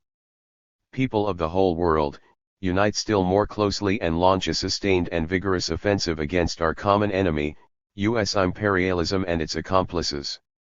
It can be said with certainty that the complete collapse of colonialism, imperialism, and all systems of exploitation, and the complete emancipation of all the oppressed peoples and nations of the world are not far off. World revolutionaries support black liberation. Diawuto, Secretary-General of the Afro-Asian Journalists Association, urged members of the association to respond enthusiastically to Chairman Mao's call and declared, Chairman Mao has given the most correct and comprehensive answers to the burning issues now facing the Afro-American people as well as all the revolutionary people the world over fighting against the imperialist system which is based on predatory monopoly capitalism, and against the rule of the monopoly capitalist class. The Afro-Asian Writers' Bureau hailed Chairman Mao's statement as a great encouragement and tremendous inspiration not only to the struggle of the Afro-Americans in the United States but also to the struggle of the Vietnamese people and all other peoples throughout the world, who are fighting against imperialism, headed by the United States and its accomplices.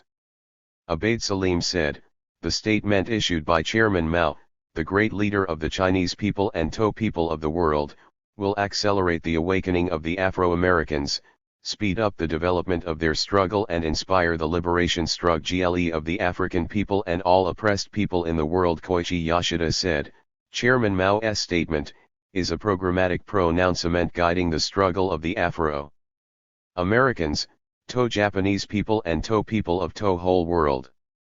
Chairman Mao warns us not to have any illusions about U.S. imperialism and that we must use revolutionary violence to oppose counter-revolutionary violence. Only in this way can we win victory in our struggle.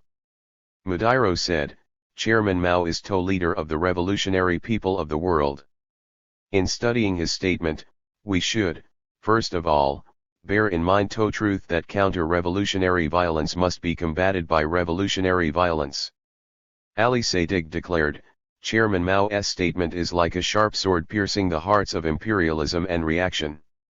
It is also a powerful weapon for revolutionary people of the world with which to fight for freedom and liberation. Doumbia Segu and Ahmad wrote in a joint statement that Chairman Mao had expressed will of all black Africans. Margarita Zaldivar said, Chairman Mao calls on people of whole world to unite still more closely to oppose U.S. imperialism and to take action in support of the struggle of black people in U.S.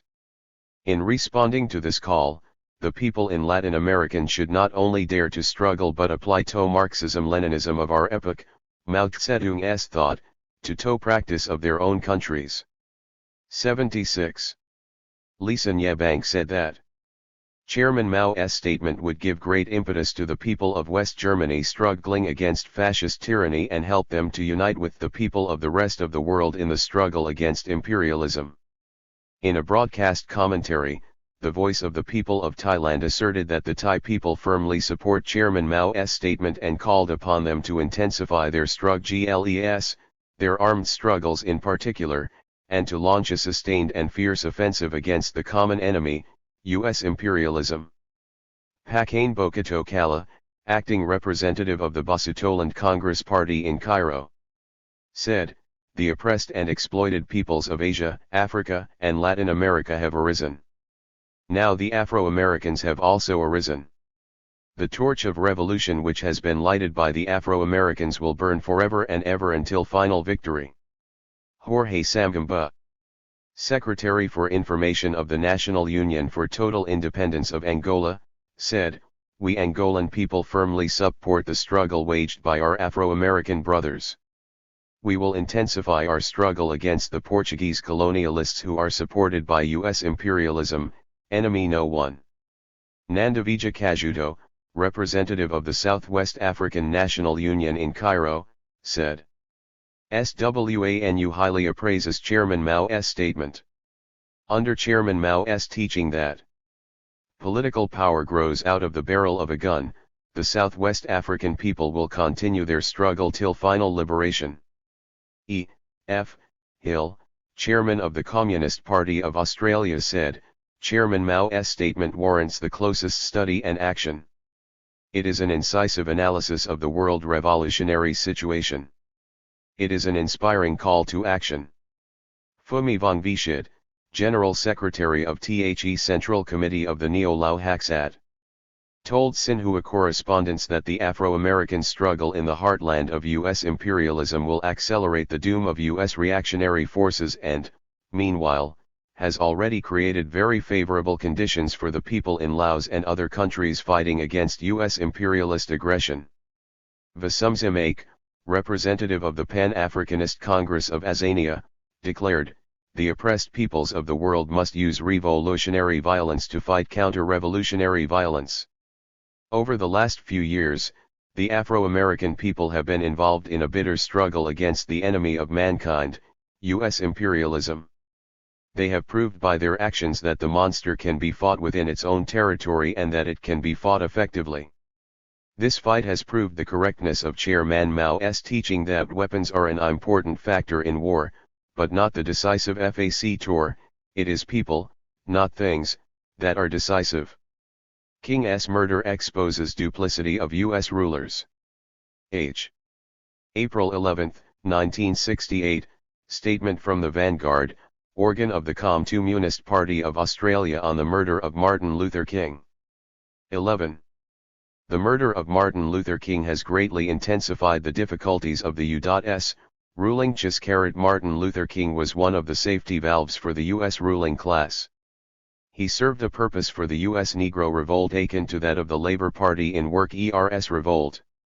That is, he acted as a focus for rebellion only to lead that rebellion into channels safe for U.S. capitalism. His nonviolence, prayer, negotiations, patience, reason, etc., etc., were all designed to contain and sidetrack the ever-growing revolt of the U.S. Negroes. To the U.S. ruling class he was a very important man. And this ruling class had spent a lot of effort in building him up as a Negro leader. Such is the fascism and racism in the U.S. that King was murdered. His real role was not fully understood. By some Negroes he was seen mistakenly as a symbol of hope. They believed in his liberating mission and did not understand the deception of his role. His death shows anyway the bankruptcy of the idea of ever coming to terms with capitalism, of nonviolence, prayer, patience, reason. The only term is die, complete overthrow of capitalism. In his death, therefore, the opposite to that for which he stood is happening. The Negroes in the U.S. are taking their struggle into their own hands and rising up against the U.S. ruling class. Of course they are branded as looters, rioters, hooligans. They are a splendid people rising in violent rebellion against their violent oppression. All working people will support them. 77. Blacks answer in fury. Nonviolence is dead. Organize. A statement by the National Committee of the Progressive Labor Party. Afro-Americans know that the murder of our Martin Luther King is another insult and an attack on black people. All over the nation they moved not as peaceful protesters but as fighting men in fury. By this fury they say no to the put-on that the U.S. is a democracy. Black people are saying no to King's non-violence. Black people know that the most violent system of oppression in the world is U.S. imperialism. And they understand that the only way to win liberation from U.S. imperialism is to destroy it. Hundreds of thousands rose up as one in defense of their liberation. Within hours of the shooting, the U.S. was hit from the inside by these black workers. Washington, D.C., where violence against the whole world is planned, was tied up by thousands of militant Afro-Americans. Lyndon Johnson called for tanks and machine guns to save the White House. Scared stiff by black rebellion, he and his buddies were afraid to travel out. Indeed, revolution is not only in Vietnam star.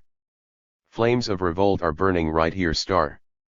These huge and heroic actions by black people prove that black liberation is not a flash in the pan, but is on the upsurge star. Black liberation action is proving that King's false ideas of nonviolence turn the other cheek were buried with him. But Thai government wants us to dig up nonviolence again. They like us when we beg, but not when we rise up. So the whole system is working night and day to use King in death even more than in life. They are pleading with the people to pay tribute to King by not fighting. Meanwhile, frightened to death by black uprisings, the U.S. rulers are using even more massive terror to hold down the black people. The U.S. was all shook up after the death of King even more than after Kennedy was shot. Obviously, racism is the U.S. boss's most profitable business. They are more frightened over black liberation than by the murder of a president. Hundreds of demonstrations and memorials have been staged by the government and their yes men in the neighborhoods. They aim to make King a saint so they can handcuff his ideas of Don't fight, surrender onto the black people. It will never work star. Afro-Americans have been fighting to free themselves from slavery ever since the body-snatching bosses brought them to this country. The U.S. profit system was built on their blood and bones. The famous black scholar W.E.B. Du Bois has shown that 60 million Africans were murdered in the slave trade. Countless numbers of black people have been lynched, burned by mobs. And never forget the children who die in infancy, or are crippled by disease. More recent crimes committed against the Afro-American people include, the assassination of Medgar Evers, police murder of Bobby Hutton, bombing children in a Birmingham church, the assassination of Malcolm X, whose ideas on self-defense showed the true road for the black people, and the murder of a 16-year-old youngster in Memphis in the demonstration led by King. Only the end of capitalism will bring freedom. Martin Luther King has shown personal courage and brought many black people into the civil rights movement. His early leadership put many people up against the system. They learned more about what the government is really like. People led by King began to realize that integration was not going to change the 78 system. It would not bring a full and free life to the black working people. So the movement shifted from civil rights to black liberation. King refused to take this step forward. He stayed with the Kennedys, Johnsons, and Rockefellers. He became their chief fireman. Whenever a militant black struggle flared up, he was rushed to the spot to fatter it down. King's rich backers would love us to keep begging for civil rights instead of organizing for black liberation, because true liberation would blast their profits. Just look at New York, with the best civil rights laws in the country and some of the lowest paid black labor. When the center of struggle moved north, King moved with it. When the black people of Chicago wanted better housing right in their own community, King took over their leadership. Instead of fighting for these just demands of the working class black people, he steered them into Cicero, a suburb of Chicago. He led unarmed black people into Till's all-white community. This was a demonstration for open housing. But that was not the demand of the majority of the black people, but only of the few middle-class black people who could afford to buy a house there. King has always represented the better-off black middle class. He hitched black workers to this false wagon. King invited violence against black demonstrators. Violence was indeed committed against them, and the people were unprepared to fight back. His false idea was to make the ruling class feel guilty. Our idea is to break them own. We agree that people should stand up and confront the ruling class. But confrontations must be organized and every situation must be carefully sized up.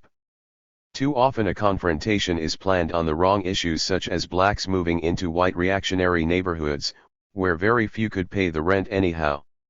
When a confrontation seems likely to hurt the working people instead of the ruling class, we are opposed to it. In Chicago, King put black workers against white workers instead of directing his fire against political boss Daley and his Uncle Toms. Some white workers could have been split away from the ruling class and won over to struggle for neighborhood housing and other class demands. But King only heated the whites up for the protection of their homes in an area where most black workers couldn't afford to live or don't even want to.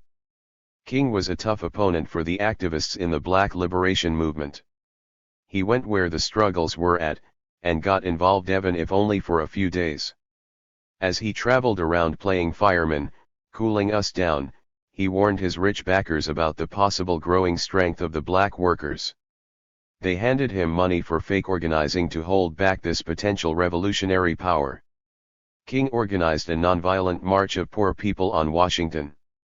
Next he moved into Memphis. The sanitation workers in Memphis are a serious danger to big bosses and the boss's government. If the Memphis workers win their fight and organize a strong militant union, they could show the way for the whole South. A militant union drive would shake up all workers, black and white. More confrontations would come.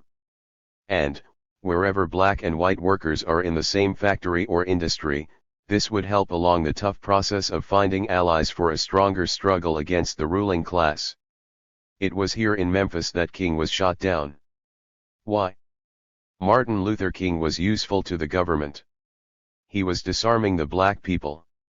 However, many white people are die-hard racists. They saw him only as a rabble-rouser. The government and its agents could not explain clearly to all white people exactly what King's usefulness really was. If they did explain this, they would also expose him to the black people and he would be out of business. So, racism backfired. Many whites simply wanted King dead. When LBJ tells his friends that King's death was a tremendous loss, he is telling the truth. For once it was a great loss to them. The government, press, radio TV, and many spokesmen will break their backs to praise King and his philosophy. They will tell us, in spite of the fact that he met violent death, that we must carry out this program of nonviolence. They will tell us that they will pass another civil rights bill in his honor. Afro-American people have seen civil rights bills passed before. Conditions get worse. They will tell us that King was our true leader. We say that the people's leaders are still rising out of our struggles. Of the leaders who have gone before, highest honor goes to Malcolm, who called for the self-defense that black people really need. The U.S. ruling class will kill many more black people as we continue to fight for liberation. Many of our real heroes have fallen. B. 79. Toward liberation, many more will fall. But it is a crime to let the ruling, class. The same people who shoot us down tell us who our leaders are. When all those newspapers and TV speakers tell us that king is our man, you know something must be wrong. Afro-Americans, we must choose our leaders ourselves. These leaders will be brothers and sisters whose actions show that they aim to go all the way to black liberation by destruction of the racist system of U.S. imperialism. These leaders will be brothers and sisters whose words and actions show that they not only aim to go all the way but that they know how to do it, that they know how to organize and plan for a winning fight. In the course of our struggles, our own leaders will rise up from the heart of the people. We will build unbreakable organizations that fight to win, and know how to come back strong after temporary knockdowns. Through such organizations we will take on the enemy in planned struggles, for as long as necessary, until we defeat him. The faint hearts and big mouths who are afraid to get to work and organize for the long pull will drop out, but the people will rally and win.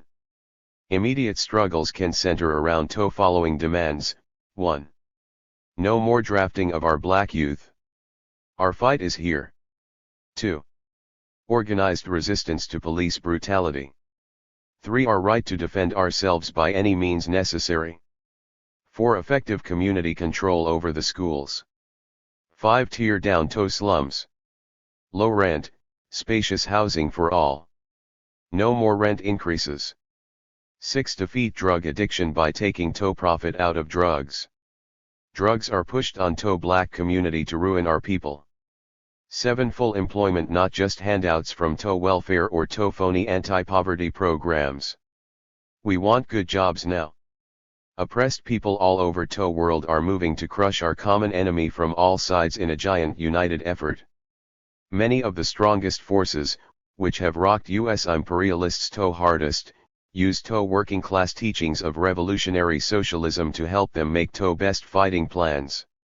These teachings helped to small nation of Vietnam to grind down to whole U.S. Army. These teachings inspired the success of to immense Chinese Revolution, whose leaders, especially Mao Zedong, have written to outstanding books on people's liberation. We have to fighting spirit. We have the heroes. Now we need the clear thinking, organizing, and clear planning which have led other liberation struggles to victory. Militancy plus deep study of revolutionary theory, these together with organization will bring us through to liberation and full freedom. Centennial in Peking honors the late Dr. W.E.B. Du Bois. The centennial of the birth of Drive W.E.B.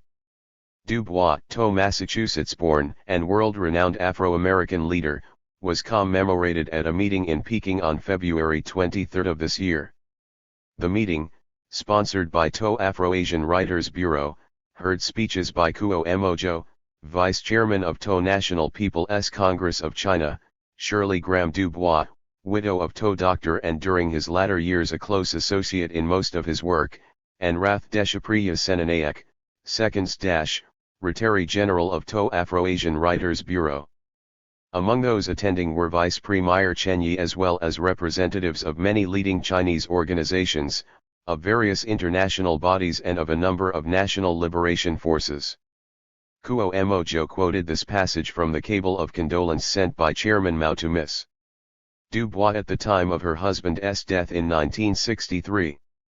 Dr. Du Bois was a great man of our time.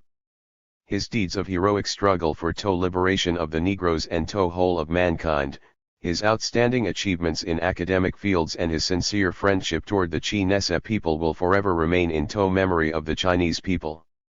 On August 1963, Kuo Mojo observed, just half a month before Dr. Du Bois' death, Mao issued his statement supporting the American Negroes in their just struggle against racial discrimination by U.S. imperialism.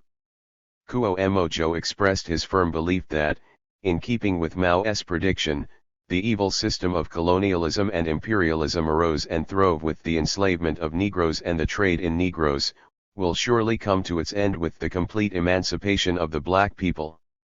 In her speech, Mrs. Du Bois said, "I take 80.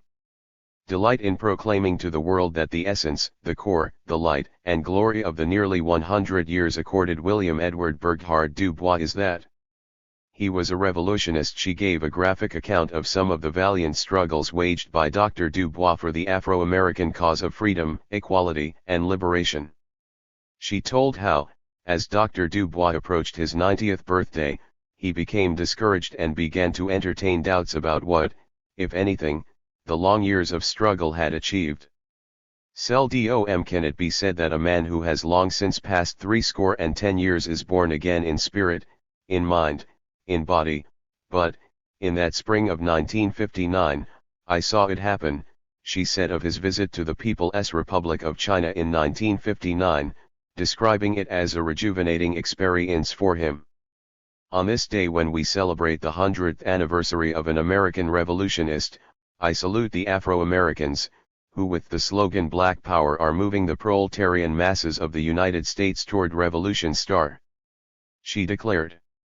Both Mrs. Dubois and Kuo Mojo accused the revisionists of seeking to misrepresent Dr. Dubois' thinking, to portray him as one of them, a pacifist who believed that peace can be won without struggle, without an end to colonialism and semi-colonialism, and without throwing off the yoke of U.S. imperialism.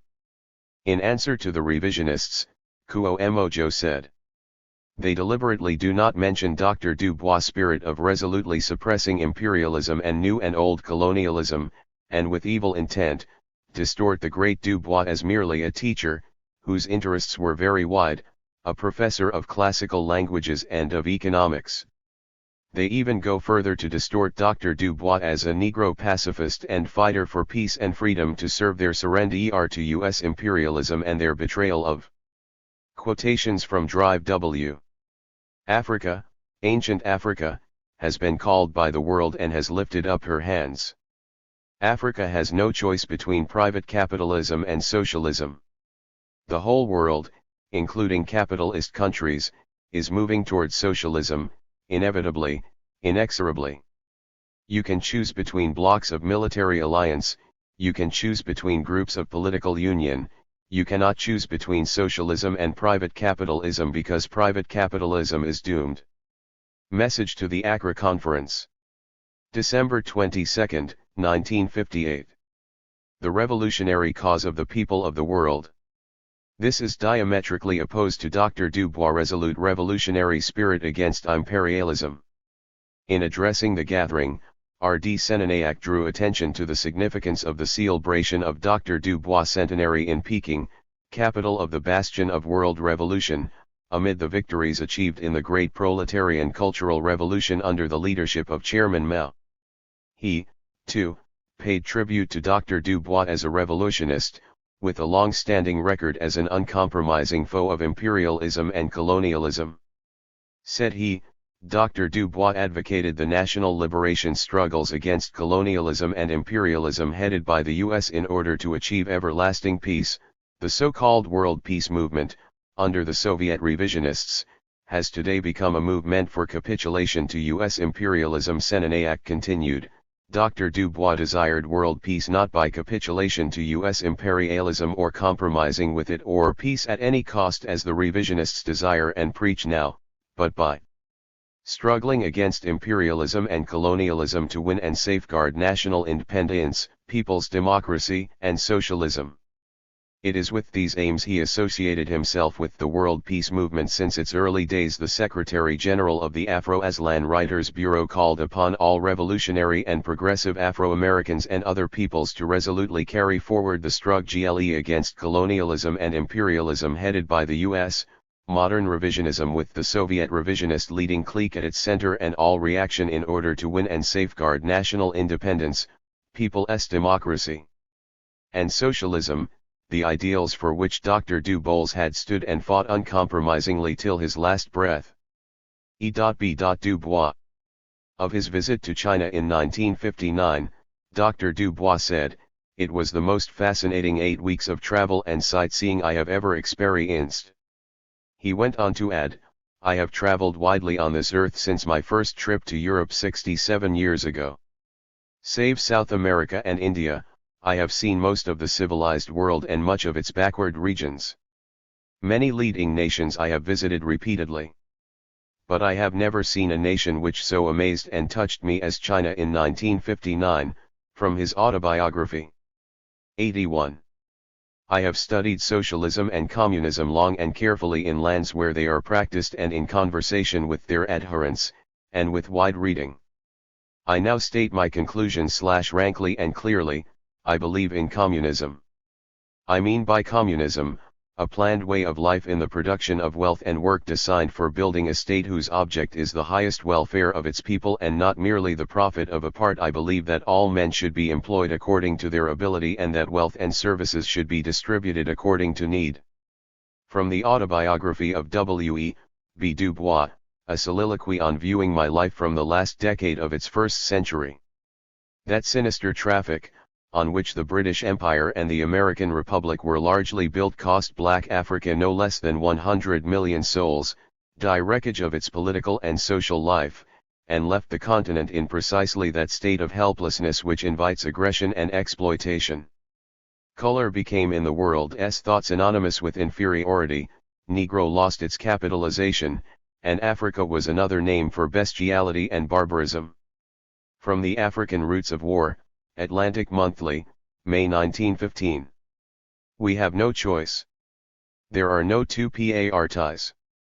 There is no choice of candidates whether his name is Eisenhower or Taft, Kefauver or Stassen or Warren, Dulles or Dewey, Joe or Charlie McCarthy.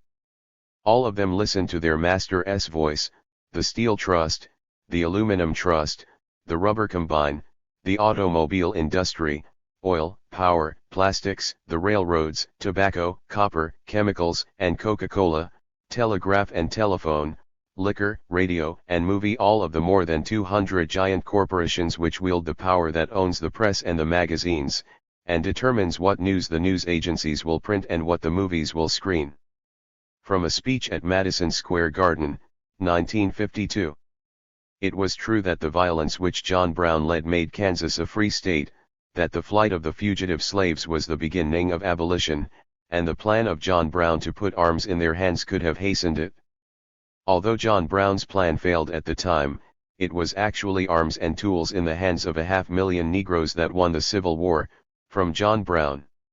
1962 edition. Quotations from Malcolm X. Malcolm X was an honest, outspoken, brave and militant leader of Afro-Americans, a true revolutionary. For this, he was murdered, as he himself foretold, by those who hoped by this foul deed to prevent his ideas, especially those which he arrived at during the last months of his life, from reaching the ears of black and white listeners. He was assassinated in New York on February 21, 1965, just 3 months after he returned to the U.S. trademark WR.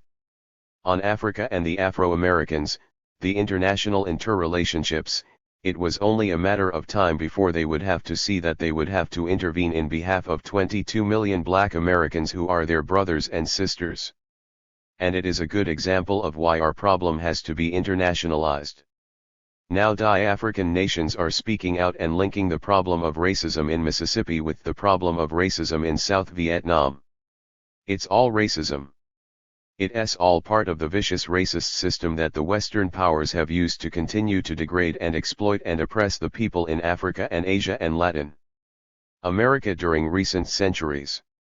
And when these people in these different areas begin to see that the problem is the same problem, and when the 22 million black Americans see that our problem is the same as the problem of the people who are being oppressed in South Vietnam and the Congo and Latin America, then, the oppressed people of this earth make up a majority, not a minority, then we approach our problem as a majority that can demand, not as a minority that has to beg.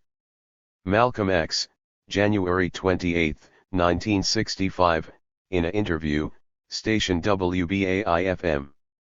82. On World Revolution, I believe that there will ultimately be a clash between the oppressed and those who do the oppressing. I believe that there will be a clash between those who want freedom, justice, and equality for everyone and those who want to continue the systems of exploitation. I believe that there will be that kind of clash, but I don't think it will be based upon the color of the skin, as Elijah Muhammad had taught it. Malcolm X, January 19, 1965, in a radio interview on the Pierre Berton Show.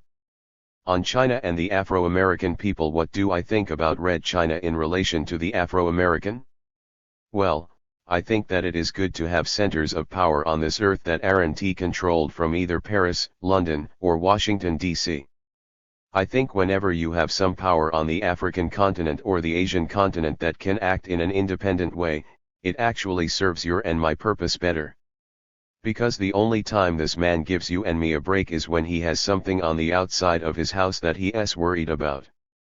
Then he lets those on the inside of his house have a little more leeway than normal.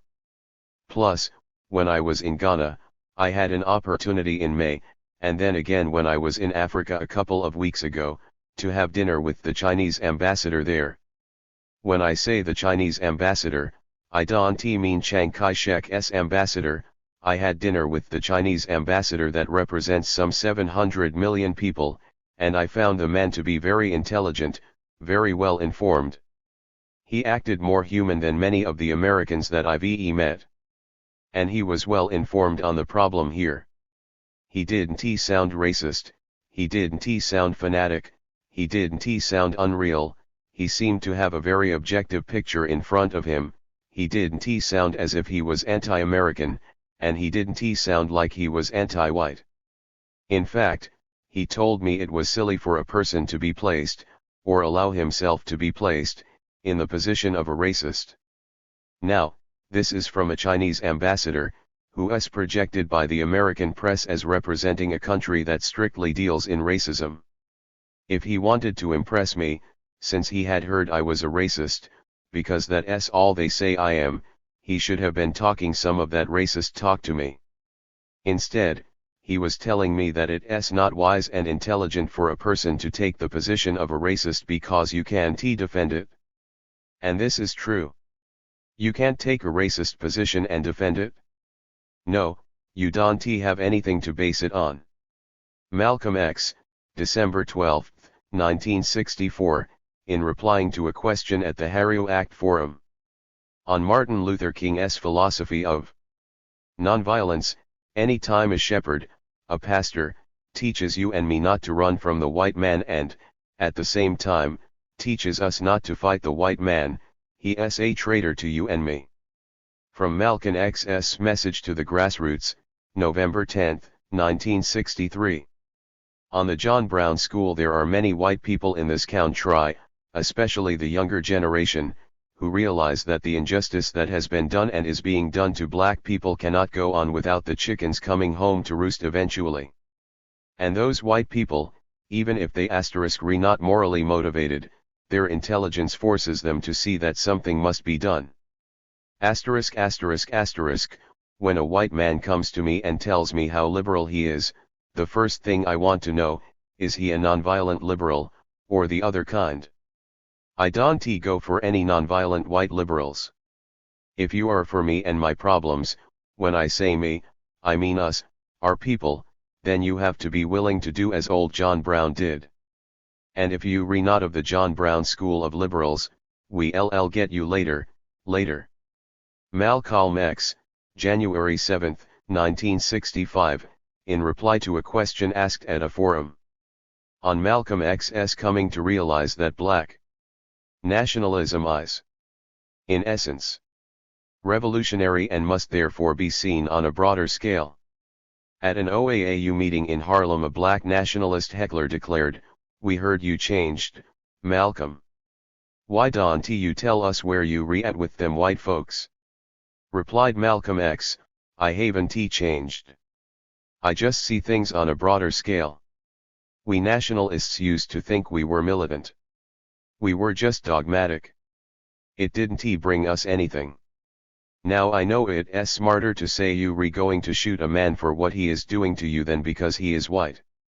If you attack him because he is white, you give him no out he can stop being white. We've got to give the man a chance. Diamond suit ***, we've go to be more flexible. I am not going to be in anybody's straitjacket. I don't care what a person looks like or where they come from. My mind is wide open to anybody who will help get the ape off our backs."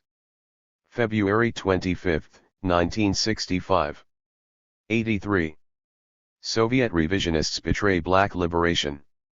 Xinhua News Agency, April 25, 1968. The Soviet revisionist ruling clique has once again proved itself to be the number one accomplice of U.S. imperialism in the suppression of the revolutionary movement of the people of the world and, in particular, the Afro-American struggle, which is badly tormenting the U.S. ruling circles. It has aided and abetted the Lyndon Johnson administration in its counter-revolutionary dual tactics in dealing with the black people. It has wantonly vilified the current wave of the Afro-American struggle and strenuously tried to absolve the U.S. imperialists from the crime of the cold-blooded slaughter of Afro-Americans. It has brazenly preached nonviolence, class reconciliation and peaceful reform with regard to the Afro-American movement. Maligning Afro-American struggle and preaching nonviolence, Chairman Mao Zedong, the great teacher of the proletariat, has pointed out that the seizure of power by armed force is the central task and the highest form of revolution. The murder of Martin Luther King, the exponent of nonviolence, has taught the black masses in the United States another profound lesson. It is that they will never win complete emancipation by nonviolent means and that they must follow the course of violent revolution as enunciated by Marxism-Leninism, Mao Zedong's thought, i.e., to meet the counter-revolutionary violence of the U.S. ruling circles with revolutionary violence. The latest world-shaking storm of the Afro-American mass struggle against violent repression is a sign of greater political awakening of the Afro-Americans, and this has been heartily acclaimed by all the revolutionary peoples of the world. Yet, the Soviet revisionist clique, out of their intense hatred for the revolutionary awakening of the Afro-Americans and their revolutionary violence, quickly came forward to bolster the counter-revolutionary dual tactics of the U.S. imperialists and tried to mislead the Afro-American movement to the course of nonviolence. With a view to upholding the already bankrupt doctrine of nonviolence and thereby to hold down the Afro-American struggle, the Soviet clique has had its propaganda machine grind out all sorts of misrepresentations and slanders concerning the recent black people's heroic mass actions and provide excuses for the Johnson administration's ruthless suppression of the struggle. In its reports and commentaries, the Soviet clique, with motives that cannot bear the light of day, actually played up the so-called property losses and damage the struggle had caused and branded the just struggle as racial disturbances. Openly taking the position of the U.S. monopoly capitalist class, the Soviet paper, Izvestia on April 6, used the words of the chieftain of U.S. imperialism, Lyndon Johnson, to accuse the Afro-Americans of resorting to blind violence and disrupting peace and order. A TASS report on April 10 stressed the losses brought to the American cities by the current wave of the black people's struggle. It stooped so low as to cite the comments of the New York Times to malign the struggle, alleging that, as a result of the struggle, the entire foundations of order, reason, and faith which support a civilized society are crumbling and that this itself represents the most terrible consequences. While giving vent to its intense hatred for the revolutionary violence of the black masses, the Soviet revisionist clique, true to its renegade nature, went on to prettify the U.S. administration's criminal actions of utilizing troops and police in large numbers for the violent suppression of the Afro-American struggle. It brazenly declared that all this was intended to restore order in the cities and to clear the people from the streets. In addition to these distortions and slanders, the Soviet renegades and scabs had their newspapers, periodicals, and news agencies publish a number of commentaries and articles in which they had the cheek to urge the Afro-Americans to place their struggle for freedom and emancipation under the banner of non-violence. The assassination of Martin Luther King is an additional and eloquent testimony to the fact that it is simply impracticable for the Afro-American movement to be nonviolent. But renegades after all are renegades.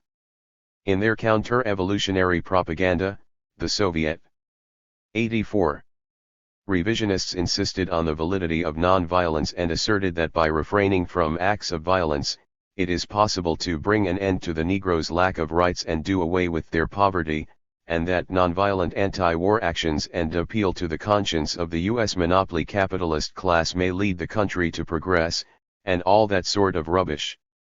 What is more, the Soviet revisionists, in those commentaries and articles, peddled to the awakening black masses Khrushchev's catchwords, "A world without wars and peace is everything that counts."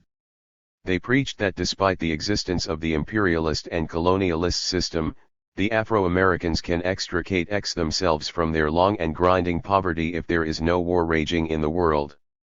More preposterous still, THIRD, organ of the All-Union Central Council of Trade Unions, on April 11, and TAS, on April 7, went so far as to dupe the black people in the United States by saying that once the war in Vietnam is brought to an end, the monopoly capitalist class and its chief steward, the Lyndon Johnson administration, which are riding roughshod over the people of the United States, may turn to devote the country's enormous wealth to the oppressed people and spend the 30,000 million dollars now being spent every year on the bloody war in Vietnam to improve the living conditions of the population of American cities. In a nutshell, the Soviet revisionist ruling clique has used every conceivable deception to induce the Afro-Americans to disarm themselves in the face of U.S. imperialism's counter-revolutionary violence and bow to the recessionary rule of the U.S. monopoly capitalist class. How dastardly star! Pretifying U.S. ruling circles. Chairman Mao Zedong has declared that racial discrimination in the United States is a product of the colonialist and imperialist system. The contradiction between the black masses in the United States and the U.S. ruling circles is a class contradiction. Only by overthrowing the reactionary rule of the U.S. monopoly capitalist class and destroying the Colorado nihilist and imperialist system can the black people in the United States win complete emancipation. In order to gloss over the class contradictions between the black masses in the United States and the U.S. ruling circles, the Soviet revisionist ruling clique has energetically preached class reconciliation and peace reform and boosted and publicized the measures taken by the U.S. ruling circles to dupe the black people. Thus, it is aiding and abetting the Johnson administration in maintaining the U.S. colonialist and imperialist system. Following Martin Luther King's murder, the Soviet revisionist press collected and spread the U.S. official humbug about the incident to absolve the U.S. imperialist ruling circles from the crime. Following the U.S. official line, it played up the statements of Lyndon Johnson, Hubert H. Humphrey and others about the grief and shame they felt when they learned of the assassination. On April 11, under the headline, "Progressive America in Mourning," the Soviet revisionist papers featured reports of Johnson going to church in memory of Martin Luther King, of Humphrey attending the funeral and of the White House order to fly the flag at half-mast. Thus, the Soviet press represented the crocodile tears shed by U.S. ruling circles as their sympathy and support for the black people. When talking about the question of freeing the Afro-Americans from their poverty and securing them the rights denied them, the Soviet press strenuously preached the revisionist line that this can be accomplished peacefully by means of parliamentary democracy. It claimed that the conditions of the black people would improve if they demand that the administration and Congress take the necessary measures, something which sounds almost like a fairy tale. On April 10, the U.S. Congress passed a civil MGHTS law to lull and dupe the black people. The Soviet revisionists received the news as a godsend and hastened to praise U.S. imperialism, saying that the law which prohibits racial discrimination in the rent and sale of housing represented a concession on the part of the U.S. ruling circles. They also published a report prepared quite some time ago by the Commission for the Investigation of Civil Disturbances, an organ in the service of the U.S. President. The deceptive nature of the report was obvious as it recommended that the U.S. authorities introduce certain reforms to pacify the Afro-American struggle.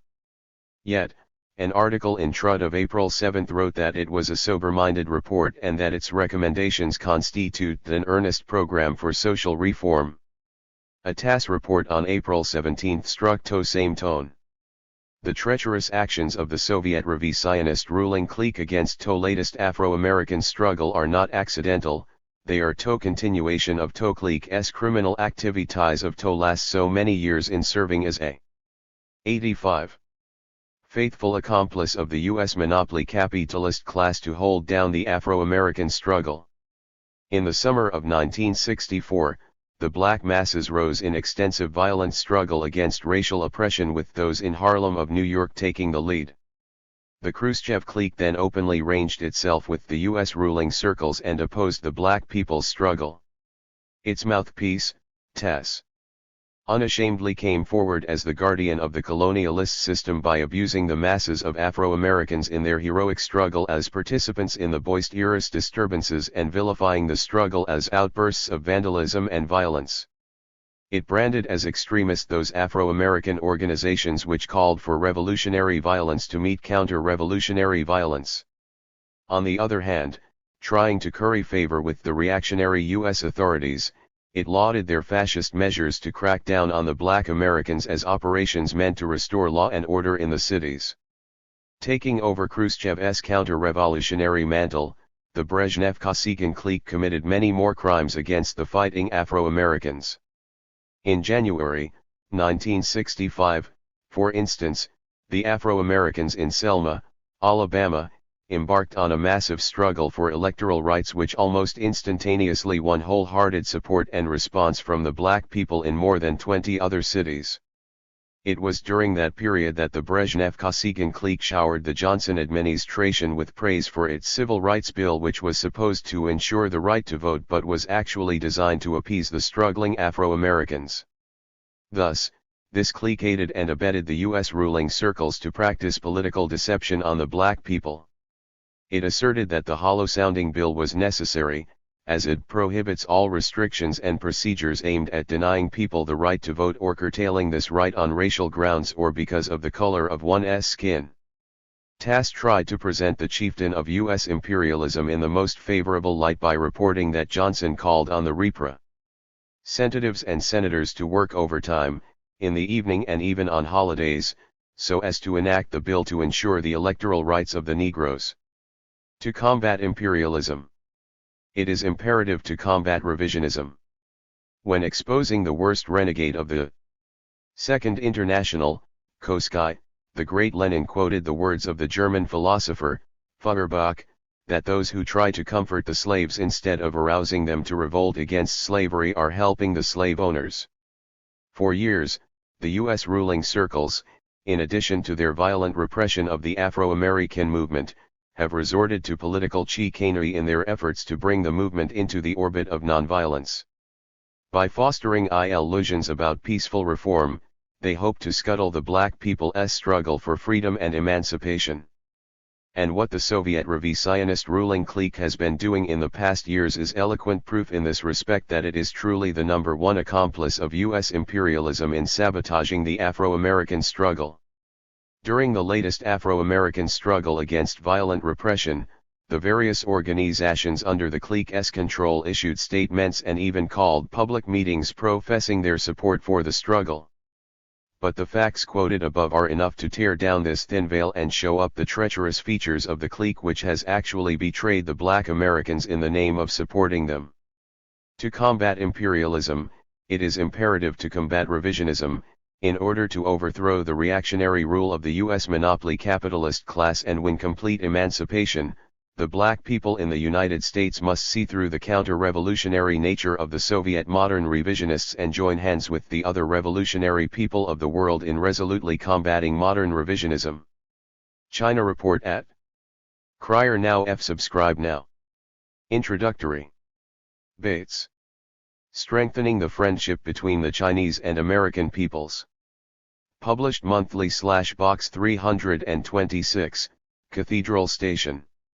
New York 25, NY 10025.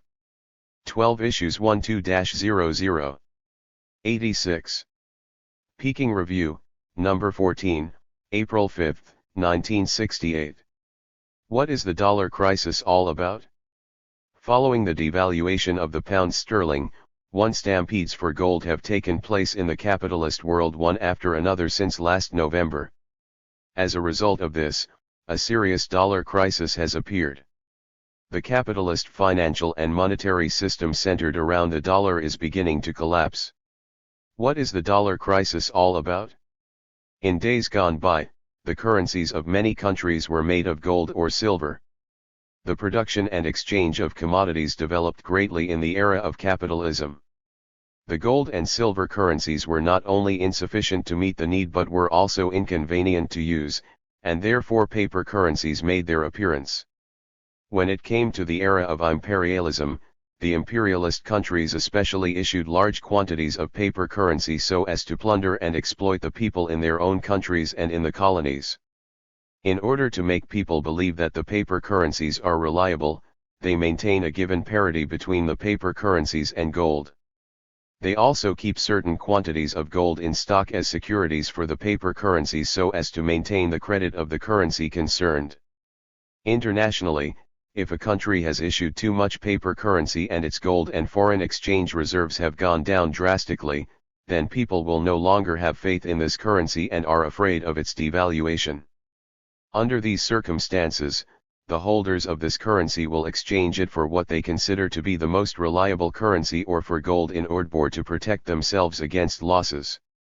The recent gold rushes have taken place precisely because the dollar and pound, the main currencies of the capitalist world, are not worth as much as they used to be and they have lost their credit in people's minds. Before the two world wars, British imperialism had many colonies throughout the world. At that time, Britain issued large quantities of pound notes, exported capital to the whole world, and at the same time exchanged the profits it plundered for gold which it concentrated in London. The currencies of many countries were exchanged according to the parity established between them and the pound. The latter became the principal currency used in international trade and for credit and loans in the capitalist world. U.S. imperialism amassed huge profits from World War I, and held great quantities of gold. In 1934 it announced a fixed parity between the dollar and gold. Other countries could at any time buy gold from the United States at the price of $35 per ounce. After World War II, the United States became the #1 imperialist country in the world, and with its greatly inflated economic strength it unceasingly concentrated into its own hands the gold of Western Europe and other regions. By 1949, 70% of the gold of the capitalist world was held by the United States. Thus, the dollar replaced the pound sterling as the currency used everywhere in the capitalist world.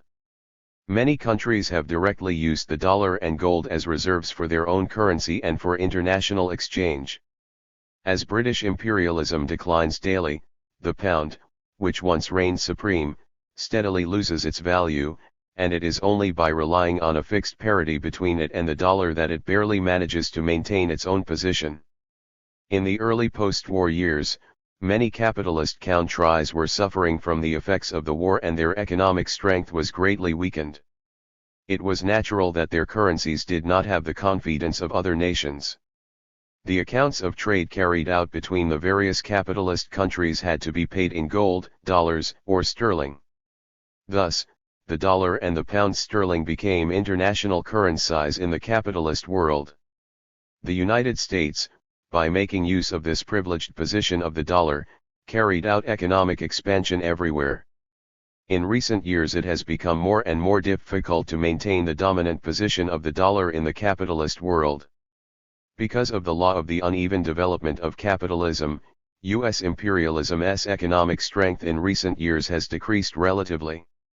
Nevertheless, as U.S. imperialism continues to press on even more frenziedly with its policy of expansion and the amount of U.S. currency in circulation and U.S. gold reserves, 1940 to 67. Greater than 12.500 million in 1967.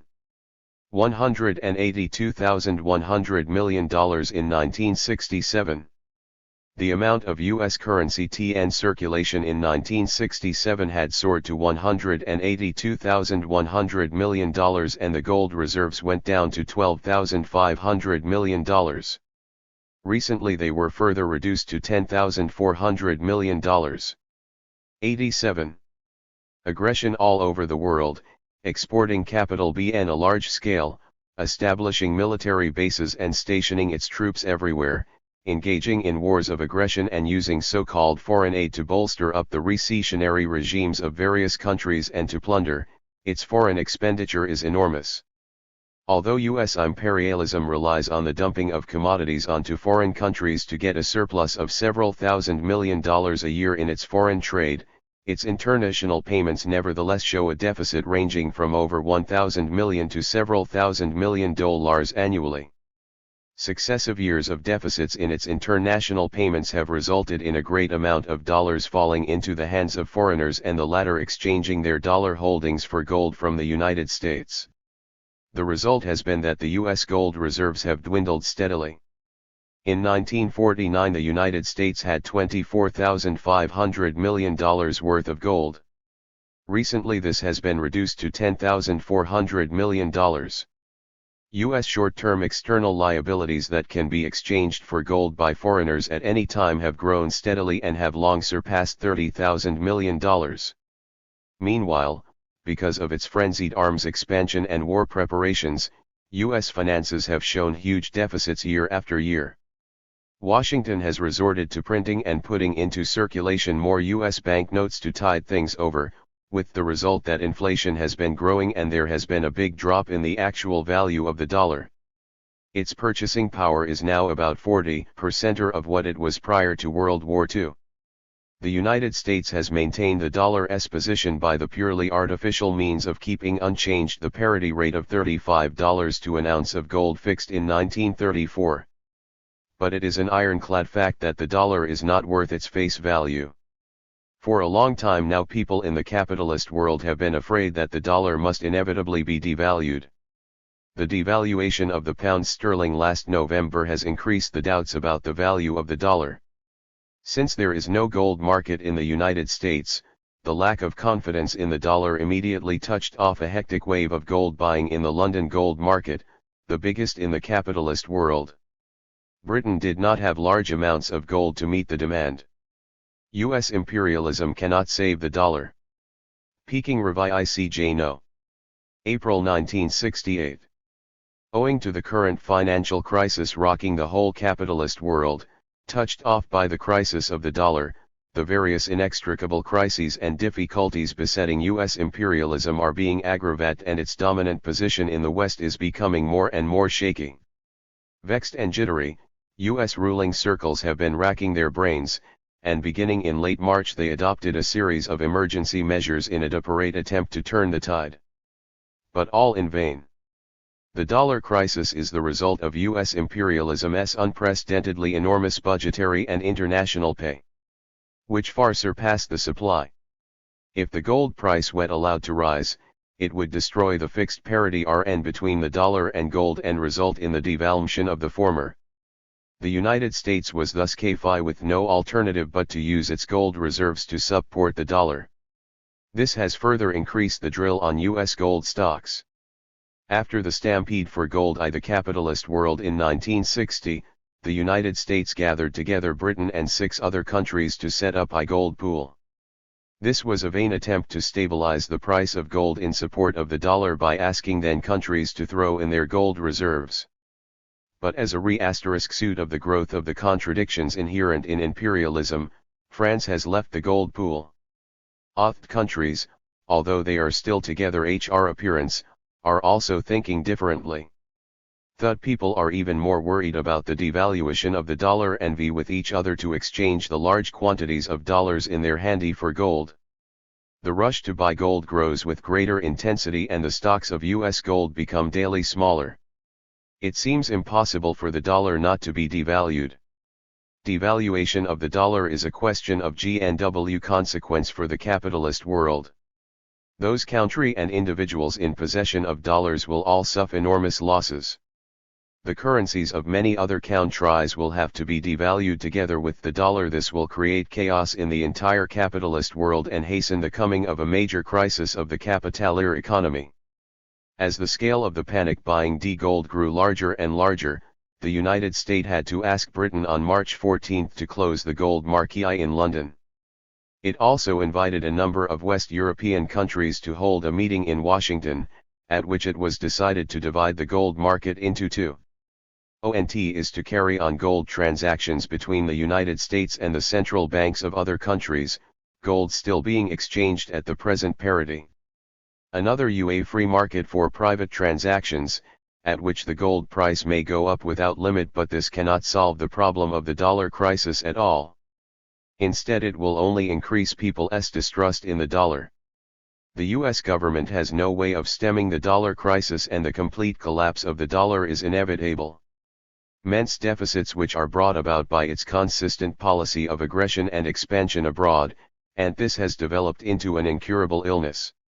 Even some bourgeois American papers have had to admit that these measures cannot save the dollar. Two-price system for gold.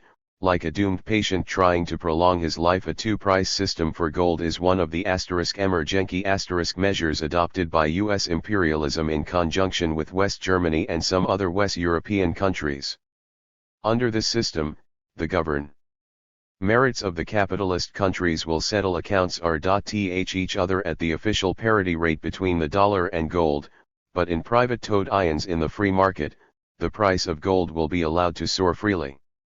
This means not only that the US dollar has in practice been devalued, but it also stands an end to the free convertibility of the dollar for gold, thereby shaking the dollar's position as an international currency to its very foundations. Furthermore, the two-tier gold price system has built-in loopholes which can never be plugged. First of all, the United States, no matter how it tries, will not be able to prevent the other capitalist countries from exchanging their dollar holdings for American gold at the official price and then selling gold at higher prices in the free market. In other words, this measure, in practice, cannot completely stem the continued outflow of gold from the United States. Secondly, since several tens of billions of dollars in the Western financial markets can no longer be converted into gold as freely as before, and since the real value of the dollar has declined steadily, it is only natural that the owners of dollars will unload them in exchange for other relatively stable currencies of some of the West European countries. In that case, the total amount of dollars held by the central banks of the West European countries will become bigger and bigger, and, proceeding from their own interests, they will have to convert their dollars by demanding gold from the United States. If the United States permits such convertibility over a long period, its gold reserves will further dwindle. If it stops such convertibility, the central banks of the West European countries will have to refuse to accept dollars at the official price. This will give rise to greater chaos in the financial markets of the capitalist world. Special drawing rights like using a cup of water to put out a fire. The second emergency measure is the scheme for setting up special drawing rights in the International Monetary Fund. This scheme entails the U.S.-controlled IMF issuing a huge amount of paper gold based on the dollar. This paper gold will serve as a means of reserve for the capitalist countries in addition to gold and the dollar, and as a means for settlement of accounts. According to Washington's smug calculations, this kind of paper gold would not only help the United States cover its international payments deficits but would also pave the way for the creation of a new currency system in the Western world which would be dissociated from gold but would be mainly based on the dollar. But this plan also cannot solve the crisis of the rapidly deteriorating dollar. At present, the special drawing rights plan is only a preliminary agreement, and implementing it is full of difficulties. The Western press estimates that the final ratification of the scheme by the parliaments of the countries concerned cannot be expected before the spring of 1969 at the earliest. This obviously will be too late to save the dollar, which is in a precarious position right now. Secondly, even if this scheme could be fulfilled, it would be far from adequate to make up for the huge international payments deficits of the United States. According to the American plan, the sum total of S.D.Rs to be issued in the first 5 years would come to $10 billion, i.e., $2 billion a year. Pound so, the United States would be entitled to only $500 million of S.D.Rs each year.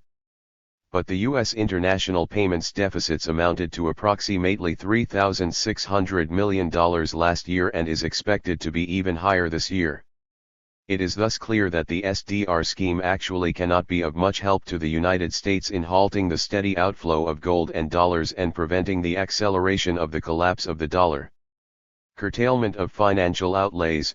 like drinking poison to quench the thirst. The third emergency measure is the curtailment of financial outlays. In order to stabilize the dollar and to seek the continued support of the other Western countries to help cope with the dollar crisis, U.S. ruling circles have, since the beginning of this year, ballyhooed their resolve to take retrenchment measures at home in an attempt to cut down the U.S. budgetary deficits and its international payments deficits. However, since it cannot possibly change its policies of aggression and expansion abroad, the American ruling circles cannot materially reduce its spending. In a speech on March 31, just a few days after he put forward his proposal for a tax increase and a cut in budgetary expenditures, U.S. imperialist chieftain Lyndon Johnson demanded a supplementary budget of $5,000 million for the war of aggression in Vietnam. It is very clear that the so-called spending curtailment is merely empty talk to lull the public, as well as a portent of harsh attacks on the living standards of the American working people.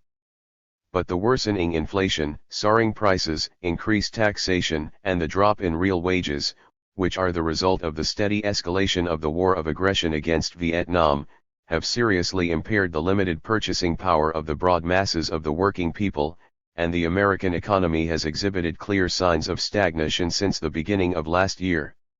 In such circumstances, any retrenchment measures designed to further reduce the purchasing power of the working people can only accelerate the outbreak of an overproduction crisis, thus causing a situation in which both a financial crisis and an economic crisis of overproduction would break out simultaneously.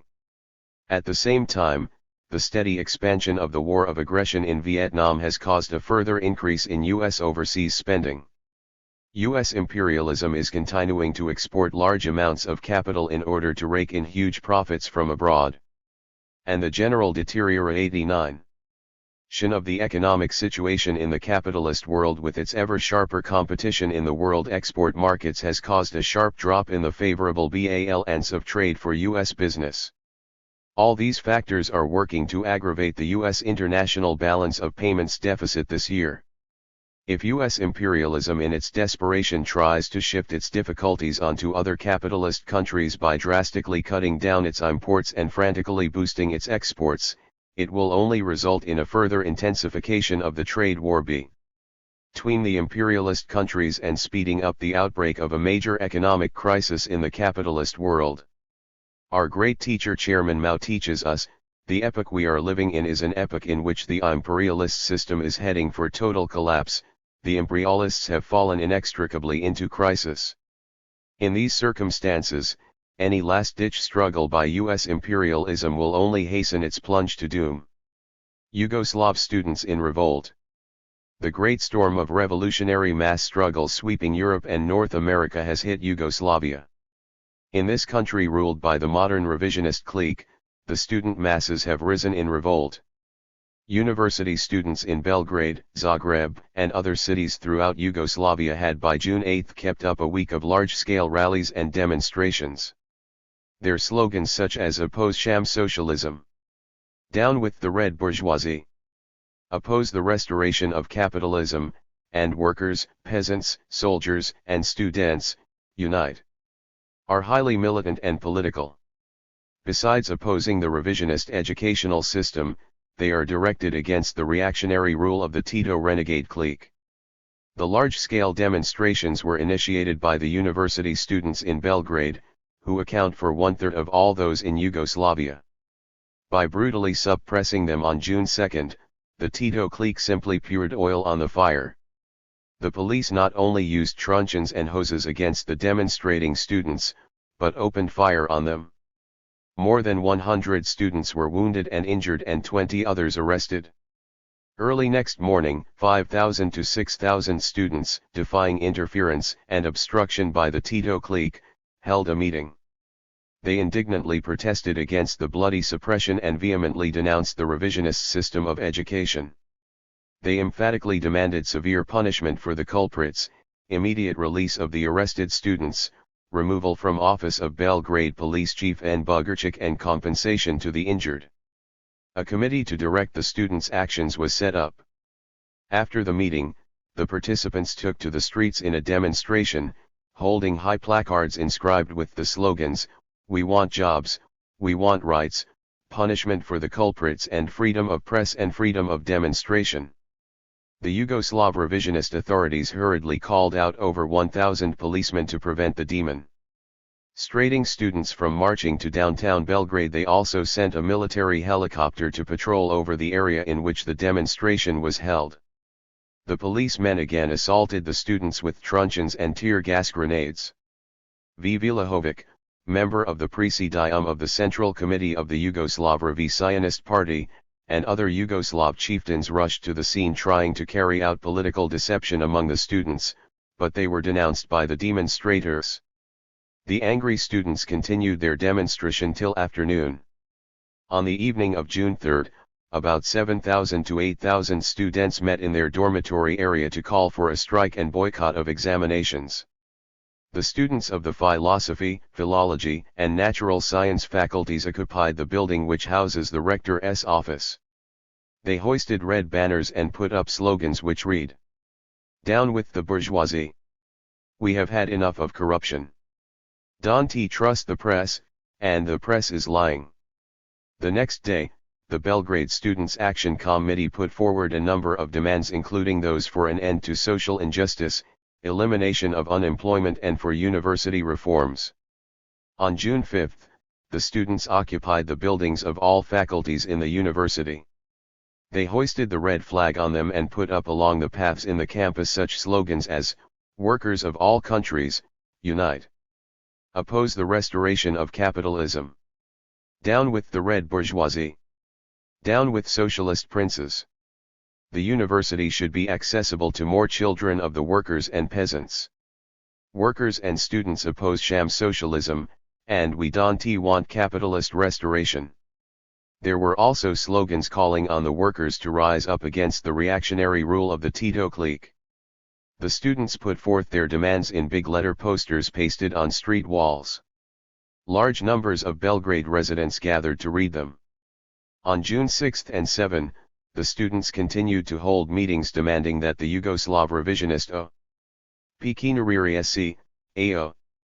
June 24-14, 1968-90. Authorities release at once those students who were unjustifiably arrested and illegally interrogated in the previous few days. They also demanded the punishment of the culprits who barbarously suppressed the students and the withdrawal of the police sealing off the university. Speaking at these meetings, many students and teachers indignantly condemned the Tito renegade clique for its crime of restoring capitalism. They expressed a strong dissatisfaction over such phenomena as the special rights enjoyed by the privileged stratum and discrimination against the children of the workers and peasants who are kept out of the schools. They pointed out that many workers are now living on minimum wages and are in dire poverty, while some other people are wallowing in wealth. The revolutionary action of the Belgrade students won the immediate backing of those in other parts of the country. On June 5, the students of Zagreb held a meeting to voice their warm support for the Belgrade students' struggle. They demanded democracy, university reforms, abolition of all special privileges in society, an end to the phenomenon of a few people getting rich, and abolition of exploitation. They sang the Internationale and shouted the slogans, "We support our colleagues in Belgrade and their demands are also our demands."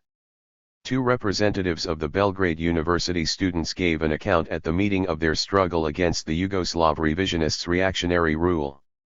On June 6, some Zagreb University students proposed that they go among the workers and acquaint them with their demands. This was warmly supported by the broad masses of the students. When one of the initiators spoke at a discussion in the Faculty of Political Science, his speech was interrupted on several occasions by cheers of workers' students. Students of this university have adopted their program for action in which they demand realization of the genuine emancipation of the working class and freedom of publication, freedom of the press and freedom of assembly. At Sarajevo on June 4, over 3,000 students held meetings and a demonstration to back up their fellow students in Belgrade. Defying police interference and assault, they broke through 3 police cordons and demonstrated before the executive organ of the Republic of Bosnia and Herzegovina. Their action won the support of the residents of the city. On June 5, Sarajevo University students again demonstrated on the campus in defiance of a police ban. The Sarajevo authorities slandered the actions of the students as riots and hooliganism and declared the Students' Action Committee illegal, but this only angered the students more. The students of Niš, Split, Osijek, Novi Sad, Titograd, Ljubljana, Skopje, Mostar, Rijeka and Prilep have also held demonstrations and rallies. The Tito clique is terrified by the revolutionary actions of the Yugoslav students and has held several emergency meetings to discuss repressive measures.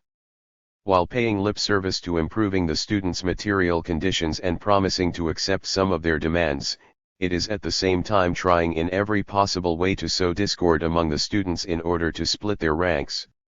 On the other hand, it has smeared the students' struggle as activities organized by individuals and extremist groups through demagogical slogans. It has issued an order prohibiting all demonstrations, meetings, and marches in streets, on squares and other public places in Belgrade. The Tito clique has also blockaded Belgrade University campus, closed down the university journal University Students and banned the publication and distribution of leaflets by the students. On June 6, it maliciously declared that it would take steps to deal with those engaged in hostile activities in accordance with the law. To put down student resistance, the Tito clique is intensifying its counter-revolutionary dual tactics. However, neither its armed suppression nor its political deception can prevent the Yugoslav students and PEOPLE from rising in resistance. The aggravation of the politico-economic crisis and sharpening of class contradictions in Yugoslavia. Peking Review, number 24, June 14, 1968. Under the impact of the great storm of the revolutionary mass movements in France and other parts of Europe as well as North America, a large-scale student movement has broken out in Yugoslavia where the Tito renegade clique rules. This is the inevitable outcome of serious aggravation of the political-economic crisis and the sharpening of class contradictions in the country. Kowtowing to imperialism abroad and restoring capitalism at home, the Tito clique has brought about a continuous aggravation of the political-economic crisis in the country. Since 1965, the Tito clique has been forcibly carrying out all-round economic reforms which have brought about a further bourgeoisification of Yugoslavia, turning it into a colony. This has led to a further deterioration of the economy and more. 91. Acute class contradictions. According to Yugoslav official statistics, the rate of increase in industrial production in Yugoslavia was 8% in 1965. It dropped to 4% in 1966. In 1967, it was 0.4% lower than 1966. In the countryside, the rampant growth of capitalism and the large-scale dumping of U.S. surplus farm produce have brought about prolonged stagnation in agricultural production. To feed itself, Yugoslavia has to import large amounts of wheat every year. Per capita output of maize, eggs, milk and other farm and dairy products is lower than the pre-war level. For a long time, the Tito clique has hitched the country's economy onto the broken-down wagon of imperialism. As a result, it has become one of its petty dependencies. As the grave economic and financial crises of the capitalist world are having a serious effect on Yugoslavia's economy, the Tito clique finds the going tougher and tougher. Since the end of World War II, it has received as much as $6,000 million of aid from the imperialists, more than 60% of it U.S. aid. Imperialist aid amounts to about one-third of the country's annual economic investments. The situation with Yugoslavia's exports has been deteriorating during the past few years. Last year's trade deficit amounting to $450 million is an all-time high for the country. The trade deficit for the first quarter of this year is some $30 million higher than for the same period last year.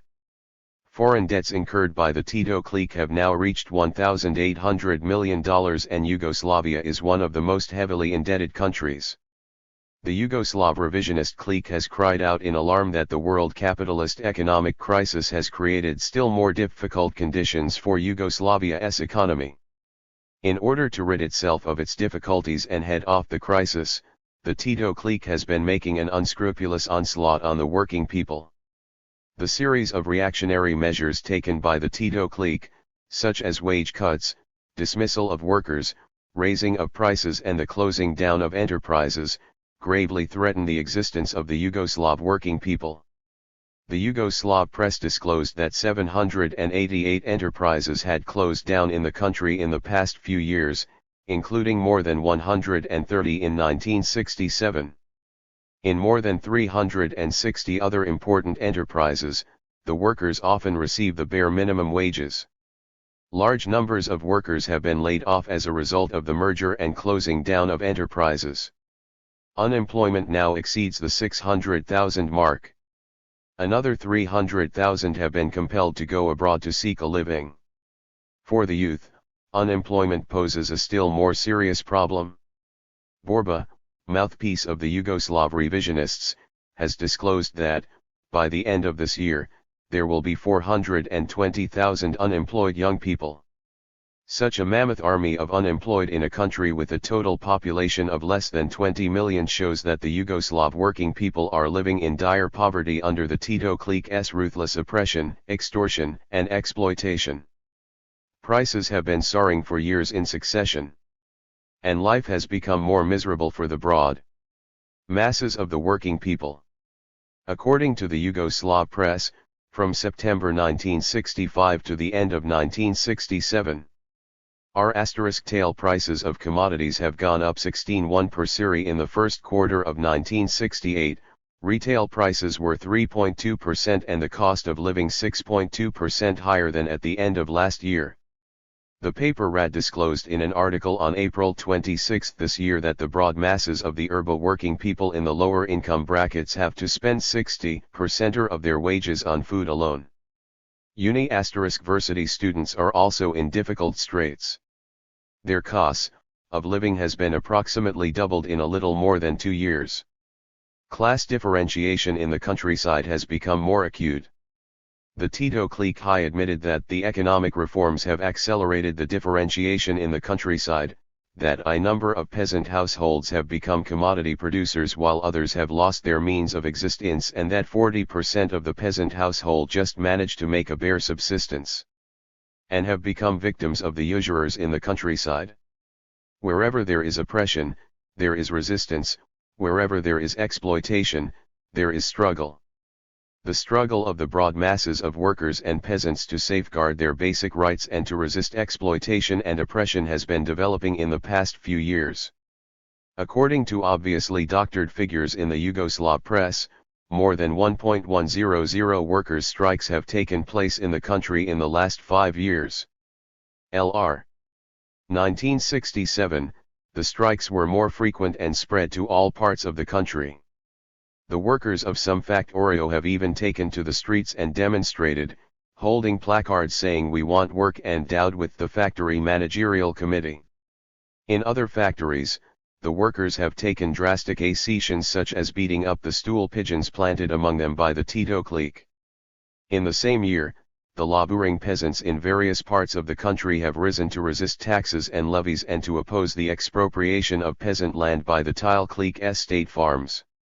All this shows clearly the daily awakening of the broad masses of the Yugoslav working people. Chairman Mao, the great teacher of the proletariat, has pointed out, the people of all countries, the masses of the people who comprise more than 90% or the entire population, invariably want revolution and will invariably support Marxism-Leninism. They will not support revisionism. Though some people may support revisionism for a while, they will eventually cast it aside. They are bound to awaken step by step, they are bound to oppose imperialism and the reactionaries of all countries, they are bound to oppose revisionism. The current large-scale student movement in Yugoslavia, which is spearheaded against the reactionary rule of the Tito clique, is a sign of the rapid political awakening of the Yugoslav people. With their glorious revolutionary traditions, the Yugoslav people will eventually put the renegade Tito and his ilk in the dock of history. 92. Striking workers in Renault auto plant hold mass rally. Who are the real splitters? I. The following article, in leaflet form, is translated from La Cause du Peuple / Pillar Front newspaper, June 9 to 10, 1968. Who are the dividers of the workers' movement? Who objectively defends the interests of the bourgeoisie? Yesterday, Thursday, at FLLNS, the Gaullist dictatorship wanted to strike hard, to break the strike movement which hinders it from mounting its electoral farce.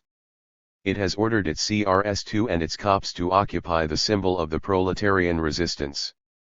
The only thing the dictatorship forgot was the militancy of the workers at Flins, who have demonstrated that, even unarmed, they know how to oppose the savage violence of the bourgeoisie to win their just demands. Today, what does the Confederation leadership of the CGT4 say? What does one Humanite say? They cry, "Stop the provocations." They want to make believe that it is not the workers of Renault who are fighting, but only a handful of students. All the comrades at Flins, all the workers of the other factories who have given their solid support prove that this is false. It is the fighting workers at FLLNS whom the revisionists, traitors slander and whom they call provocateurs. It is all the workers who continue to occupy their factories, who refuse ridiculous partial 93 agreements, whom they blame. The Confederation leadership strives to spread the lie that the determined and resolute sections of the working class are merely dupes of provocateurs. Well, the working class has always known how to deal with real provocations. The day has yet to come when they will bow down to them. Everywhere within the CGT, honest militants are rising up against this campaign of slander and demanding public explanations. Who are the dividers of the working class? Diamond suit those at Flins who have confronted the CRS, those who continue to occupy the FAC Tories. Or those who from their offices fling curses at us and at any price want us to roll up our sleeves. Who reinforces anti-CGT-LSM in front of the non-union workers? Those who openly disarm their own militants and malign their battles? Or the militants who show leadership by refusing to surrender themselves bound hand and foot to the cops? The question is simple: for or against Flins? Against the sellouts, against the strike breakers, let us strengthen the CGT of class struggle. Renault Flins will win. The proletarian trade unionists of Issy-les-Moulineaux. 1 La Cause du Peuple describes itself as the newspaper which tells the truth to the workers and to the people about their struggles. From now on, in addition to this newspaper published daily in Paris, several provincial issues have been brought out by our comrades. In Normandy, in the north, at Nantes, at Lyons. Within the large popular movement which today is attacking the Gaullist government, the central and regional issues of La Cause du Peuple are the tools of combat for the militants who are defending the proletarian CGT against the capitulators, who are struggling for the strengthening of the mass strike movement, for the self-defense of the masses, for the development of the popular movement in the action committees, at the base, in the neighborhoods. We will publish from now on, large abstracts from our regional issues, so that proletarian information is brought up to the national level. 2 CRS is the French armed militia comparable to the US National Guard. 3. The Renault FLLNS strike struggle became a center and symbol of the entire French working class rebellion. 4 CGT is the General Confederation of Workers, comparable in the US to the AFL-CIO. The CGT is dominated by the revisionist French Communist Party. 5. El Humanite is the organ of the revisionist French Communist Party and according to Cause du Peuple is becoming more and more each day a newspaper of d'Orlatist repression which is being rejected by the masses. For or against Flins has set the tone. We are revolutionarized diamond suit for the accomplices of big business, to undermine the workers' resistance from the inside. 1 Humanite yesterday disgracefully attacked the workers at Flins and charged that the revolutionary violence which they had used against the CRS were provocations. Just because 1 Humanite had to use lies in order to carry out their mission, to say that it was student commandos who had provoked the confrontations, doesn't change the truth. de Gaulle unleashed his cops against the workers at Flins, and won. Humanity finds fault with the firm reply of the workers. The newspaper of the French Communist Party drags through the mud an unlimited strike which occupied FAC Tories. The occupation of the factory at Flins by the CRS has not weakened the strike. The CRS are in the factory, but this has changed nothing. 9 million workers have had a decisive weapon: the occupation of the factories for 15 days. In the occupied factories, the workers have experienced freedom. They have declared that only they were the real masters of the factories, and this one humanite will not and cannot sweep away with a sentence. After having called for the return to work in order to break the workers' movement and make a clear field for the elections, after having insulted the workers of the occupied factories by charging that it was the obstinacy of the bosses and not the resoluteness of the workers that is causing the strike to continue, the leadership of the CGT and the French Communist Party have just taken a new step forward in betrayal. They are using the same language as the Gaullists against the workers. At Flins. After reading One Humanite, the workers of a factory in the suburbs of Paris satisfied their anger by posting up the slanders of the accomplices of de Gaulle with the cross of Lorraine drawn underneath it. The Gaullist dictatorship waves the carrot and the stick, its reform program and its repressive farces, while the accomplices of de Gaulle openly attack the strongholds of proletarian resistance. B is from these workers' strongholds that will come the reply to the enemies of the people, to the armed militia of big business and their flunkies in the workers' movement. The workers at Flins will continue to be the outposts of proletarian resistance against the Gaullist dictatorship and its accomplices. The magnificent struggle of the workers at Flins excited the entire working class. It met with the sympathy of the people everywhere. It is necessary that this sympathy be organized into political support, in the occupied factories, in the factories where the workers have returned, in the neighborhoods and universities.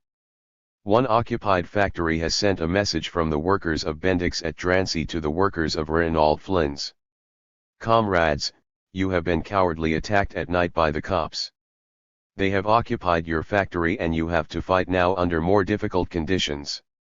But all the same, we are sure of gaining the victory with you. The mass strike movement will draw a new force into the workers' struggle at Flins. At the sorting center of the PTT, at the NMPP, the strike has resumed or is going to resume. Those at Flins are fighting for the victory of millions of workers. To support Flins, to strengthen resistance against the Gaullist dictatorship and betrayal, it is necessary to repel the provocation again.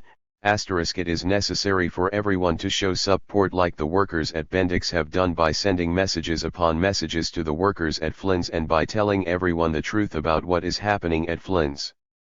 It is necessary to reinforce the strongholds of the proletarian resistance, the thousands of strongholds. It is necessary to strengthen the proletarian CGT. Each time that the Confederation leadership takes another step into betrayal, there are enormous risks because the reactionaries profit by it. Particularly the CFDT, handsomely subsidized by big business, tries by all means to profit from the discouragement of the CGT militants and the mass of the workers. That must be prevented at all cost. The demagoguery of the CFDT only serves the interest of the bosses. Only the proletarian CGT, the CGT of the class struggle, the CGT of proletarian resist, can and must remain at head of the revolutionary movement of the masses. The proletarian trade unionists must be particularly vigilant in regard to the maneuvers of the leaders of the CFDT. The revolutionary youth must also be vigilant. The question is simple: for or against Flins. 95. Serve the people. Student station at the Sorbonne. 96 photos by Horace, 12 Rue Antoine Roucher, Parb *. IIFL Books Anno periodicals in English imported directly from China. On LNH. Publications 95, 5th Avenue UE New York 10003. Chairman Mao Zedong. A102. Art and Literature, Mao Zedong on, Collection of Essays. 2nd ed., 1960, 150 pages, 1.00. A110 essays on philosophy contains, on practice, on contradiction. O and the correct handling of contradictions among the people, where do correct ideas come from? 1966, 136 pages, 1.00. A120 on contradiction. Exposition of the first law of materialist dialectics. 44. The unity and struggle of opposites is the motor force of development. Development is the result of internal contradiction. Major philosophical work of Mao Zedong to Marxian philosophy. 3rd ed., 1960, 30 pages, paper .35 half-cloth .50. A122 on New Democracy. A discussion of Lenin and Stalin's theories of revolution in underdeveloped countries, Old Democracy versus New Democracy in the Chinese Revolution, the reconstruction of New China and the development to socialism. 2nd ed., 1960, 86 pages, paper .35 half-cloth .50. A129 on protracted war. Mao's exposition on three-stage warfare, defensive war, stalemate, counteroffensive war, especially dealing with the war against Japanese aggression. 2nd ed., I 1960. 140 pages, .50. A142 quotations from Chairman Mao Zedong. The Handbook of the Red Guards of the Cultural Revolution, containing excerpts from the writings and speeches of Mao Zedong on 33 different topics, including, the I-Communist Party, classes and class struggle, People's War, the mass line, relations between the army and the people, criticism and self-criticism, etc. 1st ed., 1966, 322 pages.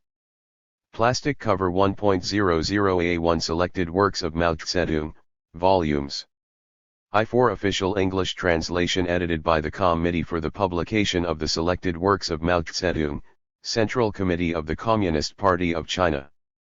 1st ed., 1961 to 1965, paper 11.00 leather 17.Q0. A6.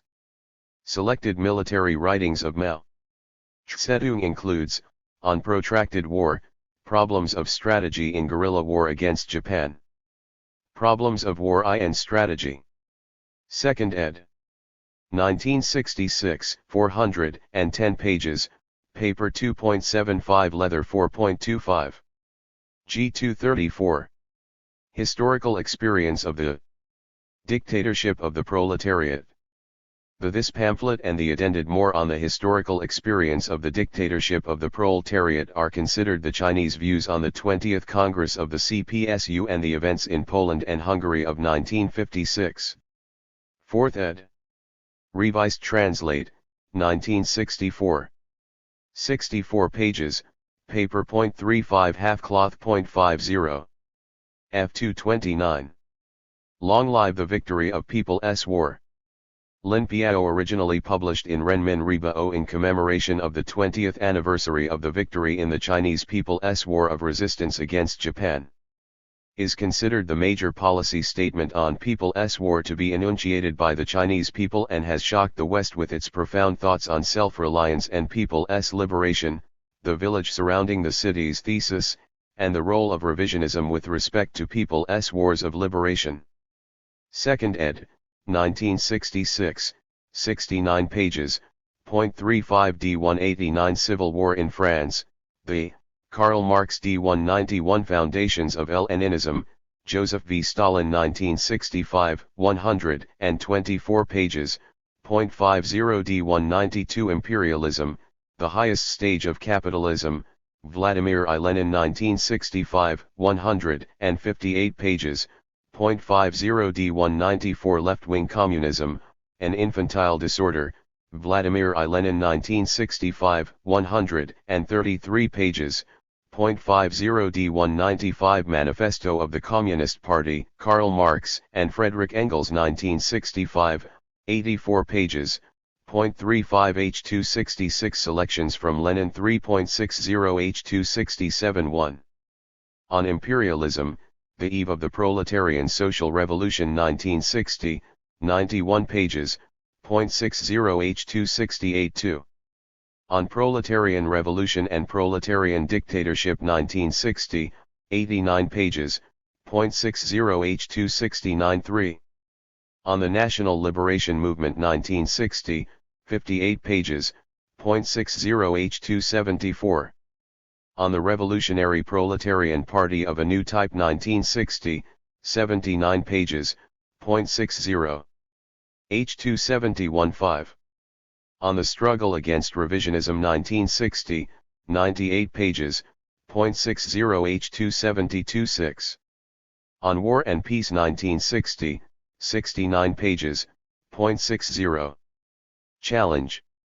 East Coast Monthly Newspaper. Boston PL News. New England Bi-Monthly Magazine. Woblud Revolution. Quarterly Digest of the Revolutionary Press. Progressive Lurer. National Bi-Monthly Periodical. Progressive Labor Party. GPO. Box 808.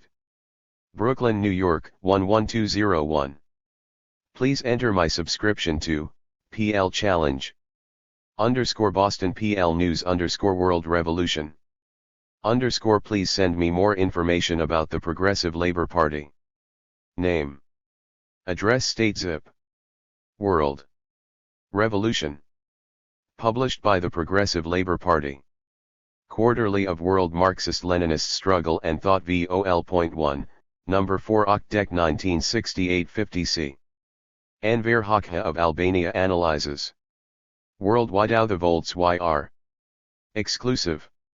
Direct from Mexico City. Mexican Student Rebellion. Special photos, report and editorial. Marxist-Leninists condemn invasion of Czechoslovakia. 2 lines on Vietnam. Poland's new ML party. Behind Biafran genocide. Guinea SC Kauturi attacked. Reap praise 7th World Congress. India's MLS expose Soviet aid. PLP National Committee. Hails 19th anniversary of the People's Republic of China. Copy of PLP cablegram. Chairman Mao Zedong. Vice Chairman Lin Piao September 30, 1968. Premier Zhou Enlai. The National Committee of the Progressive Labor Party extends revolutionary greetings and congratulations on the 19th anniversary of the People's Republic of China. At this moment the forces of U.S. imperialism and Soviet revisionism are locked in life and death battle with the forces of revolution, led by the CPC and the Albanian Party of Labor. To save themselves from defeat, the US and the SU since Glassboro have increased their collusion against forces of revolution. This is clearly shown by many events, especially in Vietnam and Czechoslovakia. In Vietnam, revisionists in Moscow and Hanoi push forward in negotiations as opposed to relentless people's war as taught by Mao. In Czechoslovakia, revisionists factions negotiate away their country while Hitler-like occupation by the Soviets continues. The US accepts Soviet occupation based on spheres of interest agreements reached at Glassboro. The Soviets and US are preparing a massive attack on China and Albania. The Cultural Revolution led by Mao is a great bulwark against this onslaught. Additionally, Cultural Revolution has helped revolutionaries all over the world to fight and win against revisionism and imperialism.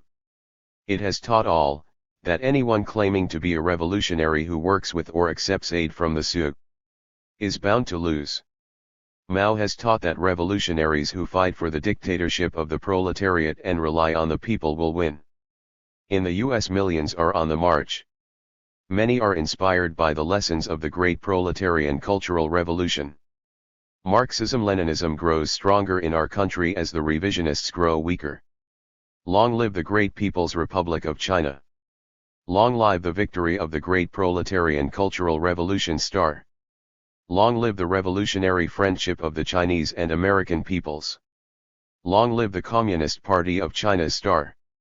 Long live Marxism-Leninism, the thought of Mao Zedong star. World Revolution. A quarterly of World Marxist-Leninist Struggle and Thought. Vol. 1, No. 4. Oct. Dec. 1968-50. Milton Rosen, editor. Table of Contents. Editor S notes lessons of the Mexican Student Rebellion. 2 revisionists go berserk *. 2 Europe deal made at bayonet point, from Peking Review. 4 Soviet revisionists insist on armed occupation, from Peking Review. 5 Czecho world Marxist-Leninists condemn Soviet imperialists and Slovakia Czechoslovak revisionists, a WR roundup. 9 England student movement and workers' movement, a special report to WR. 58 Education, in the service of British ruling class, a special report to WR. 61. Albania Youth Under Socialism and Capitalism by Enver Hoxha. 72 Poland Communist Party is a working class party, from Peking Review. 63 USSR. Khrushchevites backpedal on Stalin, from Trey Vanguard. 50 Denmark Mao's line contradicts 7th World Congress, from Communist Orientation. 69. Asia. China Democracy under the dictatorship of the proletariat, from People's Daily. F. 16 Revolution in Education, from Peking Review. 18 India Marxism-Leninism vs. Revisionism in India, from Liberation. 23 Soviet aid exposed, by Shankar Sen, from Liberation. 27 Vietnam Premier Zhou Enlao makes important speech, from Peking Review. 13 Two lines on Vietnam, from the Vanguard. 15 North Korea expose the phony independent line, from the Vanguard. 45 Palestine Al-Fatah clarifies position. 32 Israeli M.Ps meet fascist South African officials, from Azania News. 34 Asifa increases guerrilla activities, from Sinhua. 1. 34 Latin America U.S. imperialism responsible for Latin America's misery, from Peking Review. 36. Mexico The Mexican Student Rebellion. An exclusive report to WR from Mexico City, with photographs. 45. Brazil Aboriginal Indians face genocide, from Peking Review.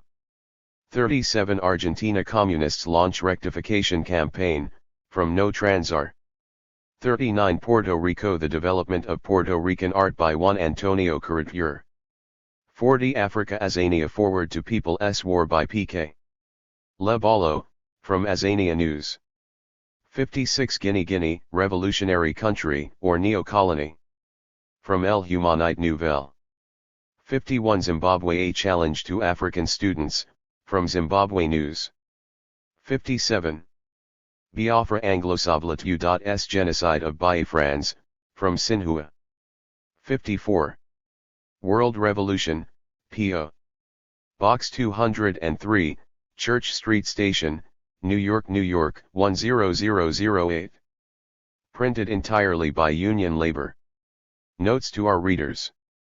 Lessons of the Mexican Student Rebellion. 6 leaders of the Mexican Student National Strike Committee lie dead. More than 50 militant students have been murdered.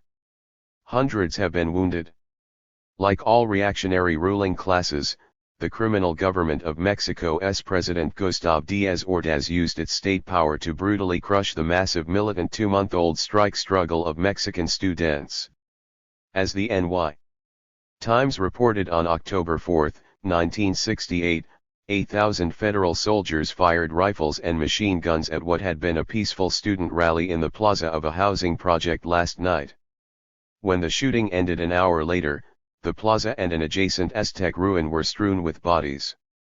Ostensibly the reason for the panic of Mexico's ruling class, which is supposed to have a liberal democratic image, was the upcoming 01 Olympic Games in Mexico City. Despite all that has been connected with these Olympics, the participation of racist fascist regimes, the protest boycott campaign of militant Afro-American athletes, and now the mass murder of Mexican students, the revisionist-led countries from the Soviet Union to Cuba continue their shameful support and participation in them. However, the barbarous mass slaughter of Mexican students by the Diaz regime was not mainly aimed at saving the Olympics, but rather its own neck. As the violence had mounted even prior to the infamous October 3rd massacre, the rebellion of the striking students grew stronger and more militant. Their previous demands for academic reform and the removal of troops from their university were increased to include the demand for the freedom of all political prisoners, the abolition of Mexico's version of the U.S. fascist Smith and McCarran laws, and mass agitation for socialist revolution. But even more frightening to the ruling class than the growing revolutionary outlook of the students was the fact that they had begun to develop alliances with Mexico's oppressed and exploited workers and peasants.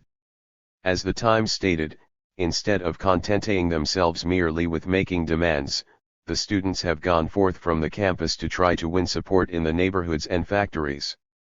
The heroic struggles of the Mexican students have again reinforced the fundamental lessons that rebellious students are learning throughout the world, from Columbia University in New York to the Sorbonne in Paris. These lessons are, 1.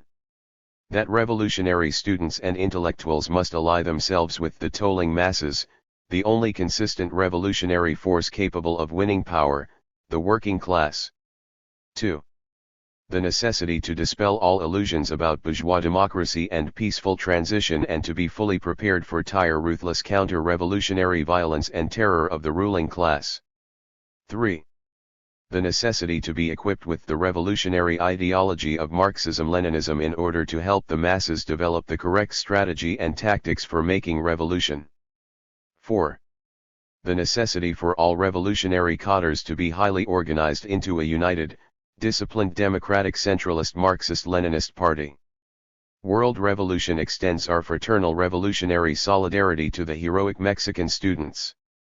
Revisionists go berserk. Would you believe that it was all Mao Zedong's fault that the Soviet Union invaded Czechoslovakia? Of course this would be laughable if it weren't so contemptible. Yet the depths of such political depravity and absurdity were reached when the Daily World, organ of the revisionist PUSA, said on October 5, 1968 that the Soviet Army organ, Red Star, has begun to speak of an anti-Soviet conspiracy centering in three capitals: Washington, Bonn, and Peking. The addition of Peking is a NEV development and suggests another factor in the thinking that culminated in the Warsaw Treaty Organization's decision to secure the western frontiers of the socialist community. After more than a decade of extensive Soviet U.S. efforts at collaboration to dominate the world, the revisionists would have you believe that the Soviet U.S. alliance has all been a mirage and that it really wasn't Kosygin that met with Johnson in Glassboro, but Mao Zedong in disguise. And Johnson thinks he has a credibility gap problem. But, dear reader, there is even more the revisionists ask you to swallow. And in the same 2. article no less.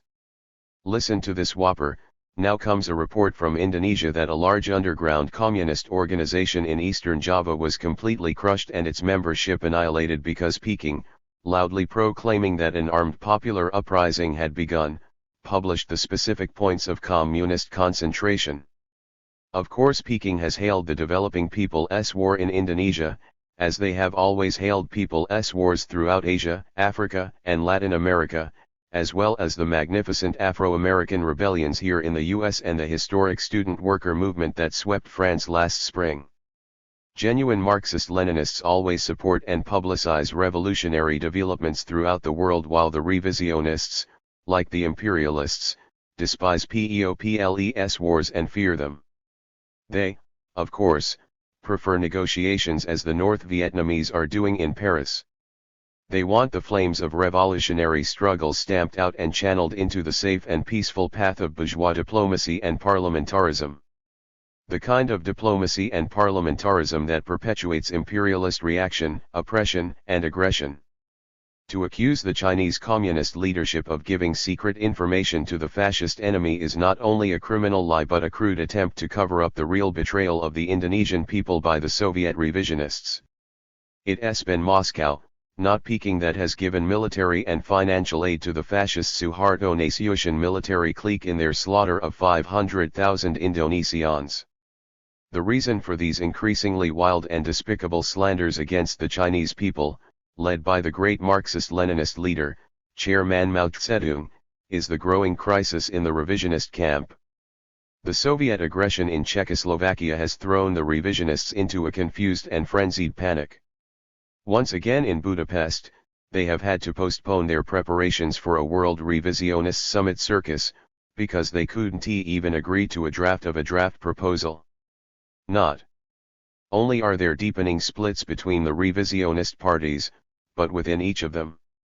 Typical of their complete disarray was the response of the PUSA's revisionist leaders to the Soviet invasion.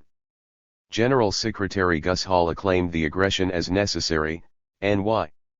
State Dubček idolizer, Gil Green said, terrible, and Southern Cal's organizer, Dorothy Healy is reputed to have said, terribly unnecessary. But again the revisionists have managed to come up with an explanation for the splintering and disintegration of their forces. Of course, the bankruptcy of revisionism is not responsible for the breakaway of honest communists and revolutionaries in setting up new Marxist-Leninist parties. Oh no. The real reason according to the Daily World is that the Maoist regime has been accused, and the factual proof is abundant, of splitting international organizations in which communist and workers' parties participate, and of setting up splinter groups of factionalists and renegades in various countries to fight the communist and workers' parties. Thus, the phenomenal growth of revolutionary Marxist-Leninist organizations and parties throughout the world is pitifully dismissed by the revisionists as a peaking plot. Doesn't all this imperialist propaganda garbage have a familiar smell? Having completely abandoned Marxism-Leninism, the revisionists are incapable of analyzing political developments. Instead they resort to the old worn-out imperialist propaganda cry of the international communist conspiracy. Only this time, instead of the old Moscow-Stalin conspiracy, it has now become the Peking Mao conspiracy. Just as the imperialists and reactionary social democrats hated and feared Moscow under Lenin and Stalin, so today, the imperialists and the counter-revolutionary revisionists hate and fear Peking under Chairman Mao. However, the more the revisionists go berserk in their crude slanders, the more they expose themselves.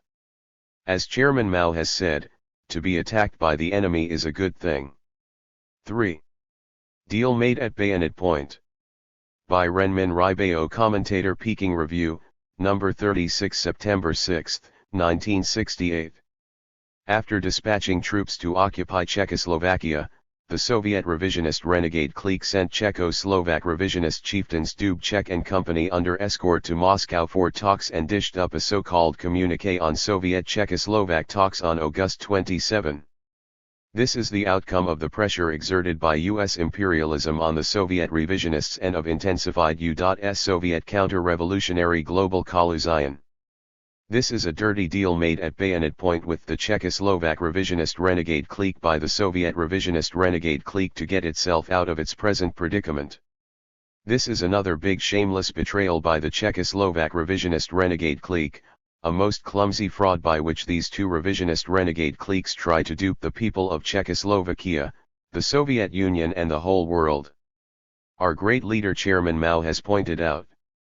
The governments of the imperialist countries, though they engaged in counter-revolutionary activities every day, had never told the truth in their statements or official documents, but had filled or at least flavored them with professions of humanity, justice, and virtue.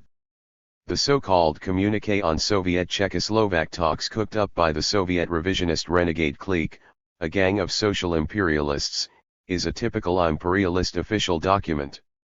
In the communiqué the Soviet revisionists piled up many high-sounding words such as respect for territorial integrity, non-interference in internal affairs, friendship and solidarity. This is the height of shamelessness indeed. You have dispatched hundreds of thousands of troops to occupy the whole of Czechoslovakia. What territorial integrity is there to speak of? You whisked Czechoslovak party and government bosses off to Moscow and created puppets with the help of bayonets. What is this if not interference in internal affairs? Your tanks run amok in Prague and your aggressor troops shoot to kill the Czechoslovak people at will. Can there be such friendship and solidarity in the world? The communiqué talks glibly about safeguarding the interests of the entire socialist community. The real meaning of this nonsensical statement is, to maintain the colonial interests of the Soviet revisionist renegade clique in Eastern Europe. Your plunder of the wealth of these countries is said to be in the interests of that community. Your infringement on their sovereignty is said to be in the interests of that community. Whoever dares to stand up to you, then and there you lash out with your tanks and guns and overrun his territory. This, too, is said to be in the interests of that community. Isn't that community cut from the same cloth as US imperialism's free world community? Soviet revisionism, the communique also says, will withdraw its troops as the situation in Czechoslovakia normalizes. Look. Has not US imperialism time and again declared that the US aggressor forces will go home tomorrow as soon as freedom and peace are secured in Vietnam?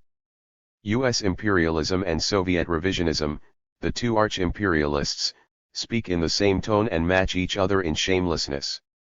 But the Soviet revisionist renegade clique has done a good thing in the so-called communique on Soviet-Czechoslovak talks, that is, it has exploded by itself the high-sounding reasons it fabricated for sending troops to occupy Czechoslovakia. Didn't it say at that time that the Czechoslovak leaders headed by Dubček was a gang of right-wing revisionist elements? Didn't it say that the treacherous actions of the Dubček gang created a real threat to Czechoslovakia's socialist gains? Didn't it say that it had to send troops for the defense of socialism in Czechoslovakia and for the fulfillment of its supreme internationalist duty? But a few days later it made a sudden about-turn, expressing in the so-called communique understanding and support for the stand of the gang of leaders headed by Dubček and saying that the point of departure of the lines pursued by Dubček and his kind was to strengthen the socialist system on the basis of Marxism-Leninism. What a fine performance of slapping its own face!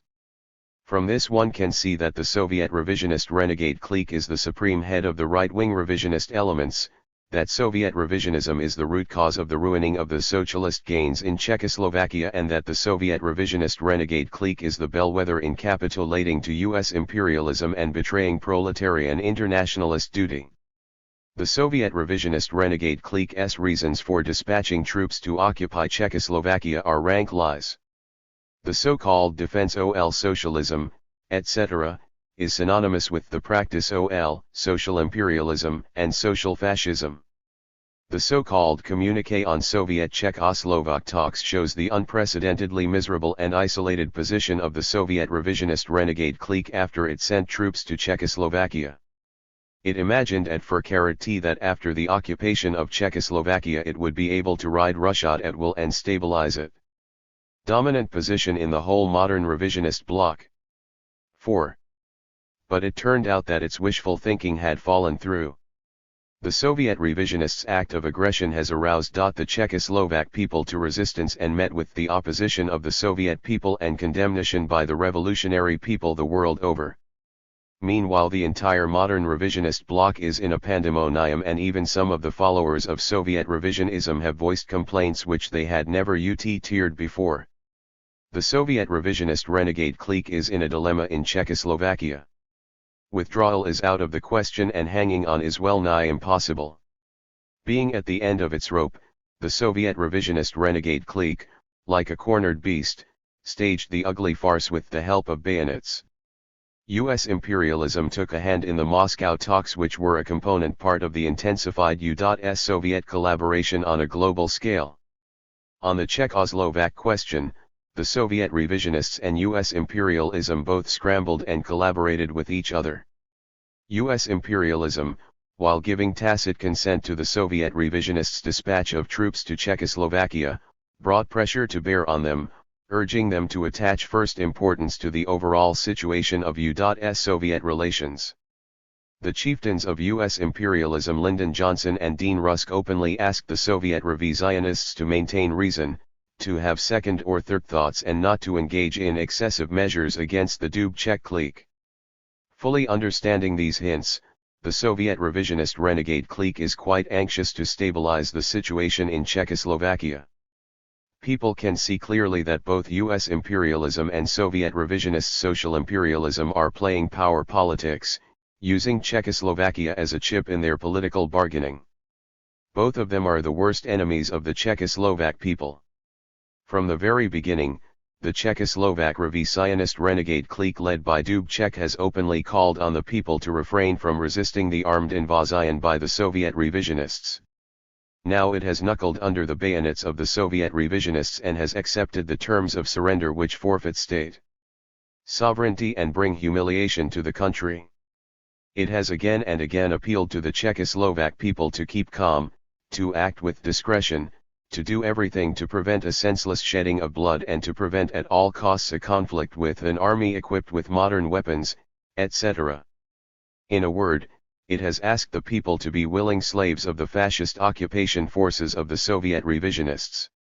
This has crudely laid bare the despicable slavish features of this gang of traitors to the nation. The revisionist renegade cliques are not only renegades to the proletariat but inevitably become traitors to the nation in case of aggression by imperialism. This is an ironclad fact which everybody has seen. The Czechoslovak incident has educated the world's people. It enables the Soviet people, the Czechoslovak people and the people in other countries where modern revisionist cliques are in power to see more clearly the reactionary nature of the modern revisionist cliques and also helps the people of the whole world to see more clearly the reactionary and decadent nature of modern revisionism.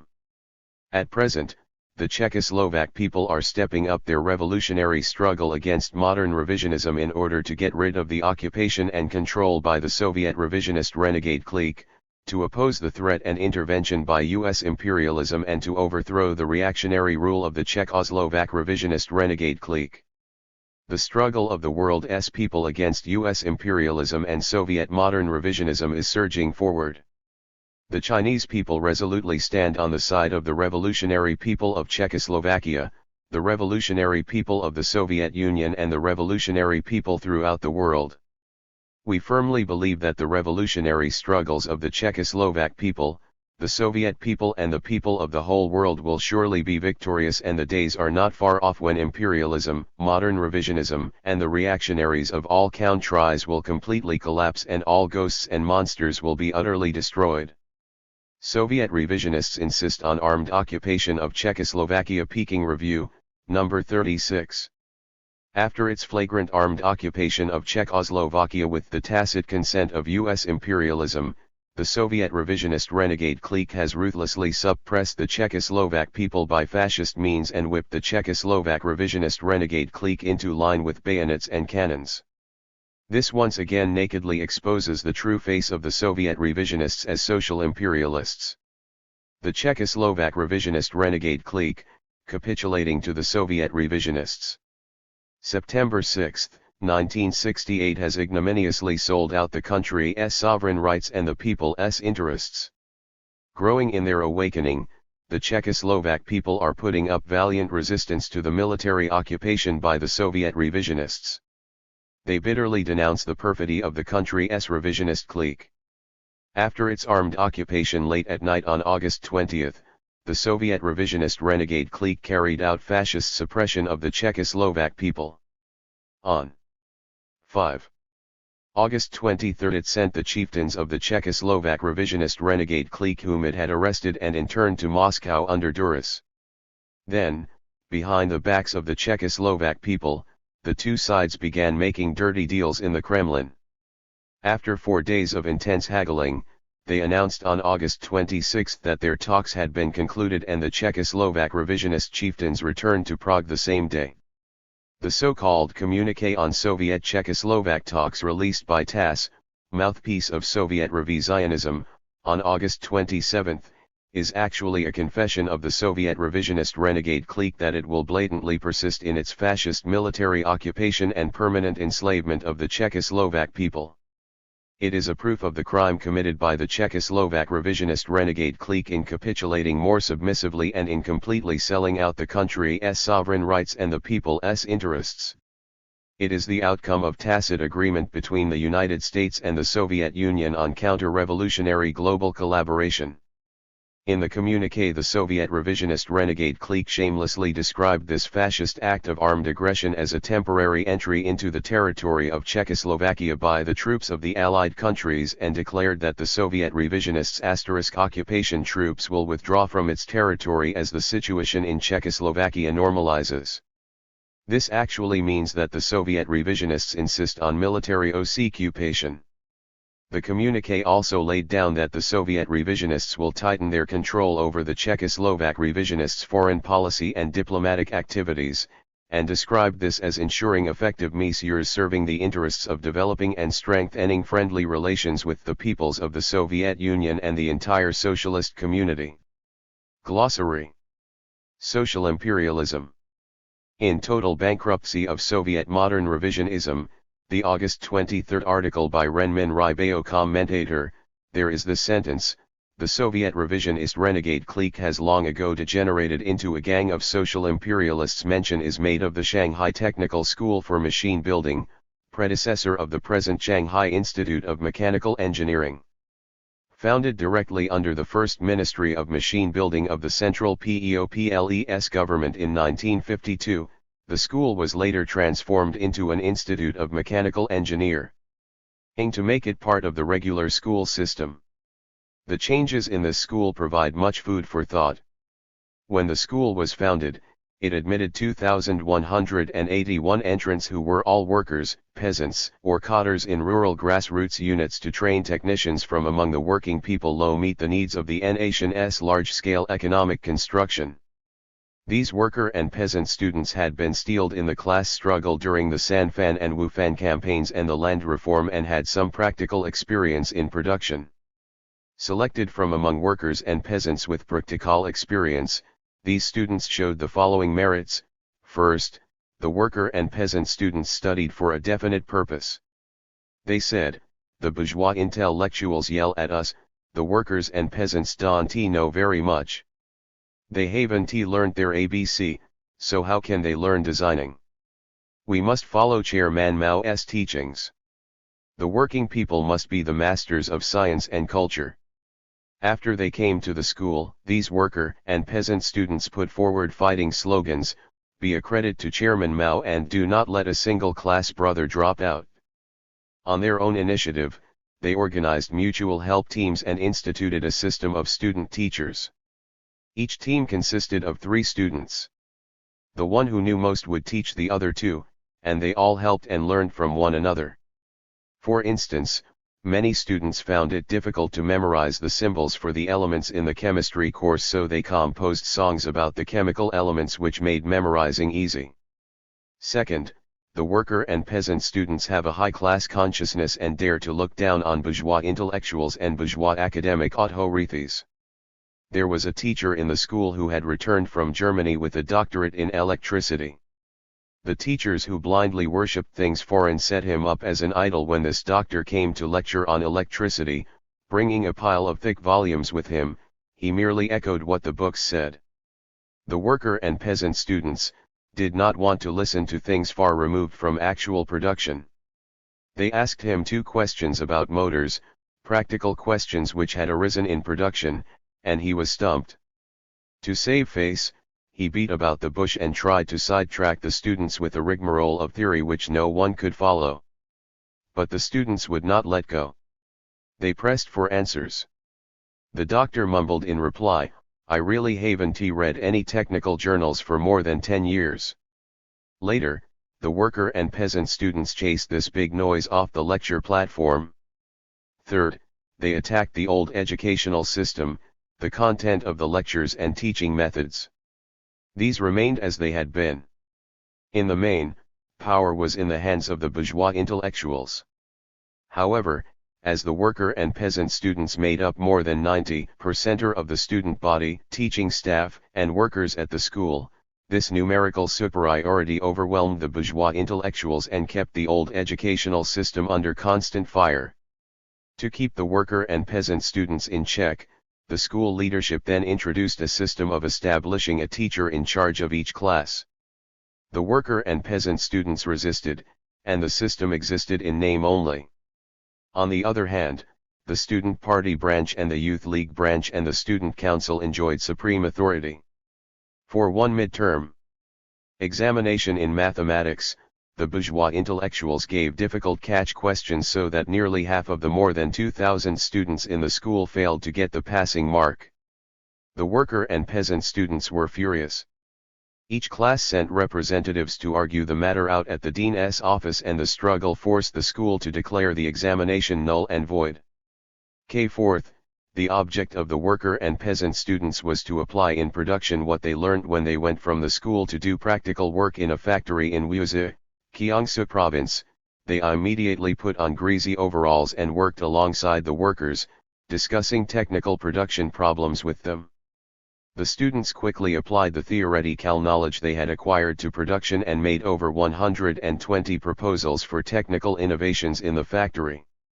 Over 30 of these were immediately adopted by the factory. In contrast, a group of students from a certain college in Shanghai, who were doing practical work at the factory at the same time, spent all day jotting down technical processes and regulations in their notebooks wherever they went and did nothing original. The factory workers said, the worker students pull their weight and make good use of what they have learned. After these students graduated and went to production units, they were credited with many inventions and innovations. Comrade Wang Taifa of the Shanghai machine tools plant, who was in charge of the designing of a huge surface grinding machine, which is up to advanced international standards, is a graduate of the institute. The worker technician who had made the fourth important technical innovation on the liquid pressure gearbox for the precision grinding machine at the Shanghai machine tools plant is also a graduate of the institute.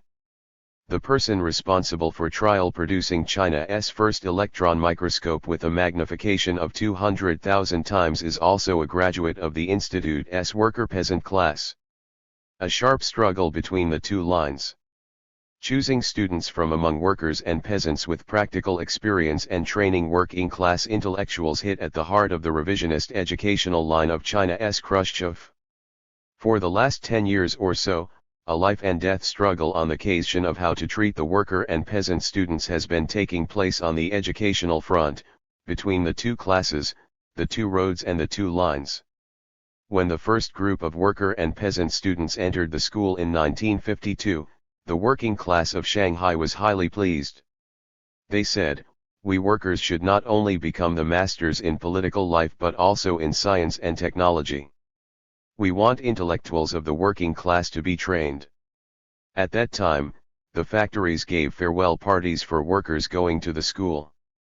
They beat drums and gongs and pinned big red flowers on them with the same pride they show when they send youths off to join the army. However, the handful of capitalist readers and bourgeois intellectuals in the school cried, "This is terrible. It is inconceivable for things to be done this way." They outrageously said, the worker and peasant students are stupid. They are hard to teach because of their different levels. The worker and peasant students are always critical and don't respect their teachers. It isn't worthwhile training worker and peasant students, and so on. Taking advantage of their control over education, they flagrantly pushed the revisionist educational line of China's Khrushchev and exercised the dictatorship of the bourgeoisie over the worker and peasant students. These capitalist readers tried in every way to oppose and restrict the admission of workers and peasants. The institute took in students from among the workers and peasants, including the 2,181 enrolled in 1952, only on 3 occasions. The handful of capitalist roaders and bourgeois intellectuals regarded them as a burden. In a report summing up the work, written in March 1955, they attacked and slandered the worker and peasant students in 101 ways. A policy of a drastic reduction was adopted, and only 173 worker and peasant students were accepted that year. Under the pretext, equal opportunity to everyone according to results in the entrance examination, the institute in 1960 practically shut its doors to the children of workers and peasants and opened its doors wide to children of the bourgeoisie. As a result, only 17 worker and peasant students were admitted. From then on, it became as difficult for workers and peasants with practical experience to enter the institute as it is to climb to the stars. In teaching, the capitalist roaders and bourgeois intellectuals tripped up, attacked and persecuted the worker and peasant students. For example, technical drawing is easy for engineering workers. but the bourgeois lords rigidly insisted that worker and peasant students learn projective geometry first and tried to trip them up by such terms as intersecting bodies and the curve of intersection. In this way, more than 40 of the 170-odd worker and peasant students failed IEN examination in 1957 and remained in the same grade. The bourgeois lords racked their brains to deliberately mark down the work done by a student who was a grade 5 engineering worker and labor hero from Hunan province. He was given 59, 1 point below the pass mark, and they insisted that he stay back in the same grade another year.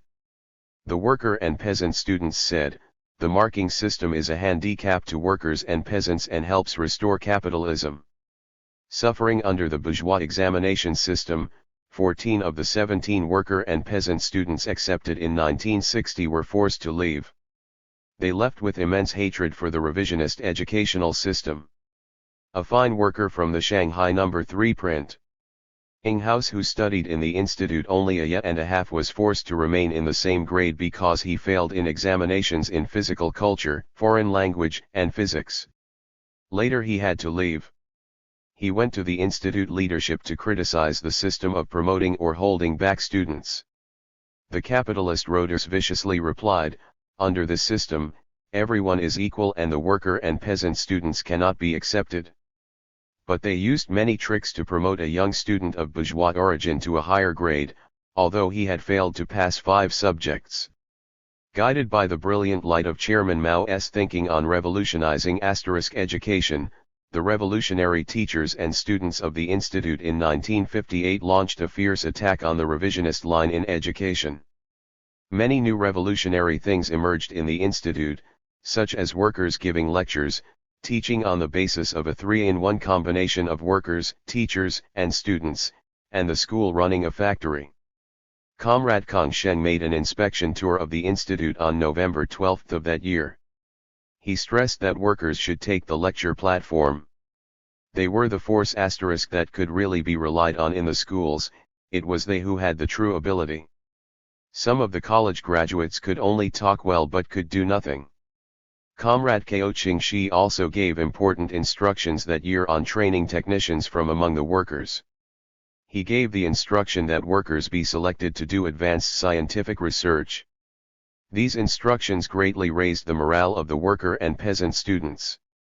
However, in the upsurge of the vigorous educational revolution, Chen Peixian, an agent of China's Khrushchev in Shanghai, went to the institute and gave all kinds of poisonous orders, backing up the capitalist Roters and bourgeois intellectuals of the institute and encouraging them to reject the important instructions from the proletarian headquarters headed by Chairman Mao. They forbade workers to take the lecture platform, but permitted the bourgeois intellectuals to go on exercising dictatorship over worker and peasant students. They blatantly countered Comrade Ko Ching-shi's instruction on selecting students from among workers and peasants who were good both politically and vocationally to take part in scientific research and arbitrarily withdrew 10 of 30 such students chosen. Among the 21 worker students who were either party or youth league members and who stayed on at the institute after graduation in 1959, only one became a teacher.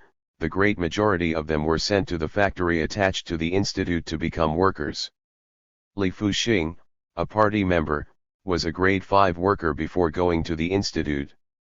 But after 4 years of study, he was assigned to work as a helper in the technological laboratory. It was said that he was not qualified to be a lab assistant, to say nothing of taking the lecture platform.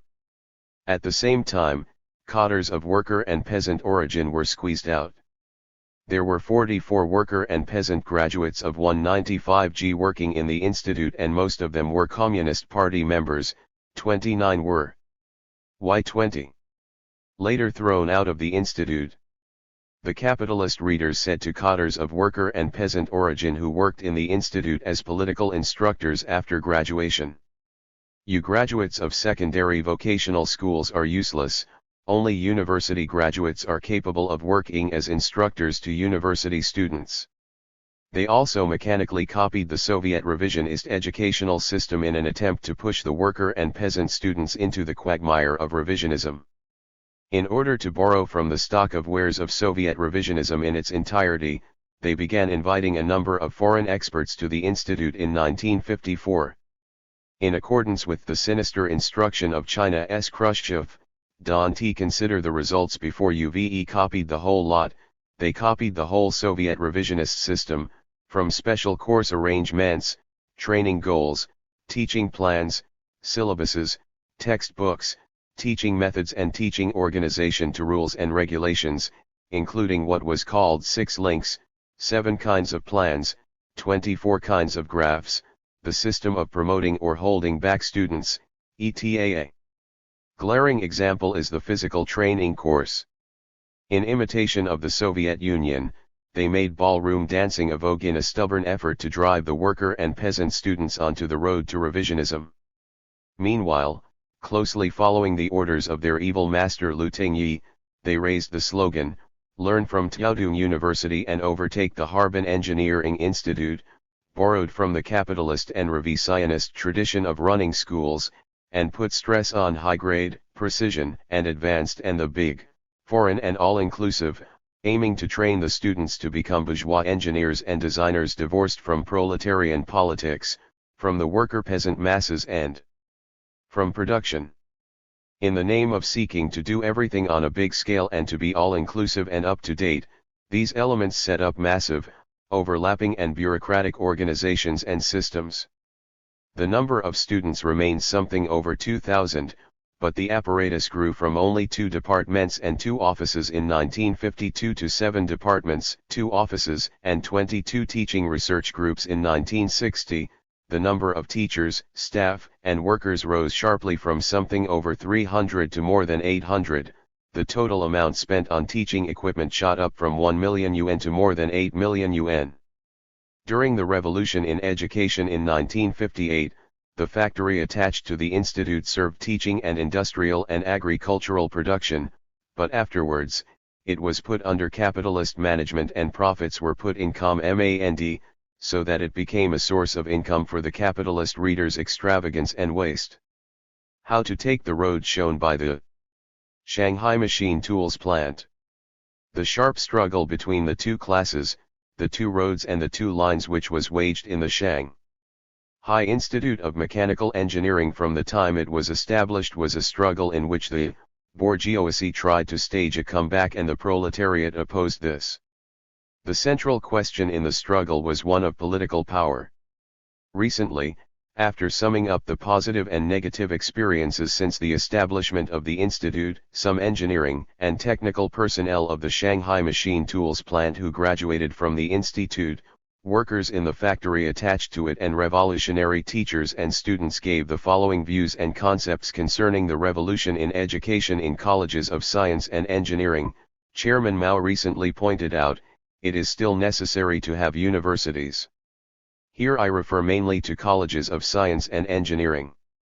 However, it is essential to shorten the length of schooling, revolutionize education, put proletarian politics in command and take the road of the Shanghai Machine Tools Plant in training technicians from among the workers.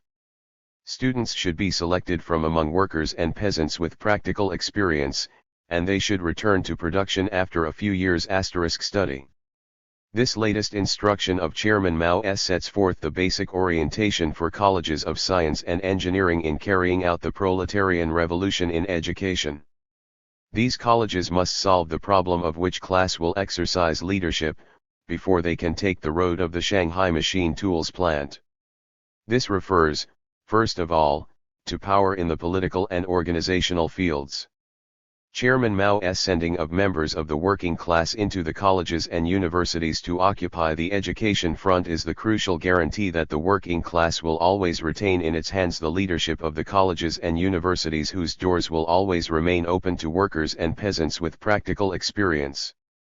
Why did the Shanghai Institute of Mechanical Engineering, which at first took in students from among workers and peasants with practical experience, close its doors to them later on? The reason is that the problem of power had not been solved. We must draw a lesson from this. Second, there is the question of power in the ideological field. If the education front is not occupied by Mao Zedong's thought, it is bound to be submerged by bourgeois ideology. The lesson to be drawn from the fact that the handful of capitalist rotters in the party in the Shanghai Institute of Mechanical Engineering for a long time exercised the dictatorship of the bourgeoisie over the worker and peasant students shows that the mass revolutionary criticism and repudiation of the revisionist educational line must be deepened, and the crimes committed by the bourgeois intellectuals in ruling the schools must be criticized, as must the anti-proletarian idea of looking down on the workers and peasants and belittling practice, and the bourgeois notions of seeking personal fame and wealth. Mao Zedong's thought must be established in the dominant position in the schools, or the educational position will be lost again. 21. The length of schooling in colleges of science and engineering should preferably be 2 to 3 years. In the arrangement of courses, their former division into foundation subjects and basic technical and specialized courses must be done away with.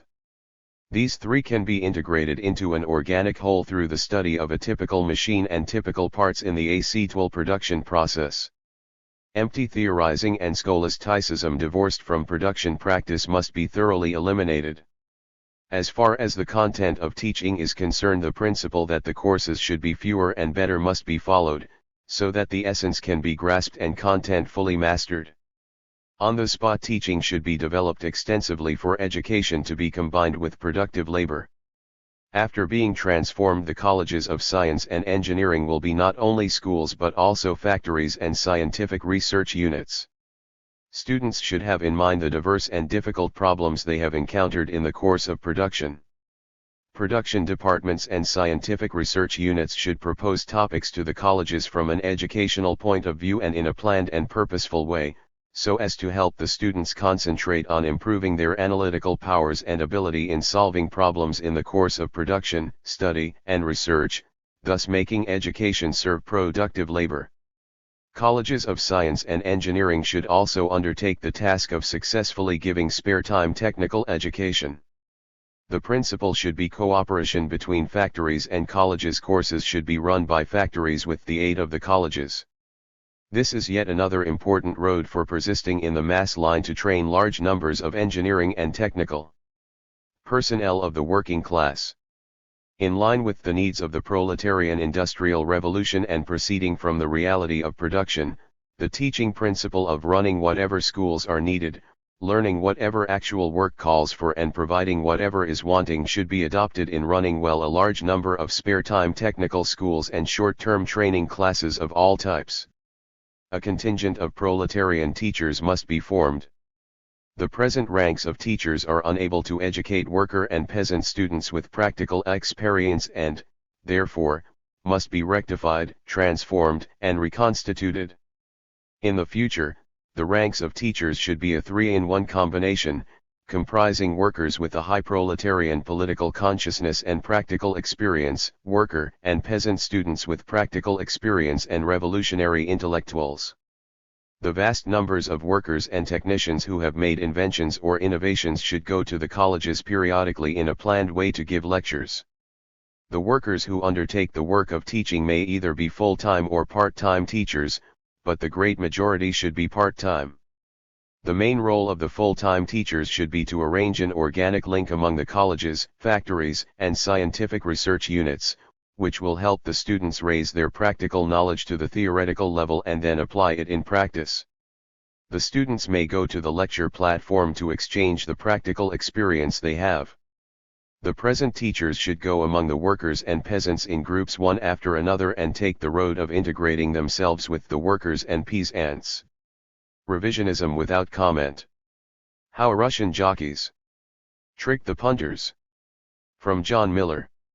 The sport of kings has come under fire in Russia as the root of all evil, or at least, bribery, corruption, drunkenness, theft and the seduction of minors. The Literary Gazette reported that horse racing had become a scandal at the Hippodrome, the Moscow track regularly visited by top party and government officials. It painted a Dickensian picture of a day at the races in Moscow where nearly every race is fixed by characters from guys and dolls and where the honest punter stands no chance. On race days a group of jockeys and crooked punters meet at a Moscow residential torrent and plan their coups. At the track they employ small boys to act as runners for bets and inside information and to bring them vodka. When a race is over, the group moves in and buys watches, pens and clothing. Moscow, Thursday. Including shirts from punters who have lost their rubles and believe they can recoup. The Literary Gazette said the gang was masterminded by a Mr. Intelligent and it recently won $2,996 from bets totaling $49.22. But the Hippodrome management had other problems, according to the Literary Gazette. It said, "It is bedeviled daily by weeping and angry wives whose family lives have been ruined, whose sons have been seduced by horse racing and gambling." But the newspaper did not demand that the Hippodrome be closed. After all, its activities were beneficial to the scientific advancement of Russian horse breeding. The Hippodrome also contributed $2 million a year to the coffers of the Moscow City Council. Instead, the Literary Gazette called for a major reorganization of the tote, a purge of jockeys and track administrators, and a police crackdown on speculators. 22 Australian December 4, 68. Marxism-Leninism vs. Revisionism in India. From Liberation, Magazine of the Revolutionary Marxist-Leninists of India, Volume 1 No. 8, June 1968. Liberation's editorial board stated that a few passages have been left out for want of space of this remarkable statement of the State Committee of the Jammu-Kashmir Democratic Conference. The article originally appeared under the title "Rebellion is Right." The State Committee of the Jammu and Kashmir Democratic Conference has unanimously decided that the Democratic Conference shall not function as a unit of the Communist Party. Henceforth the Democratic Conference shall act as an independent unit and the program, policy, and constitution of the CPI shall not be binding on it. The decision is just a formality, otherwise, for all practical purposes, the Democratic Conference has been functioning in this position since the fourth general election. For a long time the State Committee has been strongly feeling that the leadership of the CPI has set itself on the same path which the notorious Dange clique has been pursuing. In spite of their revolutionary phraseology, they are hardly a shade different from the Dange clique, the only difference being that while the Dangeites have mostly given up their Marxist facade, the CPI leaders still cling to revolutionary phrase-mongering. The statement adds that the State Committee has felt compelled to take this decision because it firmly believes that the CPI leadership has adopted the path of revisionism in ideology, politics, organization, and practice. This leadership has given up Marxism-Leninism and turned its back to the revolution. They have renounced class struggle and taken the path of class collaboration and parliamentarianism. In brief, their path now is the path of service to U.S. imperialism, Soviet revisionism, and Indian reaction. Ideologically, the CPI has adopted an anti-China line. In the present era, an anti-China line is a line of service to U.S. imperialism and Soviet revisionism. Whosoever takes this course inevitably ends up as a U.S. satellite. Even while verbally accepting that the leadership of the Soviet Communist Party has turned into a center of international revisionism, the CPI leaders advance the slogan of united action between the Chinese Communist Party and the Soviet revisionists. The 120 years old history of the communist movement is a clear reminder that there is nothing in common between communists and revisionists. Whosoever entered into united action with the revisionists was carried away to the gutter of revisionism. Revisionists are invariably the agents of exploiting classes in the communist movement, and their only function is to deceive the working people with revolutionary phraseology. In practice, they serve the ruling classes. United action with revisionists means renouncing Marxism-Leninism for good. In Marxist-Leninist language, the revisionists are renegades who in practice renounce class struggle and the struggle to establish the rule of the proletariat. Can there be any united action between those engaged in class struggle and those opposing class struggle? It can only be possible at the peril of substituting the path of class collaboration for class struggle. Marxism-Leninism acknowledges the supremacy of practice. If communists unite in action with revisionists, it would be a path of anti-communism rather than communism. The slogan of united action is the slogan of Soviet revisionists, and by propagating this slogan the CPI leaders directly hire themselves to the service of Soviet renegades. By confusing public opinion through the slogan they are trying to create an atmosphere against China and in favor of US imperialism. By having united action with the Dange clique in the country they are working against communism and revolution. Revisionists present. Wrong class analysis. Inside the country the CPI leaders are misleading the people by presenting an erroneous class analysis of our state and society. According to them the Indian state is led by the industrial bourgeoisie which is independent and 23. Not servile to imperialism. If the Indian big bourgeoisie is free and independent as the revisionists, old and new, say, then why has it made our country completely dependent upon US imperialism?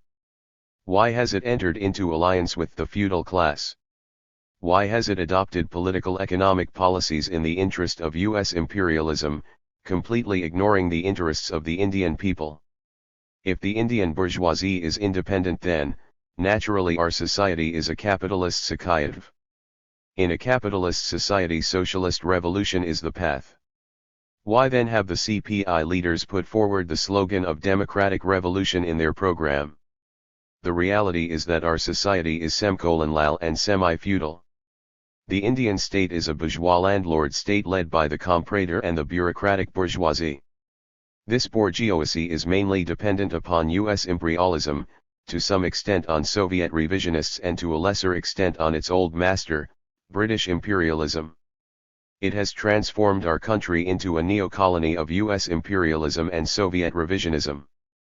In the third stage of the general crisis of capitalism, no bourgeois class of any dependent or semi-dependent country can be independent.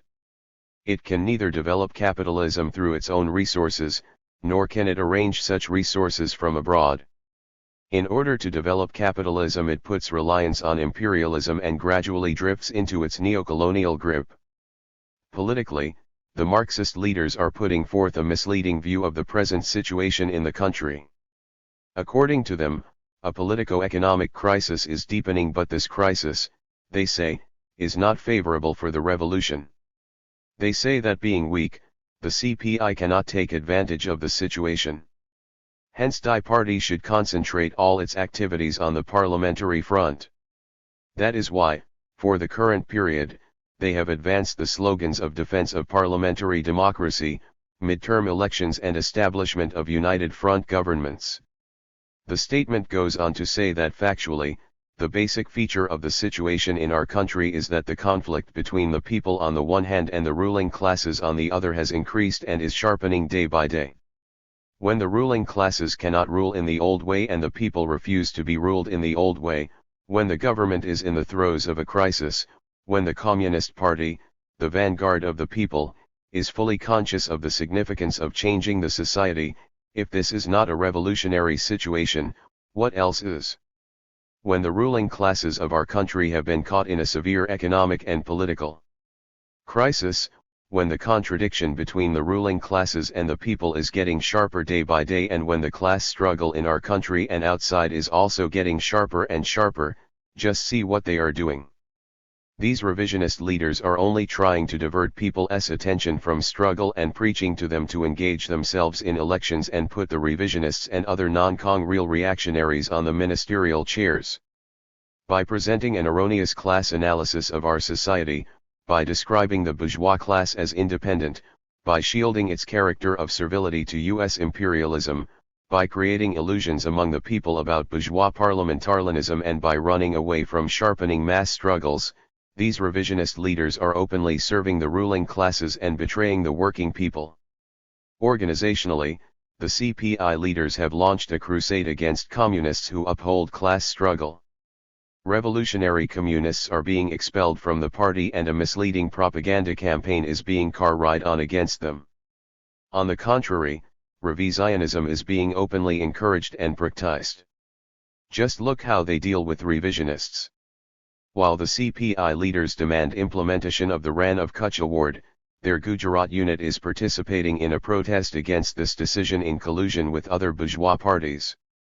Mr. Nambudalripad goes on making statements against China, day in and day out organizationally, the line of the CPI leaders is to end democracy inside the party, to break its revolutionary spirit and to breed bourgeois ideology and practice among the cadres. Revisionists defend interests of the ruling class. In practice, the CPI leaders are defending the interests of the ruling classes and working against the revolution. If we look at their activities of the past 2 years, i.e., after release from jail, it becomes clear that during this period neither did they call upon the people to struggle, nor prepare them for it. If, however, people launched any struggle anywhere, these leaders tried to throw cold water on it. Throughout the last 2 years they engaged themselves in parliamentary activities and tried to keep people busy in such activities. When in West Bengal, during their tenure of government, the peasants of Naxalbari rose to assert their rights, they were subjected to extreme terror by the police and army under orders from the UF government. 24. Ment of which CPI was the major partner. Marxism-Leninism is not a dogma but a guide to action. Practice enriches and vitalizes it. That is why the combination of theory and practice is considered to be the basic tenet of Marxism-Leninism. No one whose practice is contrary to Marxism-Leninism can claim to be a communist. If the Marxist leaders are tested on this touchstone, their sinister features become clear to the naked eye. How many class struggles did they wage after their separation from the Dange clique? On how many all-India issues did they call upon the people to wage struggle? How did they mobilize peasants to bring about the democratic revolution as enunciated by their own party program? Where and when did they organize working class struggles? How much time during the last 4 years did they utilize to organize class struggles? If the answer to all these questions is in the negative, then it is obvious that these leaders did not adopt the communist class method, but followed the bourgeois one, and that they spent their time in fostering and strengthening bourgeois thinking and a bourgeois pattern of work in the party and among the people. Keeping in view the present activities of these leaders, we now realize that in their struggle against the Dange clique they were more interested in personalities than politics. That is why the main reason behind their separation from the Dange clique was the Dange letters rather than any political and organizational reason. After the formation of the CPI, they decide to prepare an elaborate analytical report about revisionism and distribute it in the party, but no such survey has seen the light of the day till now. They have not done it because it would have unmasked their own various past deeds. On the basis of these facts, the State Committee has arrived at the correct decision that to continue our association with Till's revisionist leadership would be sheer opportunism. Hence the committee has decided to break from them. While taking this correct stand, the State Committee requests its members and sympathizers to distinguish between right and wrong. It appeals to them to come forth to actively participate in the struggle in defense of Marxism-Leninism and against revisionism. Many times before, communists of Jammu and Kashmir have had to grapple with revisionism and, in every trial, they came out successful. When in 1957 the former General Secretary of the then CPI, the late Ajoy Ghosh, asked us hot to leave J&K National Conference and not to form the Democratic Conference, and, when again in 1960, after the rejoining of the Sadiq group in the National Conference, he advised our unit to merge into the National Conference, the Communists of Jammu and Kashmir refused to obey these revisionist orders and did not implement the decision to merge a unit of the Communist Party into a bourgeois party. From 1962 to 1964 the Communists of Jammu and Kashmir waged a consistent fight against the revisionism of the Dange clique and made it impossible for its machinations to succeed in Jammu and Kashmir. That is why when the CPI was formed, not a single communist in J&K remained with the Dange clique. Today, when, once again, the communists have to face the attack from the neo-revisionists, the revolutionaries of Jammu and Kashmir according to their tradition shall hold aloft the banner of Marxism-Leninism, and defend it even at the cost of their lives. The Jammu and Kashmir State Committee is fully aware that the communist movement in our country is passing through a new and critical phase. After emerging from this test, the movement is destined to attain new heights and new vigor. For the last 46 years the revisionist leaders had been giving it a wrong direction, plunging the movement intermittently in right and left deviations. It was as the result of a totally incorrect line that the leadership of the freedom movement in our country passed into the hands of the bourgeoisie. Had the communist leadership taken a correct line, the leaders of the bourgeois landlord classes, Gandhi, Nehru, Patel, and Jinnah would never have succeeded in misleading the people. India would have remained an undivided country, and the democratic revolution under the leadership of the working class would have been carried out. Today, when communists throughout the country are faced with the fundamental task of building a revolutionary party, they are encountering many difficulties and hardships. But the light of Marxism-Leninism and the communist spirit will enable them to surmount all these difficulties. Revisionists dampen revolutionary spirit. The opponents of Marxism-Leninism are trying to create confusion through various methods. They are raising certain questions with a view to dampen the revolutionary spirit of communists and dissuade them from taking any revolutionary step. It is said that the split inside the CPI and the formation of a new revolutionary organization will split the communist movement further into various fragments and reduce it 25 into a nominal entity. But experience is the best teacher. It clearly shows that the party never grows weak after its rupture with the revisionists. History shows that after their break with the revisionists, revolutionaries became stronger.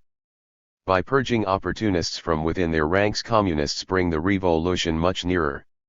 Wherever communists defeat revisionism, they were successful in bringing about a revolution. Where they sacrificed principles for the sake of sham unity and remained united with the revisionists, they not only met with failure but sometimes even lost their lives. The great Lenin was able to make Tao revolution successful after parting company with Tao revisionists. During Tao same period, Rosa Luxemburg, Tao great leader of Tao Man Communist Party, had to sacrifice her life for remaining with Tao revisionists. She was advised by Lenin to break away from Tao revisionists, but the latter did not act on this advice for Tao's sake of maintaining unity. Consequently, not only did Tao revolution not succeed in Germany, but Tao communist leader lost her life at Tao hands of the revisionists. The Chinese Revolution provides ample evidence that revolution can be made successful only after defeating Tao right and Tao left opportunism. It is said that when all Tao members of Tao Politburo and most of Tao members of Tao Central Committee have become revisionists, how will Tao problem of leadership be solved? Experience shows that leadership and Tao party develop by following a correct line. The present CPI leaders did not attain leadership through some diplomas.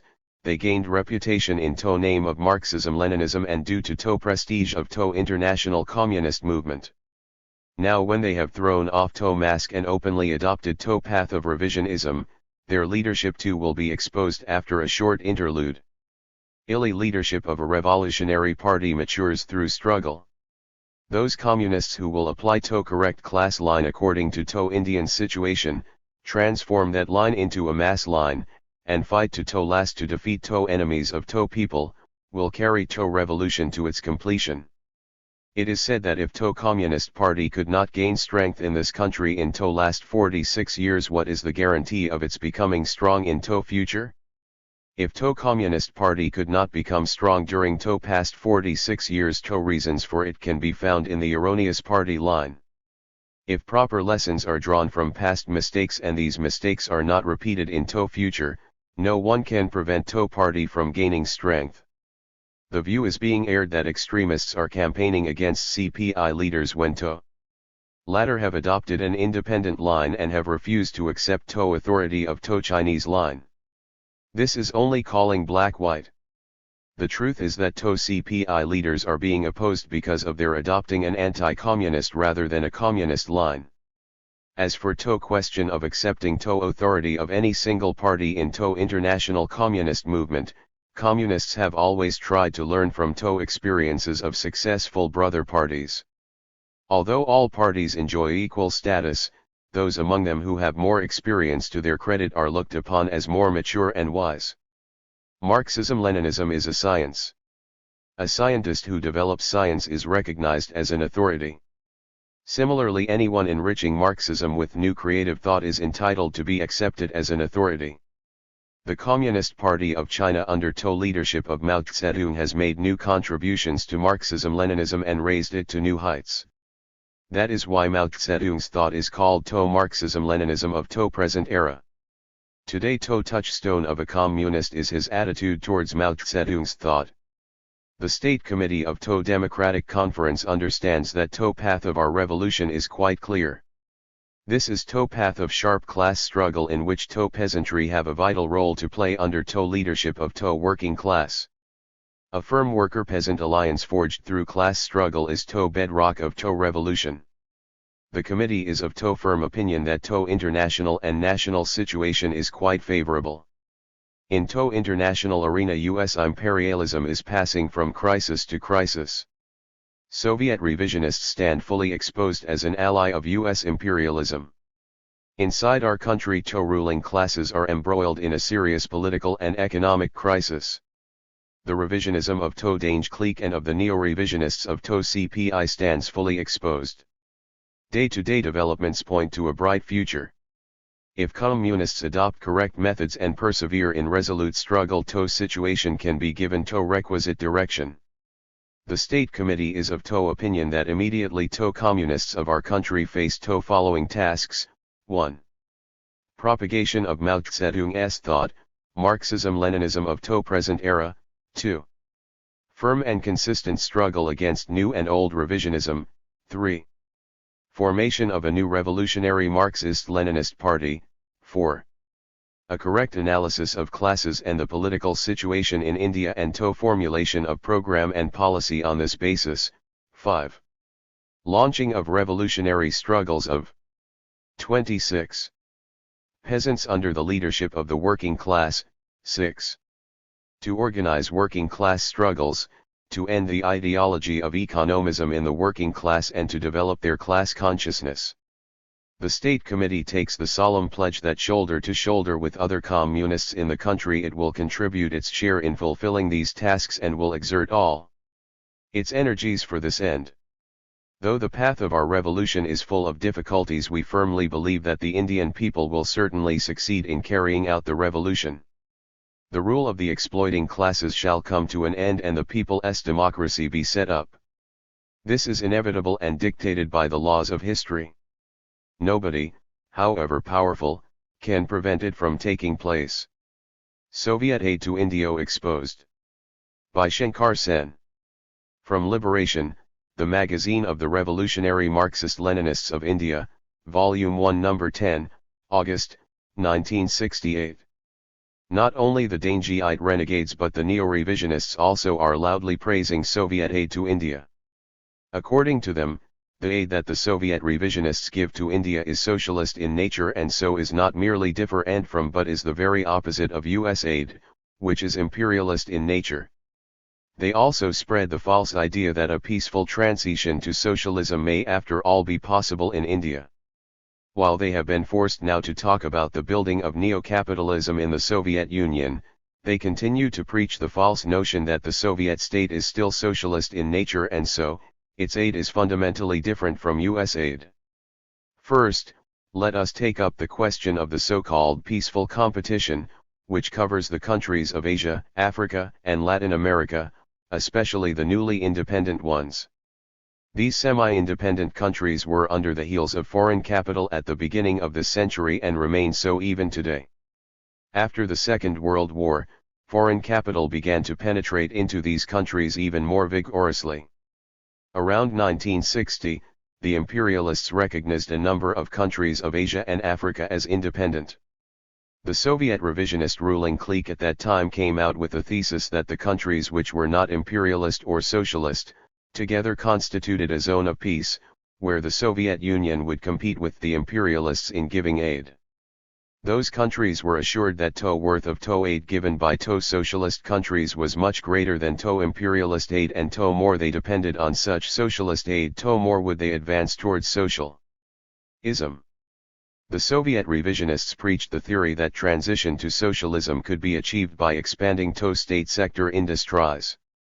The theory was being given currency that there was no such thing as THO class character of a state. There were only THO people and THO one thing that was required was to attain rapid and great advance in agriculture and industry. But every Marxist-Leninist knows that so long as TO state exists we must judge which class or classes wield TO state power. If TO capitalist class wields TO state power, all aid must necessarily serve to develop and further TO interests of the capitalist class and of no OTOer. To reach socialism we must first make a revolution, that is, we must establish a state under TO leadership of TO proletariat. To believe that socialism can be attained through Soviet aid simply means to give up the struggle for TO seizure of power. To talk of building socialism through Soviet aid is nothing but right opportunism. By counterpoing TO so-called socialist Soviet aid to TO imperialist aid, TO neo-revisionist chieftains are playing exactly this dirty trick. They are thereby trying to throw out TO entire theory of class struggle. But one may ask, how is Soviet aid in any way different from imperialist aid? While TO Soviet aid is poured into TO state sector, TO US imperialists give aid for both TO state and TO private sector.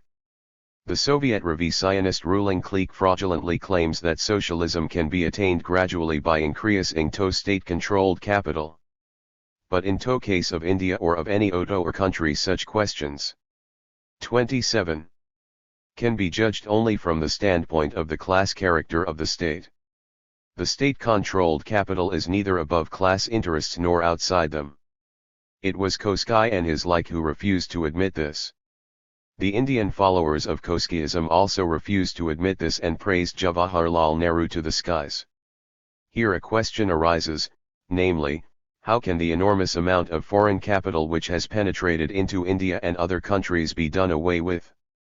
The revisionists pretend as if no such question exists. Their party program presents socialism as something which has nothing to do with the abolition of classes through class struggle. The only thing that has to be done, according to them, is to go over from the principle of from each according to his ability, to each according to his work, to the principle from each according to his ability, to each according to his need. But such going over can be possible only after power is seized by the working class, and not before. This is elementary Marxism. By concealing this truth, the revisionists in reality try to dispose wholesale of the theory and practice of seizing power through class struggle. It is class collaboration pure and simple, which they want. Soviet economic aid. Now let us turn to the question of Soviet economic aid to India. Soviet aid to India began with the Bhilai Steel Project in 1955. The list of the agreements with the Soviet Union up to 1964 can be divided into several parts. 1. Iron and steel industry and things related to it. 2. Machine building industry. 3. Manufacture of electricity generators. 4. Thermal power and hydroelectric power production. 5. Iron and other minerals. 6. Manufacture of pneumatic instruments, water pumps, etc. 7. Others. Let us first understand the role of the Bhilai Iron and Steel Factory. It is in the public sector of the India government and is one of the 4 such factories under the Hindustan Steel Limited, the other 3 being the Rourkela factory, the Durgapur factory and the Bhadravatal factory in Mysore. There are other iron and steel factories in the private sector owned by the Tatas and Martin Byrne. The units in the state sector do not encounter any competition from any quarter in respect of the quantity, expenditure, or selling price of the iron produced. The state sector is directed by a committee of bureaucrats. The Hindustan Steel Limited is autonomous in all respects in spite of the fact that it is under the Iron and Steel Ministry of the India government. It pays taxes to the government as all other limited companies do, and its ownership is attributed to the President of India. It is therefore clearly seen that the capital of the factories comprising the HSL has been jointly provided by the Indian state and from foreign sources under guarantee of the India government by the Soviet state and the German and British capitalists dealing in steel. The HSL carries on its national and international business on the basis of profit-making, and is not restricted in this in any way. The budget of the HSL is beyond the scope of Parliament. It is a well-known fact that the HSL makes profit by selling iron and steel products to South Vietnam. Recently, the India government sent 500 railway wagons to South Korea for carrying oil and coal and strengthening the US base of aggression there.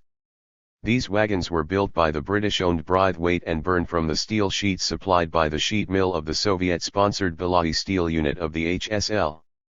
This is quite understandable, because the HSL is out to make profit by any means, and the policy of the Soviet revisionists and their aid is to strengthen imperialism in every way. So, it is not at all surprising that the HSL should rush supplies to South Korea in order to strengthen the US imperialists' anti-Chinese and anti-North Korea aggressive plan for destroying the socialist states. That the Belai steel should take a major part in this criminal deal, and thus strengthen US war bases in South Korea and encourage and endorse the anti-Chinese Cold War of the reactionary Indian government, which is always eager to serve its US masters in order to earn a few dollars, is also not at all surprising. We also find that the Soviet government has signed an agreement to buy 100,000 tons of railway steel tracks which Belai produces. The author is quite unable to tell whether these are bought by the Soviet government for use in their own country or for re-exporting them to other countries in order to earn foreign exchange. The above two instances clearly show how not only the imperialists but the Soviet revisionist ruling clique, which wears the mask of socialism, also exploits the cheap labor power available in India. The neo-revisionists are the agents of imperialism and use the signboard of communism merely to deceive people. They never tire of singing the praise of the socialist nature of THIRD Belai project. By doing tills they hope to hide the undeniable fact that there is no difference between the imperialists and the Soviet revisionists, and that the Soviet and US policies and interests have merged together and are inseparable as regards the economics and politics of the Belai steel project. What is the reason for TIL's pitiable condition in which the India-made steel finds itself today? The reason is that the so-called development and constructive activities are unable to consume fully the quantity of steel produced in the country. The Soviet revisionists are, however, little concerned with this and have managed to secure for themselves a huge contract to build another very large steel factory at Bokaro. When at present there is no market for so much steel in this country, why should the Soviet overlords try to build TIL's new steel factory? Their sole purpose is to dump Soviet-made goods in this country and to have a share in the loot of the state funds of India. This is exactly what the Indian bourgeoisie and other foreign imperialists are doing. In this respect, therefore, there is no difference between the Soviet revisionists and THIRD Indian and foreign imperialist exploiters. We must be able to judge these things with appropriate seriousness.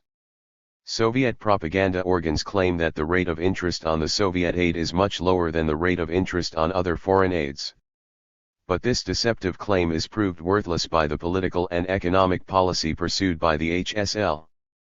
The truth is that the Soviet revisionists extract much more than the so-called concessions and benefits they allegedly give to India. More of it later. It has now become quite clear that the revisionist leading clique of the CPI concealed from the people the tremendous new penetration of foreign imperialist capital spearheaded by the Belai project in 1955.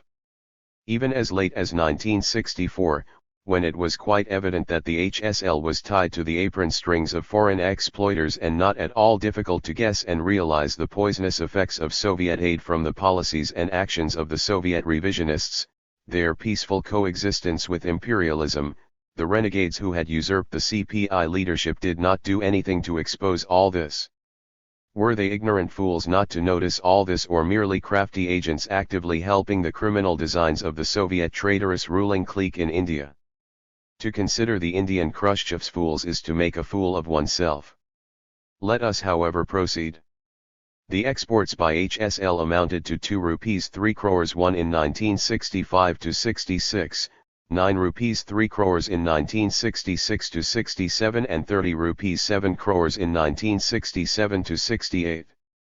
This autonomous body HSLJ, directed by the seasoned bureaucrats of Free India, have organized the plunder of our country's resources and the exploitation of the available cheap labor power by the British, German, and Soviet capital. And how are its exports used? to bolster up the neo-colonial system in Asia and for strengthening imperialist aggressive forces against socialist countries. The internal and foreign policies of the Soviet renegades not only support this political policy of plunder but actually participate in such plunders. They have already taken 1.2 tons of steel and are like hell to take more. Soviet aid in ore mining industry. What has been the result of the so-called Soviet aid to increase the output of the iron ore mining in Korba and other places? No amount of bourgeois drum beating about its being the largest mine in India or Asia can hide the truth that Soviet aid in this field has simply meant making such arrangements that increasingly vast quantities of resources like ores, which are the raw materials of a colony, can be given away to the imperialists. Japan is the biggest customer of Indian pig iron. At present, India can export 4 lakh tons of pig iron and 8 lakh tons of steel. The only thing required is to arrange for subsidies from state funds so that the imperialists can buy steel at a cheap price from us and the Indian bourgeoisie can get their share of profit.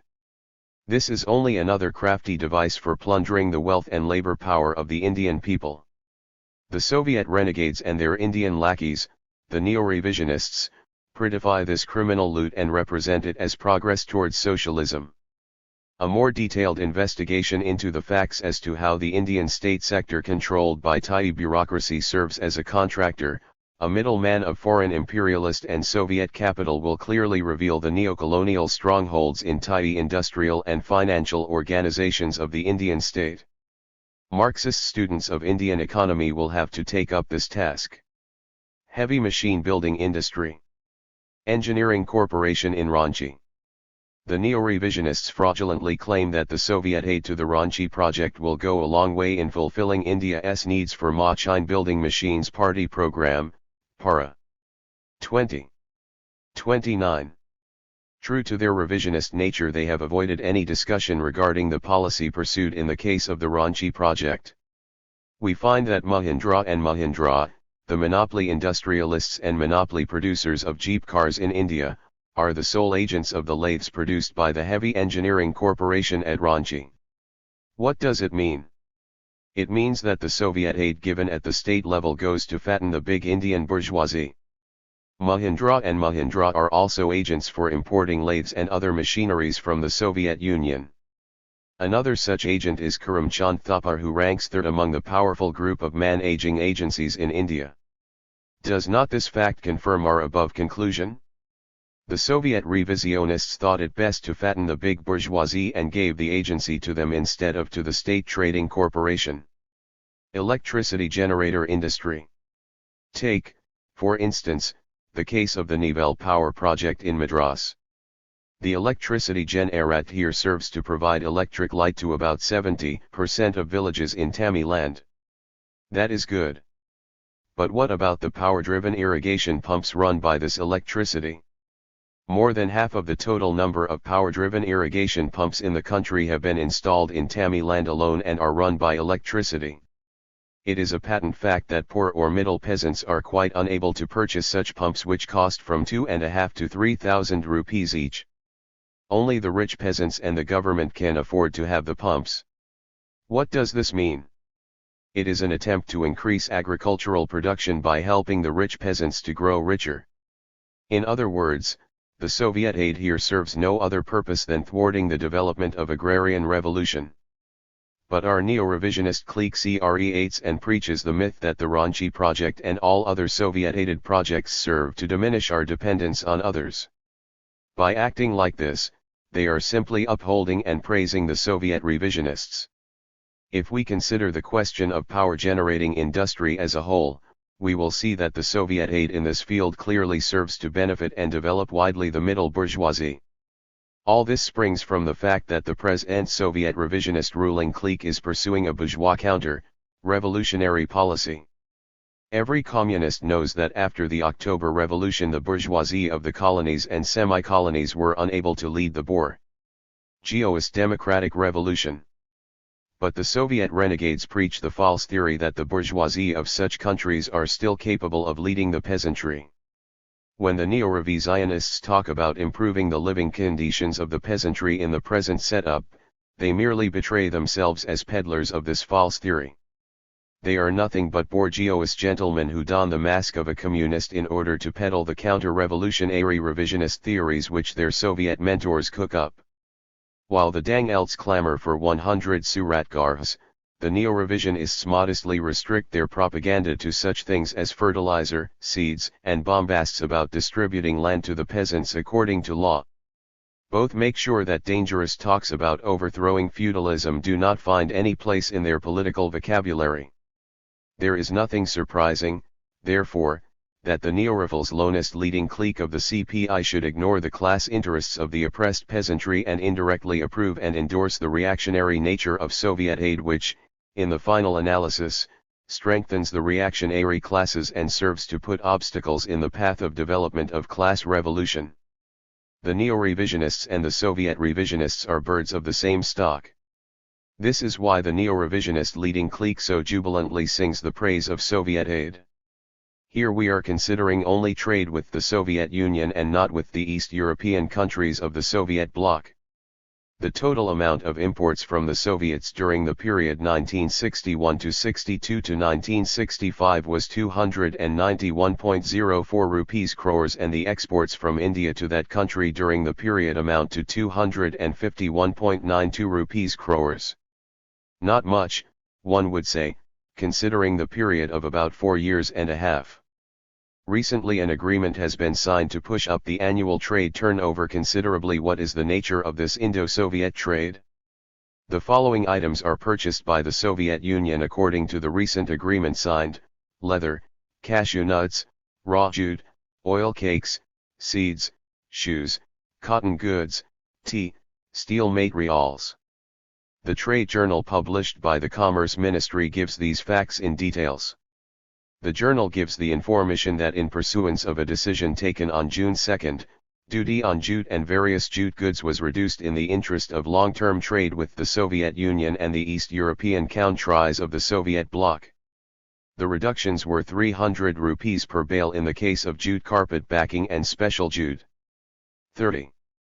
Goods, 150 rupees on Hessian goods, and 400 rupees on gunny bags, etc. The Indian government willingly sacrificed a sizable portion of its income in the interest of the Indian and British capital in the jute industry and the Soviet Union and the East European countries. Does it not fully show that the Soviet revisionists have slyly taken advantage of the crisis in the jute industry to extract concessions? They are no better than the US imperialists who, taking advantage of this crisis, have begun to cooperate with the research department of the Indian Jute Mills Association.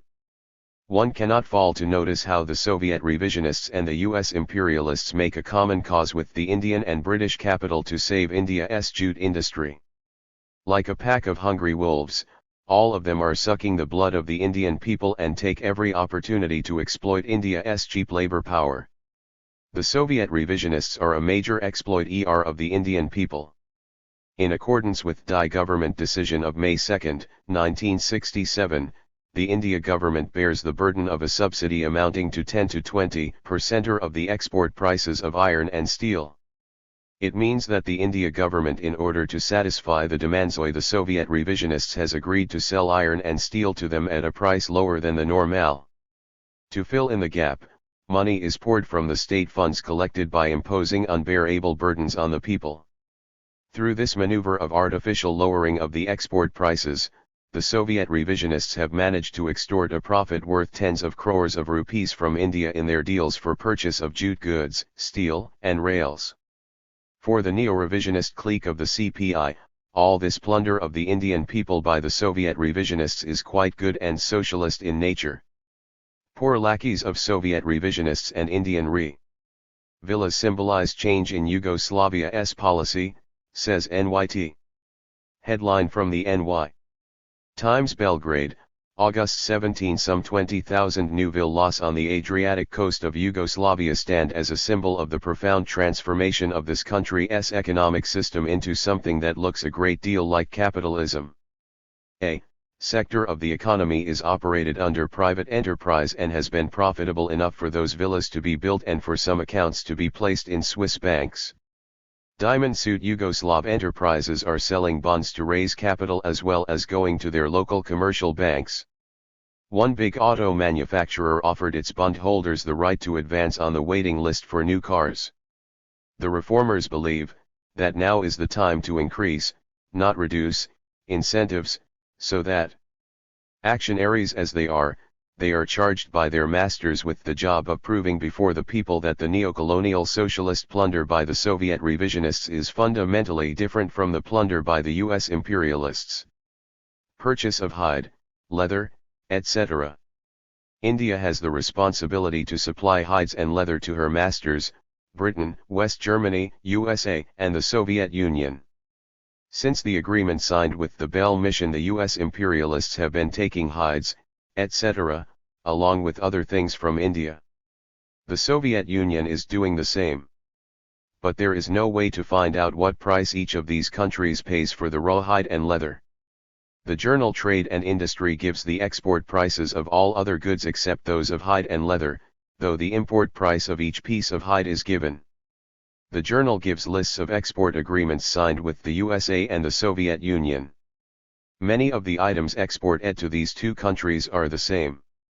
The neo-revisionist clique of the CPI is determined to glorify the role of the Soviet revisionists. This is a main object of their Madurai document.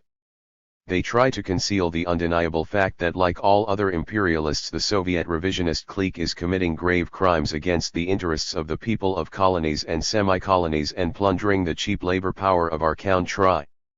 I would request my comrades and students of Marxism to pay due attention to this fact of Soviet neocolonial plunder of India and thoroughly expose its real nature. Footnote 1. A crore equals 10 million rupees. A rupee is valued at 13-1/3 cents * 2.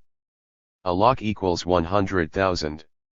Skilled professional managers can be attracted to top jobs.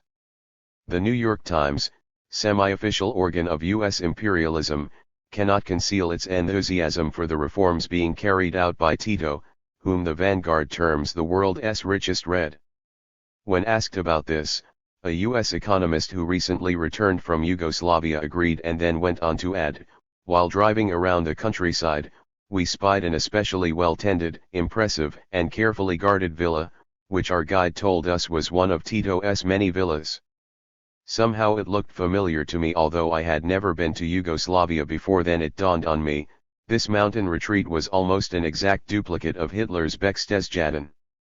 Birds of a feather build similar nests." 31. Palestine National Liberation Movement. Al-Fatah clarifies position. The following article is the complete text of the first international communiqué of the Palestine National Liberation Movement, Al-Fatah, issued in January, 1968.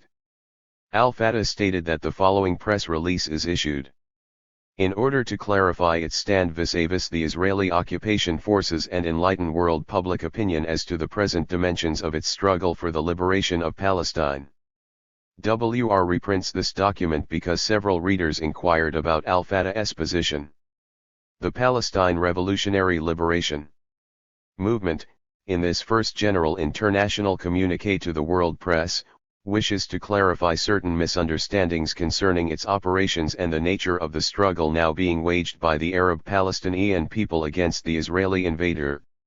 The Palestine problem is essentially the problem of an entire people, the Arab majority of Palestine, uprooted and expelled from their homeland in order to permit the establishment of Israel. As a result, before the June Agrees Zion, nearly 1.5 million Arab Palestinians were being forced to live as refugees in numerous camps throughout the Arab world, surviving on United Nations subsistence rations. The remaining 300,000 inside Israel have been grossly discriminated against by that regime and denied jobs and educational opportunities and every human right.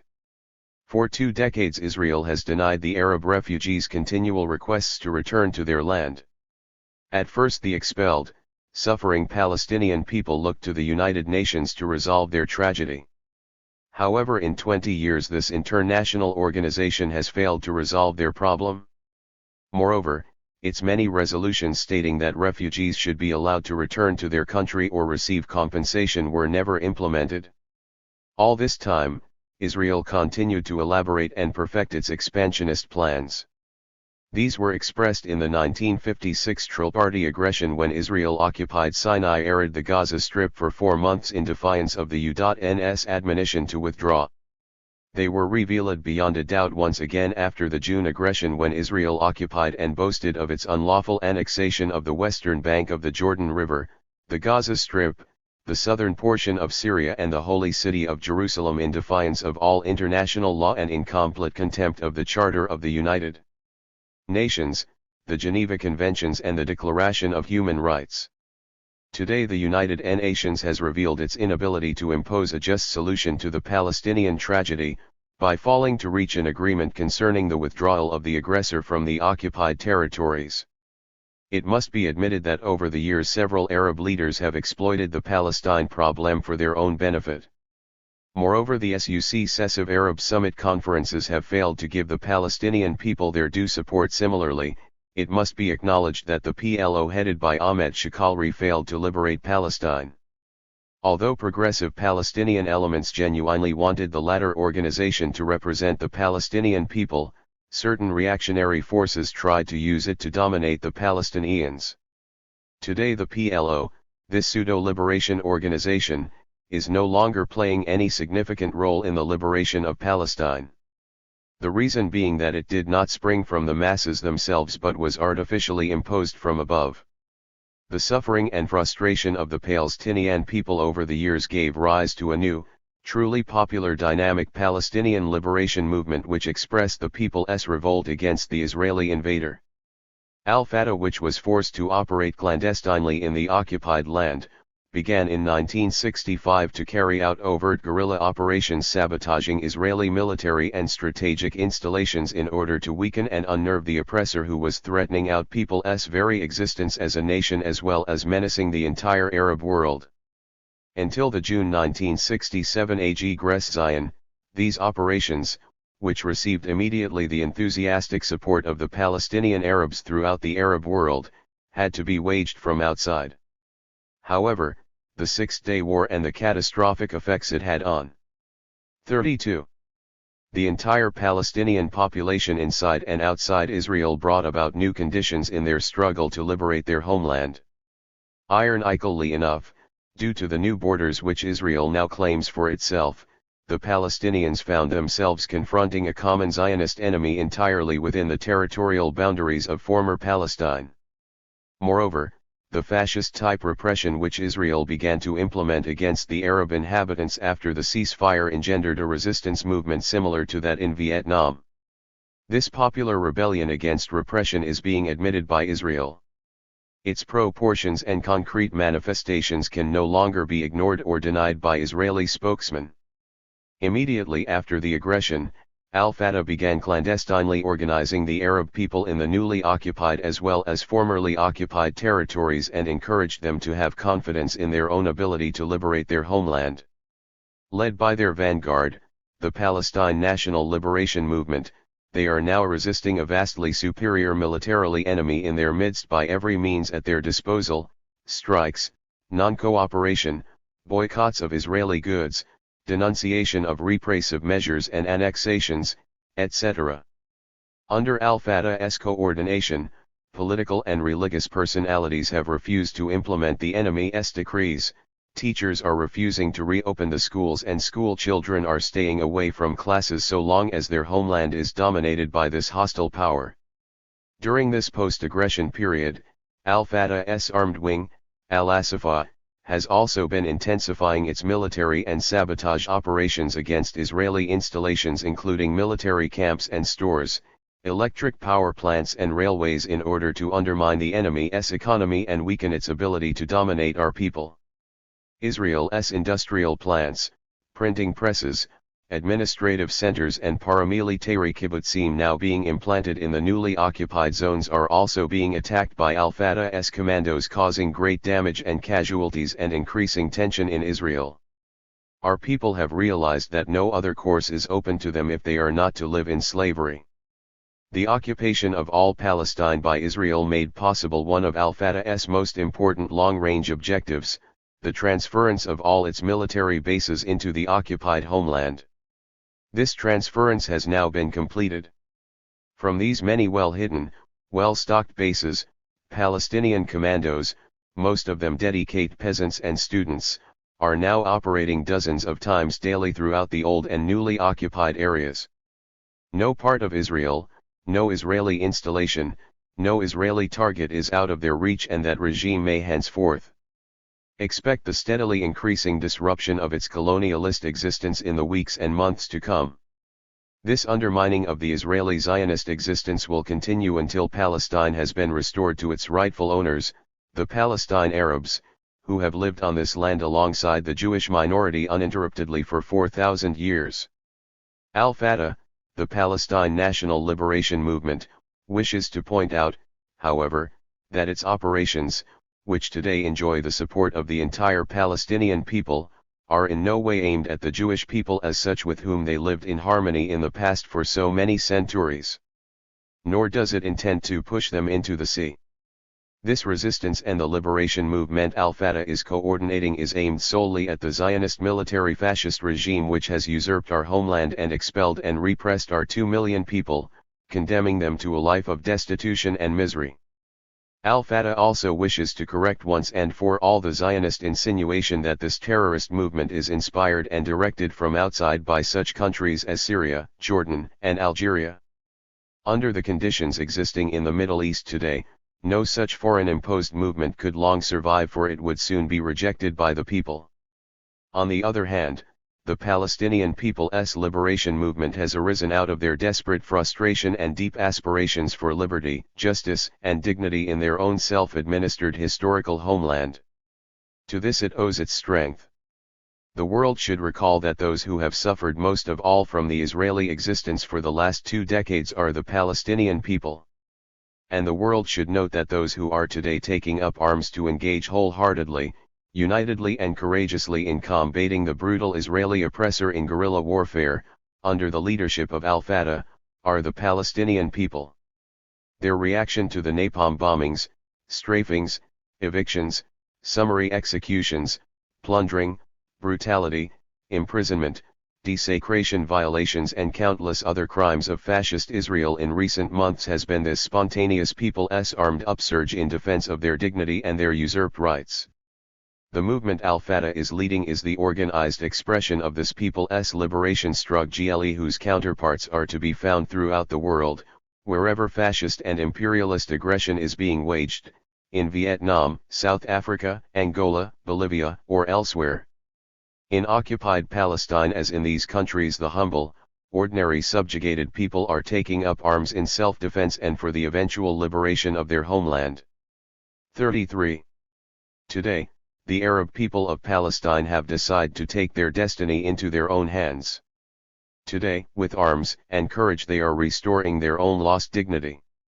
Tomorrow, following a long tenacious struggle at the cost of many martyrs, a struggle which will undoubtedly have the support of the entire Arab liberation movement and the progressive peoples of the world, they will restore their beloved home land, Palestine.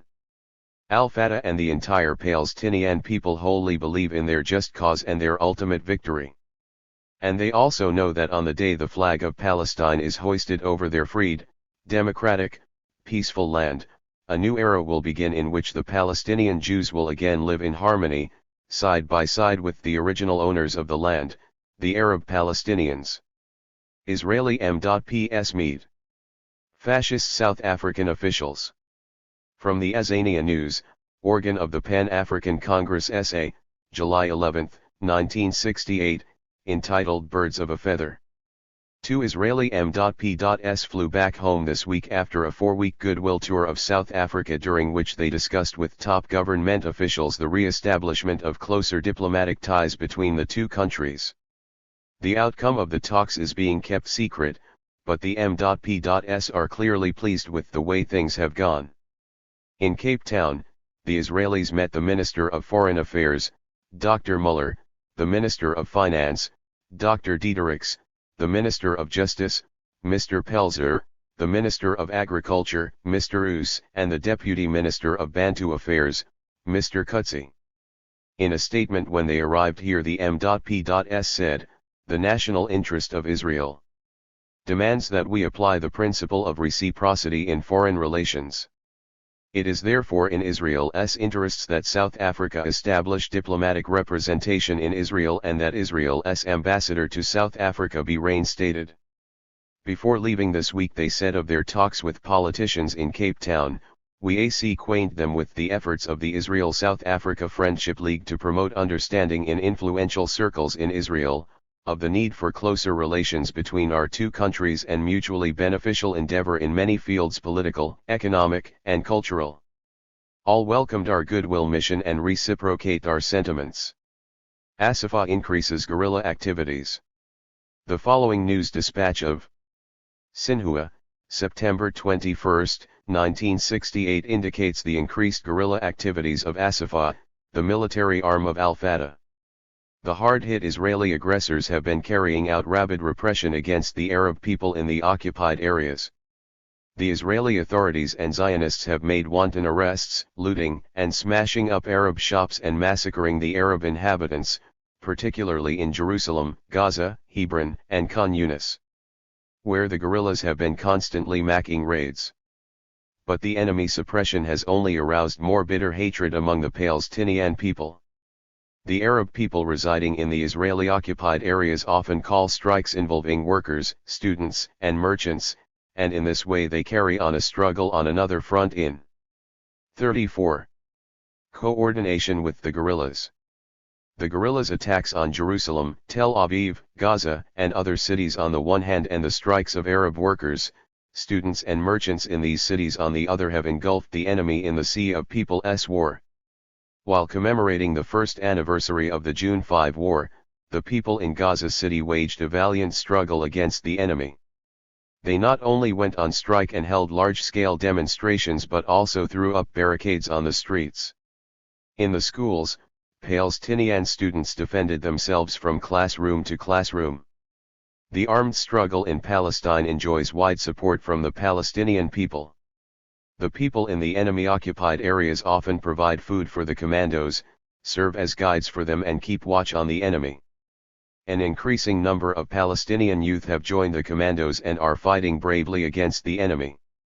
When the Israeli aggressor troops invaded Karamo last March, a 16-year-old student joined up with the guerrillas.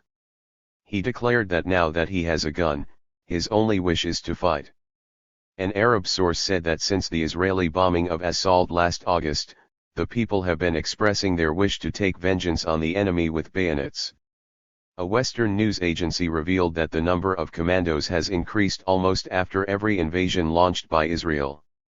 As the Palestinian guerrillas are intensifying their attacks on the enemy, U.S. imperialism has redoubled its efforts to arm Israel. Last July the United States decided to supply Israel with Hawk missiles and other modern weapons. The bigger and lesser chiefs of both the Republican and Democratic parties of the United States have clamored about providing Israel with Phantom jet fighters to deal with the Arab countries and the Palestinian guerrillas. Israeli Vice Premier Alton is now visiting the United States to beg for more arms aid from U.S. imperialism.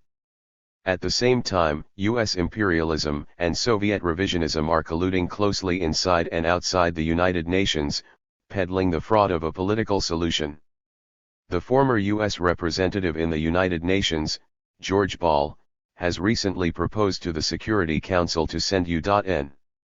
observers to the ceasefire line along the Jordan border in an attempt to hold back the Palestinian people's armed struggle.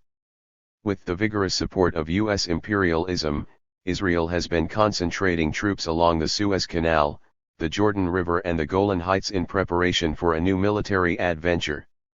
The voice of Aslofa Radio of Al-Fatah has called on the Palestinian and other Arab people to heighten their vigilance and be prepared to beat back an invading enemy. It called on the people to fight from house to house and to defend every inch of land. Al-Fatah has also clearly expressed its rejection of all UN resolutions and of the so-called political solution. It has solemnly declared that the Palestinian revolutionary people will regard any international force moving up to the ceasefire line as their enemy and those countries which dare to send their troops there as hostile countries. The situation of the Palestinian people's armed struggle is excellent. As pointed out by the great leader Chairman Mao, a nation, big or small, can defeat any enemy, however powerful, So long as it fully arouses its people, firmly relies on them and wages a people's war. In this period of a little more than 3 months, the Palestinian guerrillas have mounted about 300 attacks, a monthly average of nearly 100 raids, killing or wounding over 1,000 enemy troops. Not only has there been a sharp increase in the number of raids and the number of enemies wiped out, but the sphere of activities of the guerrillas has covered all of the Israeli-ruled and occupied areas. The whole territory from the Jordan Valley to Tel Aviv, from the Golan Heights to the Sinai Desert, has witnessed the appearance of the guerrilla fighters and has resounded with the explosions of their bombs and mines. The swift development of the armed struggle has struck panic into the hearts of the enemy. U.P.L cried in dismay. The Arab Commando is emerging as a major force in the Middle East. Diamond suit. The guerrillas are flexible in their operations and often emerge victorious against heavy odds. They have set up moving bases from which they can go into battle after breaking up into small units in accordance with the needs of the fighting. Prior to an attack, they often clear away the obstacles laid down by the enemy, and part of the force carries out further reconnaissance and takes up sentry duty. After the attack, the guerrillas immediately move to another place and wait in ambush for the enemy reinforcements. Thus they are able to surprise the enemy with a double blow. A leader of Al-Fatah pointed out that after the June war of last year, all the land of Palestine has been occupied by the Zionists. The Palestinian guerrillas set up moving bases in villages and mountains in the enemy-occupied areas, from which they attack enemy military installations and important economic establishments. They have achieved tremendous successes in the fighting. 35. U.S. imperialism, the chief culprit responsible for Latin American misery. Peking Review, number 34. In recent years, U.S. imperialism has stepped up its control and plunder of the Latin American countries and, like a vampire, has ruthlessly exploited their people. This has led to a serious deterioration in the national economies of these countries and the growing impoverishment of the working people. Recognizing the predatory and heinous nature of U.S. imperialism more clearly than ever before, the broad masses in Latin America have taken further actions in their persistent and vigorous resistance against Washington and its lackeys. As the number one bloodsucker in Latin America, U.S. imperialism is the chief culprit responsible for the misery of the Latin American people. For long years, U.S. imperialism has by all kinds of means controlled the economic lifelines of the Latin American countries and engaged in cunning and ruthless exploitation and plunder of their resources. U.S. monopoly capital, in the past few years, has penetrated still deeper into the vital economic sectors of the Latin American countries, particularly those producing strategic materials. The American Texaco Oil Company, for example, has seized the rich oil deposits in Colombia's Putumayo area by means of a concession covering 4 million acres. Joined by another U.S. oil company, Gulf, it is planning by the end of this year to siphon out of the area 50,000 barrels of crude oil a day. According to disclosures by the Ecuadorian Journal Marca, the two U.S. companies are preparing to exploit another oil concession covering more than 5 million acres they have grabbed in the eastern part of Ecuador, and they are planning to extend their exploitation to the extent that they will account for 94% of the country's oil production. In Chile, the U.S. Anaconda and Braden copper monopolies control 90% or more of the country's copper production and rake in more than $100 million in profits each year. Under the cover of joint ventures with Chilean capital, they began to pour in heavy new investments in 1964 in order to double their copper output. In Guyana, the U.S. Reynolds Metals Company has been furiously exploiting the country's aluminium resources on a concession of more than 1.2 million acres it has occupied. Statistics released recently by the U.S. Department of Commerce show that last year new U.S. investments, August 23, 1968 in Latin America totaled more than $1,435 million, an increase of some $400 million over 1965. In Chile, U.S. investments now exceed $L000 million, according to official Chilean statistics. Foreign business, principally American, sucked out $90 million in profits in 1966. These profits leapt to $110 million in 1967. Another channel for ruthless U.S. imperialist plunder has been loans and credits extended at hic interest rates. Latin America's external debts jumped from $6,100 million in 1960 to $12,000 million c. 1966, and its annual payment of interest in the SAO period rose from $280 million to $570 million. To 1965 alone, foreign monopoly vampires took away in both profit and interest $95 million more than their combined new investments RE loans for the year. To shift the burden onto others at a time while the financial and economic crises of the capitalist worry are worsening, U.S. imperialism has left no stone unturned to maintain and advance its predatory policy of buying low and selling dear in its trade with Latin America. Since 1966, because the US and West European markets HDVE been languid, there have been surpluses of Latin American exports and their prices have dropped. Coffee, which accounts for 1/4 of Latin American exports by value, has been in a state of serious overproduction because of sluggish sales. Coffee stockpiles in Brazil alone are enough to supply all the demand on the international market for months. This has seriously affected the finances of Brazil, Colombia, and other Latin American countries which depend upon coffee as the main source for the foreign exchange income. Argentina and Uruguay, whose exports consist mainly of agricultural and animal products, have lost considerably because of falling meat prices on the international market and U.S. imperialism's policy slashing the prices of imports. Chile has suffered similarly because copper, which accounts for 61 Pennsylvania center of its foreign exchange income, dropped from cents per pound in 1966 to 46 cents last year. Under this savage U.S. imperialist exploitation and plunder, the national economies of the Latin America countries have been deteriorating steadily and many have experienced growing international payments deficits and their foreign currency reserves are dwindling. Curtailed production, skyrocketing prices, currency devaluation, soaring unemployment are the scourges common to the Latin American countries, making life virtually impossible for the people. For instance, Brazil, which has been saddled with a foreign debt of $3,500 million, had to borrow another $610 million early this year to shore up its foreign currency reserves which had fallen to a critical point. Chile owes $2,300 million in foreign debts and has run up persistent deficits in its international payments. Its foreign currency reserves fell by $70 million between the end of 1966 and August 1967. Ecuador's foreign currency reserves dropped 16% between last September and the end of April this year. Even the small Central American country of Guatemala last year registered an international payments deficit as high as $70 million. The payments deficits of Latin America as a whole last year totaled $600 million, a record for this decade.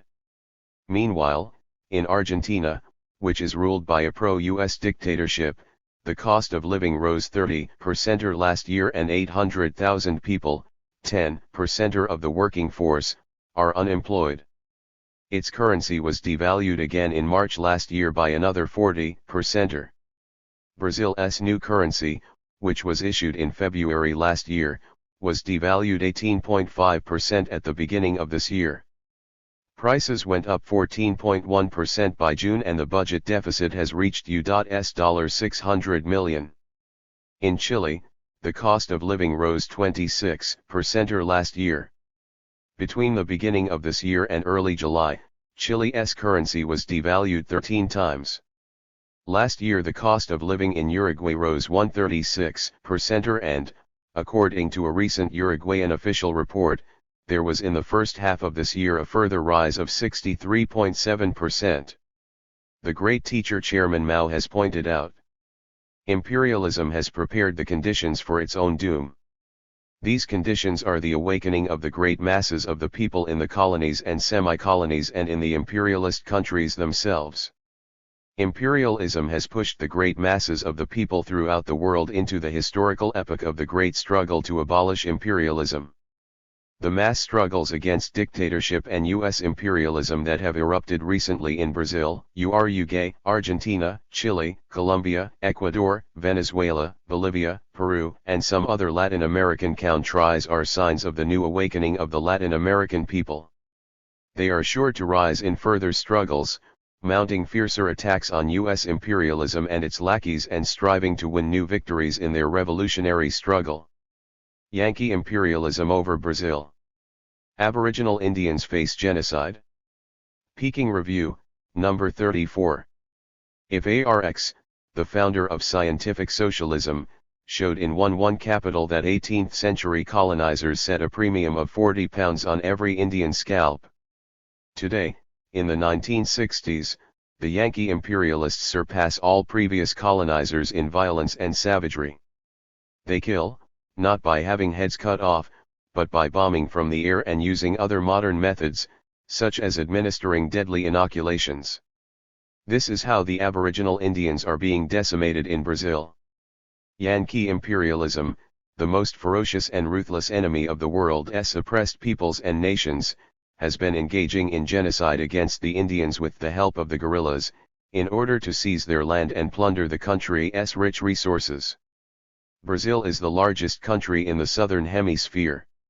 From time immemorial, the forefathers of the Aboriginal Indians have lived, labored, and multiplied this vast territory. They were the earliest reclaim. August 23, 1968 ERS of its land and natural resources, numbering, according to Brazilian sources, something like 10 million at one time. Then the European colonizers came. Under Portuguese colonial rule, the Indians, who were the masters of the land, fell victim to these colonialists and were persecuted, repressed, and slaughtered. Those lucky enough to manage to escape were forced to flee deep into the jungle and into the vast hinterland, particularly into the Amazon wilderness. Yankee penetration. Savage extermination of the Indians continued as before with the invasion of Yankee imperialism, the colossus from the northern hemisphere, which supplanted the Portuguese colonialists. In fact, killing off the Aborigines grew still more violent, developing, in recent years, into systematic and full-scale genocide. U.S. imperialism is bent on seizing the rich land in the Amazon Valley, grabbing the strategic materials there, and erecting strategic bases for suppressing the national democratic movement throughout Latin America. Consequently, the Aboriginal Indians in Brazil, as Jornal do Brasil recently disclosed, have been reduced to only several tens of thousands, as a result of this policy of mass annihilation. Massacre of the Indians by U.S. imperialism with the collaboration of Brazil's guerrillas has been carried out through methods too perfidious and brutal for words.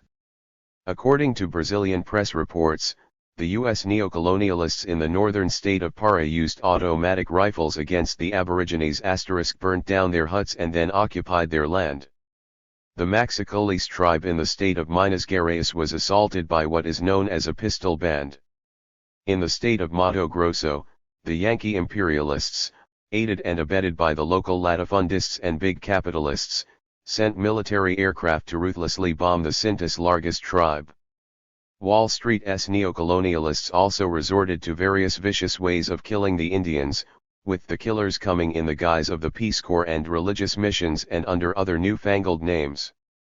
One expedition organized by them brought death to the Bicos de Pau tribesmen by luring them to eat food mixed with arsenic, anti-ant insecticide and other poisons. In the state of Bahia, Pataxos tribesmen died from smallpox and typhus after receiving dubious inoculations.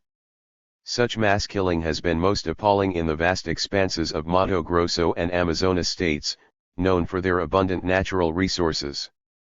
Yankee imperialism has been pushing ahead for years with a program to internationalize the Amazon Valley, which accounts for 42% of Brazil's territory. It has built secret military bases and set up jungle warfare training centers there in an attempt to turn the region into a base from which to put down the Latin American people's national democratic movements. The place is also considered an important source for siphoning off strategic war materials to the United States. In his August 8, 1963 statement supporting the Afro-American people's struggle, Chairman Mao, the great teacher of the proletariat, pointed out, in the final analysis, national struggle is a matter of class struggle. The national persecution suffered by the Indians in Brazil has borne out the wisdom and correctness of this thesis of Chairman Mao's once again. A host of facts shows that the mass annihilation of the aboriginal Indians is, together with plundering and fleecing, part and parcel of the class oppression of the Brazilian working people perpetrated by the Kennedys and Johnsons and such Yankee imperialists in collaboration with Brazil's reactionaries. When the crime of these massacres was exposed to full public glare, Brazilian Minister of Justice Gama e Silva, press reports say, had to admit that they were closely connected with the land rush and the seizure of land by foreign, principally American, big landholders and monopoly capitalists. Obviously watered-down figures from Brazil's official sources show that Yankee landowners and monopoly capitalists own a total of 16 million hectares of land in Brazil, of which 3.2 million once belonged to the Indians.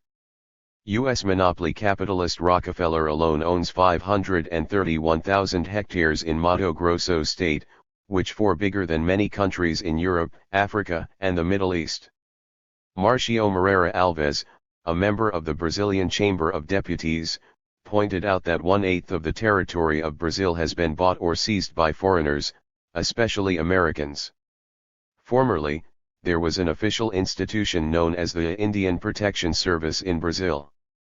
Composed mainly of reactionary army officers representing the interests of Yankee imperialism and Brazil's latifundist and comprador bourgeois classes, it proved to be nothing more than an instrument in the hands of the Yankee imperialists and Brazilian reactionaries for persecuting, plundering, and butchering the aboriginals.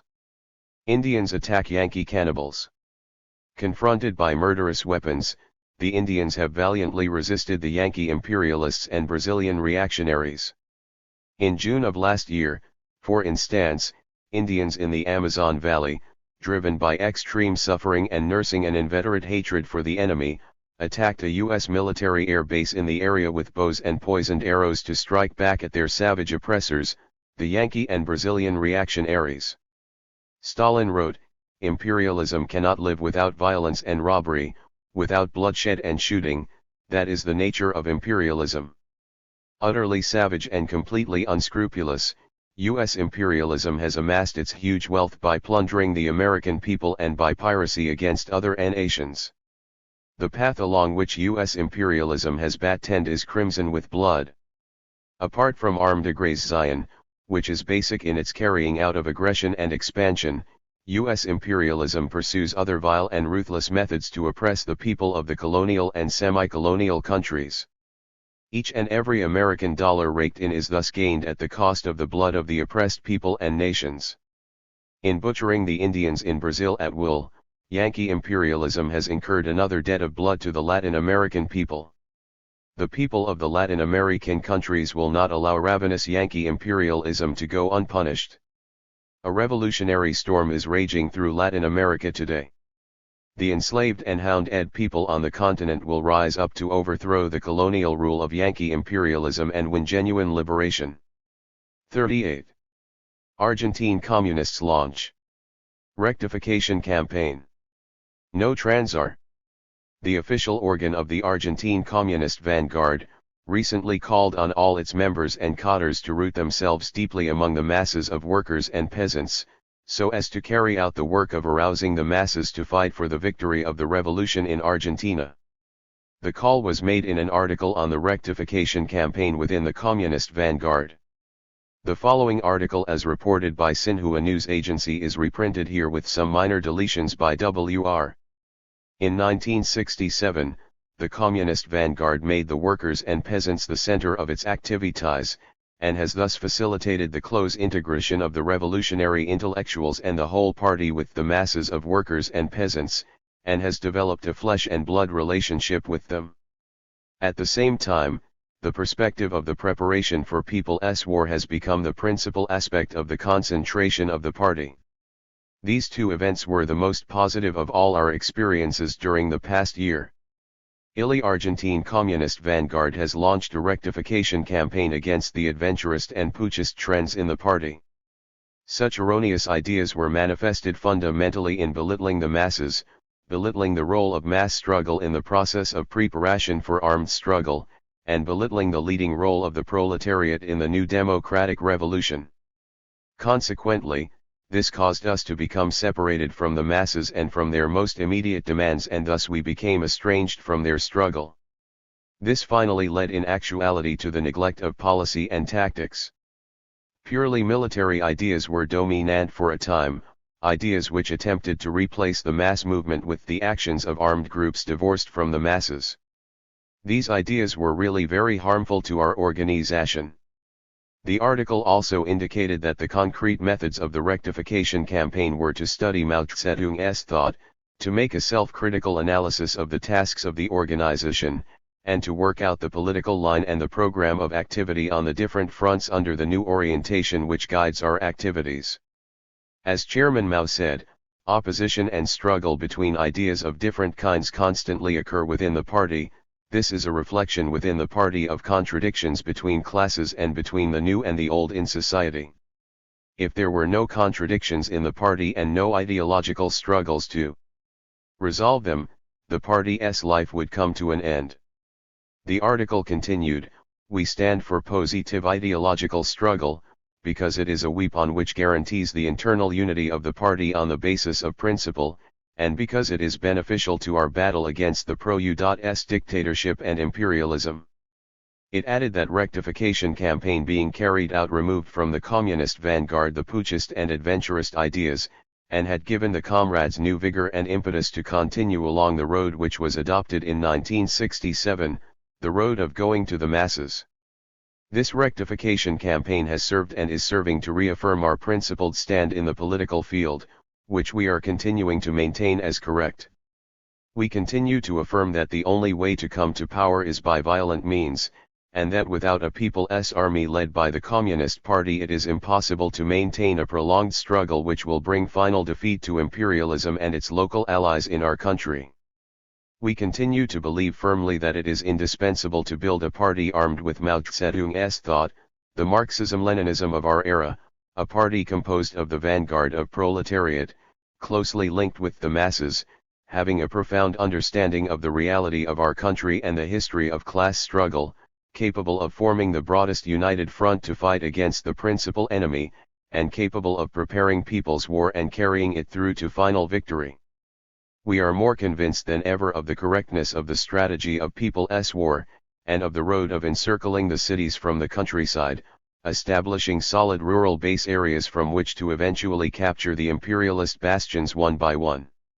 We affirm that our revolution in the present stage is a people's democratic revolution and that the general line of the new democratic revolution is correct for our country in the present stage.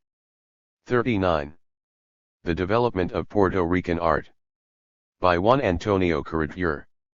Juan Antonio Carrettier is General Secretary of the Puerto Rican Socialist League and one of Latin America's internationally acclaimed poets. In reviewing, or in passing judgment on, art in Puerto Rico, this is to be taken into account. It is essentially a part of Puerto Rico's development as a Spanish-American nation. This means, it is part of its integration in its historical struggle for national differentiation in respect to Spain, of its national conservation in its struggle against U.S. imperialism, and in both periods it has been handicapped by its colonial bondage, a situation which affects its course in a manifold way but more specially because the struggle for independence recruits the people's greatest energies and finest sensibility to political and revolutionary activities. Thus artistic creation has been a sign of national consciousness, on the one side, and on the other, it has flourished according to the ebb and flow of the national movement. The beginning of painting. This has been specially true of the plastic arts. The appearance of the Campeche brothers is the first testimony of this truth. Appearing at the last quarter of the 18th century, Jospound Campeche's work is considered one of the first evident signs of Puerto Rico's early awakening to social consciousness. His work was not the job of a genius achieving glory in the torturing, solitary confinement of greatness. Indeed, his greatness, his glory, his genius, consists in his having raised to the high levels of artistry the genius of popular artisanship that in the valleys and mountains of his country have been working anonymously for a couple of centuries before him. He was a humble, pleasant, hard-working man at peace with himself and with his people. He worked, in the company of his brothers, in the carpenter's shop that had been his father's. They made and repaired furniture, frames, upholstery, icons. Through the icons, those 2 centuries of tradition of rural artisanship came to his hands. He was to transform them into the holy figures of his canvases. On many occasions, his virgins and saints would charmingly look like Puerto Rican peasants.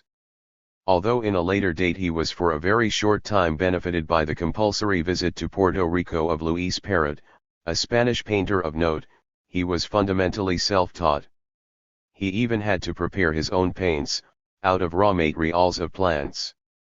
He died, the greatest representative of Puerto Rico's culture of his time, leaving behind a well-done task, important as an artistic realization, yet more revealing as a manifestation, and at a time a factor, of national integration.